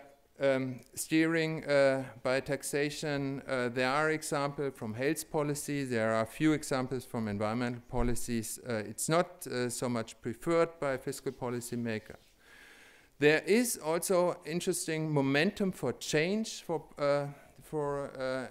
fiscal policies, demographic change, changing the basis for taxation of income, adding up in additional spending requirements for public funds. Climate change will cost in the future. Adaptation to climate change will cost in the future. There are a number of recommendations from OECD and EU to go further into the direction of environmental taxations and indirect taxes. So these are momentum for change that can be used and that can be tapped on in the discussion about resource taxation. Thank you very much. Thank you very much for that. I do have a number of questions for afterwards, but last but not least, Carola Maggioli. She's actually been with the EU a couple of years and the head of the sector in charge of energy taxation and other environmental taxes. Now, the point being that there is only basically one tax which is Europe-wide harmonized, and that's the energy tax from 2003. Everything else, and that's why we've had all these different numbers and examples, is a matter of country policy and country jurisdiction. So please take it away, Carola. Thank you very much. Thank you. And I am grateful to my previous speakers that already pointed out a number of elements concerning, for instance, the rationale for environmental taxation that we completely share in the Commission. So the need to switch to green taxation, also in view of the efficiency of the environmental taxes compared to other income taxes, are very well acknowledged by the Commission. And it is almost 10 years that we give indications, these kind of policy indications to member states. Have already the use of subsidies is a very negative one, and it would be much more useful to try to get rid of, paradoxically, to get rid of existing subsidies instead of conceive needed environmental tax reforms, but which go together with. But obviously the subsidy problem is a competitiveness problem. We have not very much spoken about this kind of aspect. Policymakers, one together with the distributional one of the most important.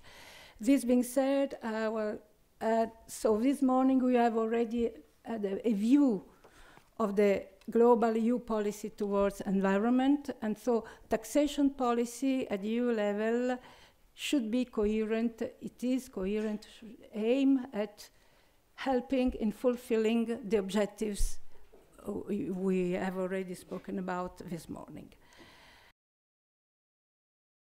More details on the EU policy, I would like to remember which is our institutional framework, because the institutional framework is very important. I will concentrate my intervention on what the EU can do, not only at national level, but EU as institution. Taxes are based on the concept of subsidiarity, which means that taxes should be implemented at the better level of governance, which could manage the tax. This is arme à double tranchant. This is a very dangerous, in a certain way, statement, even if it is correct. I give you an example. Consider conjunction taxes or levies. Probably the best way to manage it, at our knowledge, is at a local level for the moment. It would be very, very difficult to manage it at EU level globally. So there is also rationale for considering that subsidiarity has a meaning in the context of environmental taxes. But it is obviously a limit.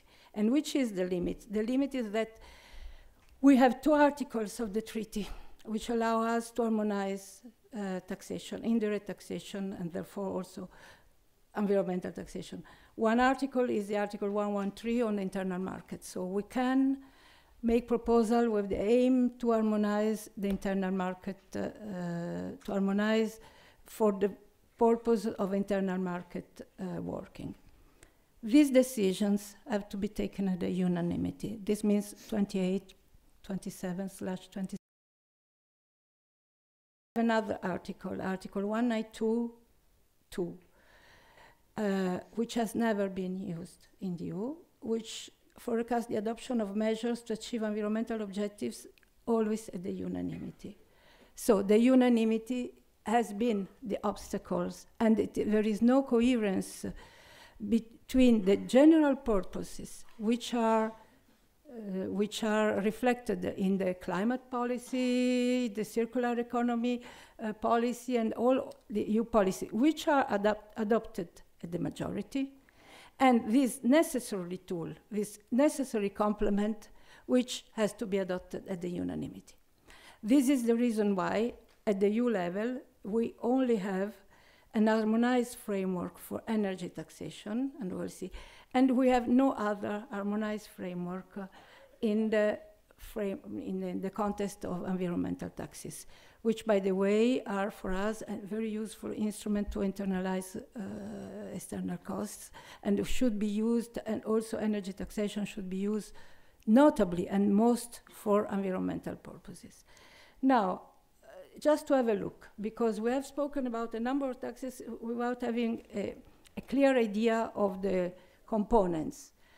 You have here the environmental tax revenues for the member state from 2004 to 2016. So energy tax is by far the most important. But these taxes, do not represent only the harmonized EU energy tax, but a lot of other national taxes which have been added exactly because member states did not want to come back to decide at the unanimity, but in the meantime, they have added other taxes. So you will find here, for instance, the CO2 taxes applied by 8 member states in the EU and other kind of taxes. The second one are transport taxes. So transport taxes here, because you already have the transport taxation for the energy tax in the first line, but transport taxes are more circulation taxes and registration taxes for vehicles. And then the tiny line, green, are the pollution taxes, the taxes which have been presented to you, for instance, in the previous study. This is a very small part of the wide EU member state environmental taxes. Let's see how they are composed. You can see that the average is the average, but that the situation among member states is very differentiated. It's very differentiated as a value, that is the structure as a percentage of GDP. We obviously have the energy taxes are the most important, and then we have transport and then pollution. But the mix, the level and the mix is very different. And the member states which actually had successful tax reforms, which I agree completely, are not necessarily the member states which have more environmental taxes. Then, this being said, so just to give you a panorama, oops, sorry. The energy taxation, which is, I would say another thing. I am presenting all taxes because in our view, all taxes are important to the purpose for which we are here together today. And we consider, as the previous speaker said this morning, okay, energy taxation is as important as, if no more, than one landfill tax for our purpose of circular economy. So we don't like to separate, to consider that the taxes are more useful at the purpose than others. We do not think so. So energy taxation. The directive is dated 2003. The directive, the main purpose was income raising, as it has been said. The environmental concerns were very marginally touched upon during the, because some member states, and the biggest one, did not want to tackle, to consider environmental concerns. So maybe even member states who successfully undertake some green tax reform, they did not want to make environmental consideration in energy tax directive.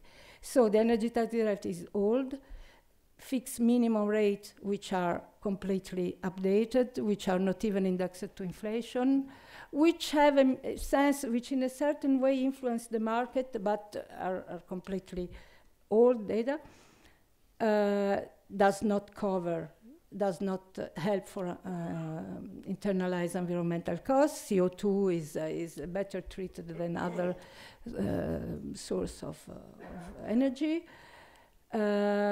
And therefore give no incentives to technological change.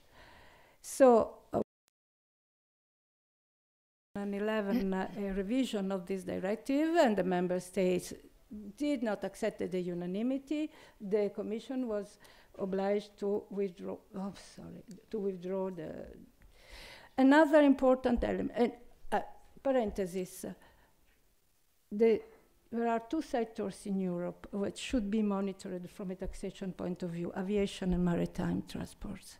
They are exempted by our directive on energy taxation, and they are much less taxed than other sectors, the road transport. This is one big, I would say, one of the most important problems we may have, even in terms of circular economy, I would say. Now, then we will act on passenger car taxation, which is not harmonized in the EU, but we are considering whether we cannot reason on a distance-based car taxation. Distance-based car taxation, which could include some consideration CO2. It is already the case in a number of member states. Maybe you are saying that I have not spoken about the ETS, the systems to tax the aviation, but historically they have been out of, that is, not represented the market prices at all. Now it has been a revision. And then we have the taxes on natural resources, a sense for completing. And this is, as you have seen, a patchwork of small different taxes or levies in EU. The priorities, which is our priorities, are on wastewater, food waste, and plastic waste. By the way, I would like to remember that recently the Commission has proposed as an own resource for the EU budget, the member state pays a part, an amount, to cover the amount of plastic which has not been recycled. It's not really a tax, it's a sort of levy on non-recycled plastic. We have to see whether member state will accept or not it. Carola? I finished. Like the gentleman. Conclusion. Taxes are important to internalize environmental costs. Expanding environmental taxation contributes to more growth-oriented tax systems. Taxation is a necessary complement to the measures already adopted in the circular economy strategy. The priority for us are the revision of the ETD directive in order to let it become an environmental tax, more environmentally related personal car taxation, and the coordination of pollution taxes. We will not harmonize, it's a patchwork, but it would be useful to member states, we have benchmarking and coordination of these taxes. Many thanks. Lovely, thank you very much. And with that, let me just quickly do my MC role. We're not going to have a long discussion. However, in a couple of minutes' time, of course, we have a get-together so that everybody who still has an open question can actually come to the participants of the panel and ask them additional questions. However, already we have 2 or 3 questions to Professor Ekins and also to Shardul. So may I call you Paul for the sake of this discussion. Paul, whoever asked about Australia can get together with you, but maybe we can take the German example as a sort of role model or role example. Is there anything that Germany has done right or not? Well, I'm certainly not going to sit in this hall here and say no. Germany has obviously done lots right, but I must also confess that I don't know the detail of the German construction demolition waste recycling. But what I would say is that the traditional way that Germany has dealt with waste in general is through regulation. That's fine. I never said that taxation was the only way in which you can get results. On the other hand, I can remember a lively debate in the 1990s when the UK was doing absolutely nothing about recycling, and Germany had introduced the Green Dot scheme and all that. Our economists were absolutely certain that this was a really expensive way of increasing the recycling rate. And I don't think it's accidental that a few years after that discussion, we introduced the landfill tax. And I would bet that the landfill tax has proved a much cheaper way of going from 2% to about 40% recycling, which is what the UK has done since that period, than the German regulatory-based system. Obviously, the German system has worked, and because your households have been very cooperative and you've got high levels of environmental awareness, it's worked. That system would have worked much less well in the UK, where we don't have quite those characteristics. So I would have said Germany has extremely good recycling rates, but you probably could have done it cheaper if you'd also used economic instruments. Lovely, thank you so much to Shardul. A person in the audience was very happy that you pointed out to the city, to the rural-urban sort of gap that is developing, and you see 2 or 3 questions that go into the direction of your presentation. So what could have avoided the present clashes on the road, on the Champs-Élysées and in Paris? What would have been a wiser strategy? There's a very common phrase in the US called Monday morning quarterbacking. After you watch the football games on Sunday and then you're the expert the next day. I don't want to do Tuesday afternoon quarterbacking on a very live issue.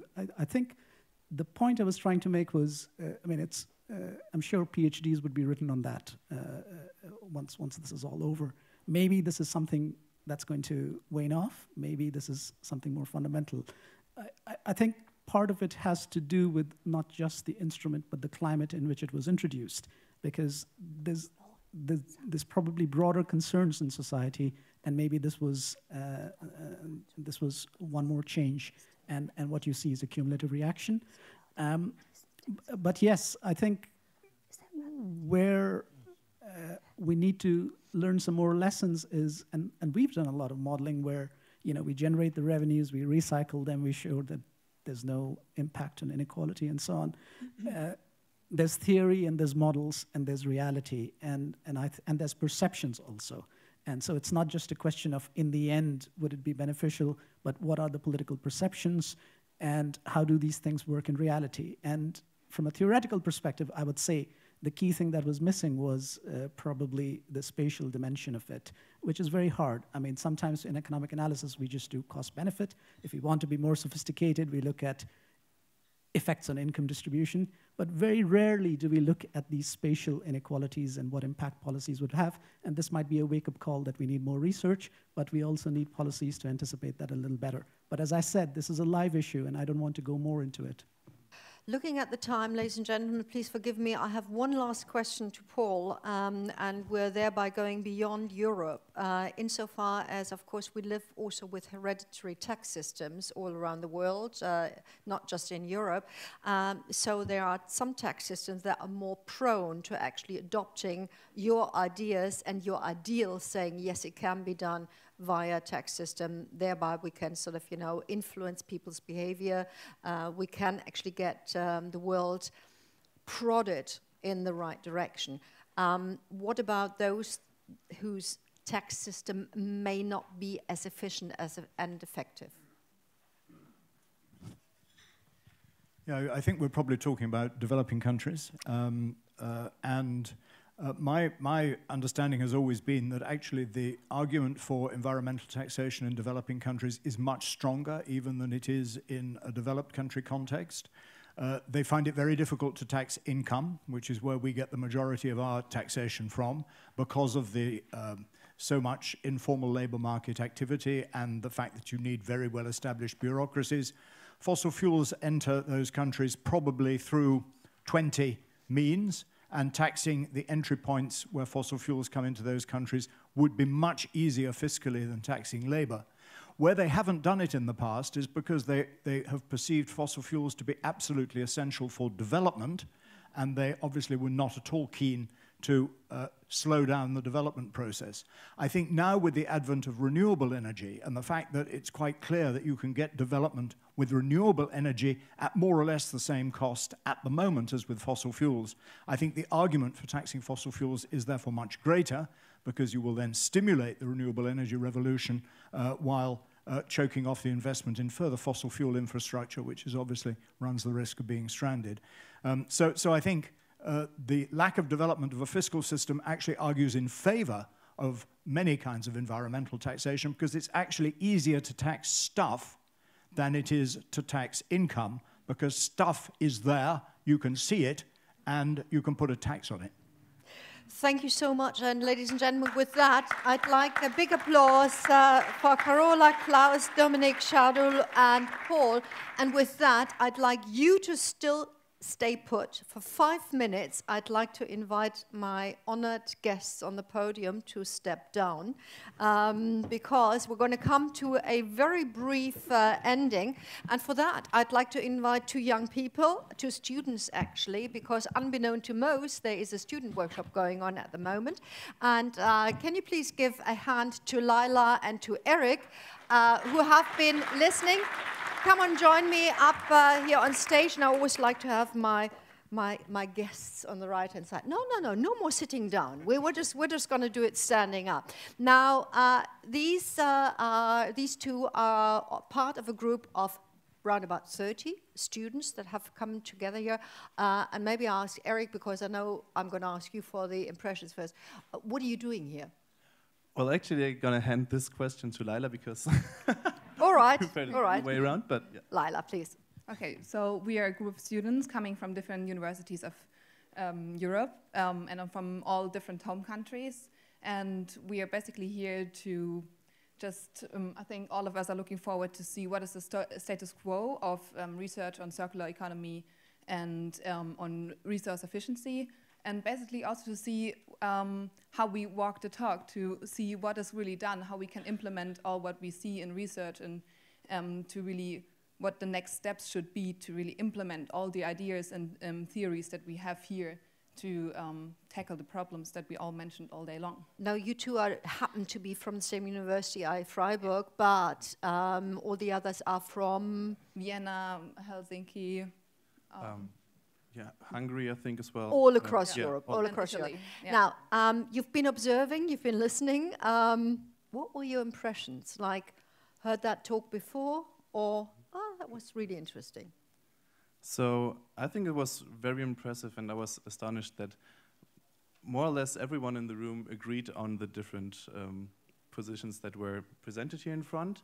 And it was super interesting not to only see that everyone is aware of the problems that we're facing in the future, but that also like we have so many minds and tools that are being combined in here to tackle those problems. So we know the problems, we know the solutions, and now what I really always find when it comes to those environmental topics is that then bringing those topics, like those solutions, to action is the problem that we often face. And yeah, I'm really excited to maybe hear also tomorrow more about like how we can really tackle those problems in practice.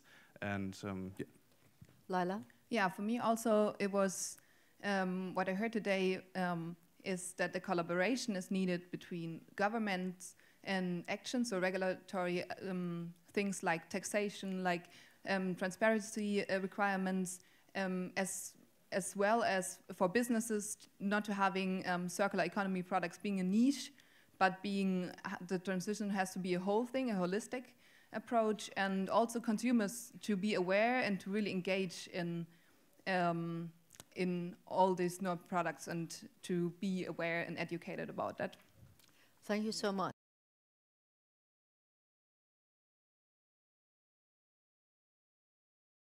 All the time? Sometimes, like, you know.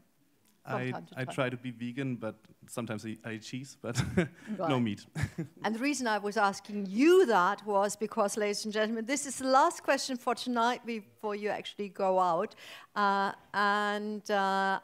think we had a slight misunderstanding with my wonderful gentlemen, and they have now put up the right questions. So we want to know from you. Are you vegetarian, vegan? Do you still eat meat? Well, can be quite nice. Do you eat anything? So, right at the moment, only 8 people have gotten out their devices. Maybe we have a couple more before I let you go. And I eat what I like and what I find tasty. Do you know what we left out in that question is, do you still drink alcohol? Funnily enough, tax on alcohol works in most countries. So, you know, maybe we should get a benchmark of that. You do drink a little bit of alcohol? Sometimes. Sometimes, yeah. Students never drink alcohol. No, we don't like Good. it. Okay. 5, 4, 3, 2, 1. Please stop voting. 71 people have given us their vote. I eat meat no more than twice a week. Congratulations. I eat what I like. I think that's great. A vegetarian, a quarter of you are vegetarians, and vegans, 5%. Now, the good thing is you're going to get all that here at this conference. You have the widespread, and as I said, we're climate neutral. And tonight, you can have all the conversations that you want. I think the deadline is 10 o'clock. By that time, we have to sort of, you know, left the building, not just Elvis, but us too. And we see each other tomorrow morning at 9 o'clock, fresh. Our keynote speaker from tomorrow morning is already here. He's already in town, so you can't miss a plane. Ugo Bardi is there. Now, I should borrow. Thank you very much. Oh, can those two please get a big applause?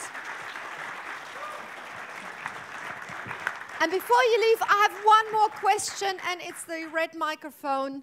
Boss, how was it for you today? Oh, very wonderful. You made very nice speeches. And what do you mean I made nice speeches? Yes, I listened to you. You always introduced the who would would come in the speech, and so you had already. No, it is very wonderful. It is running very well, but it's you who is organizing. So thank you. Thank you. And thank you also. Yeah. Okay. Only. Okay. So tonight, nobody's going to have meat. It's only vegetarian and vegan, so you're safe. Den Einspringen mache ich noch.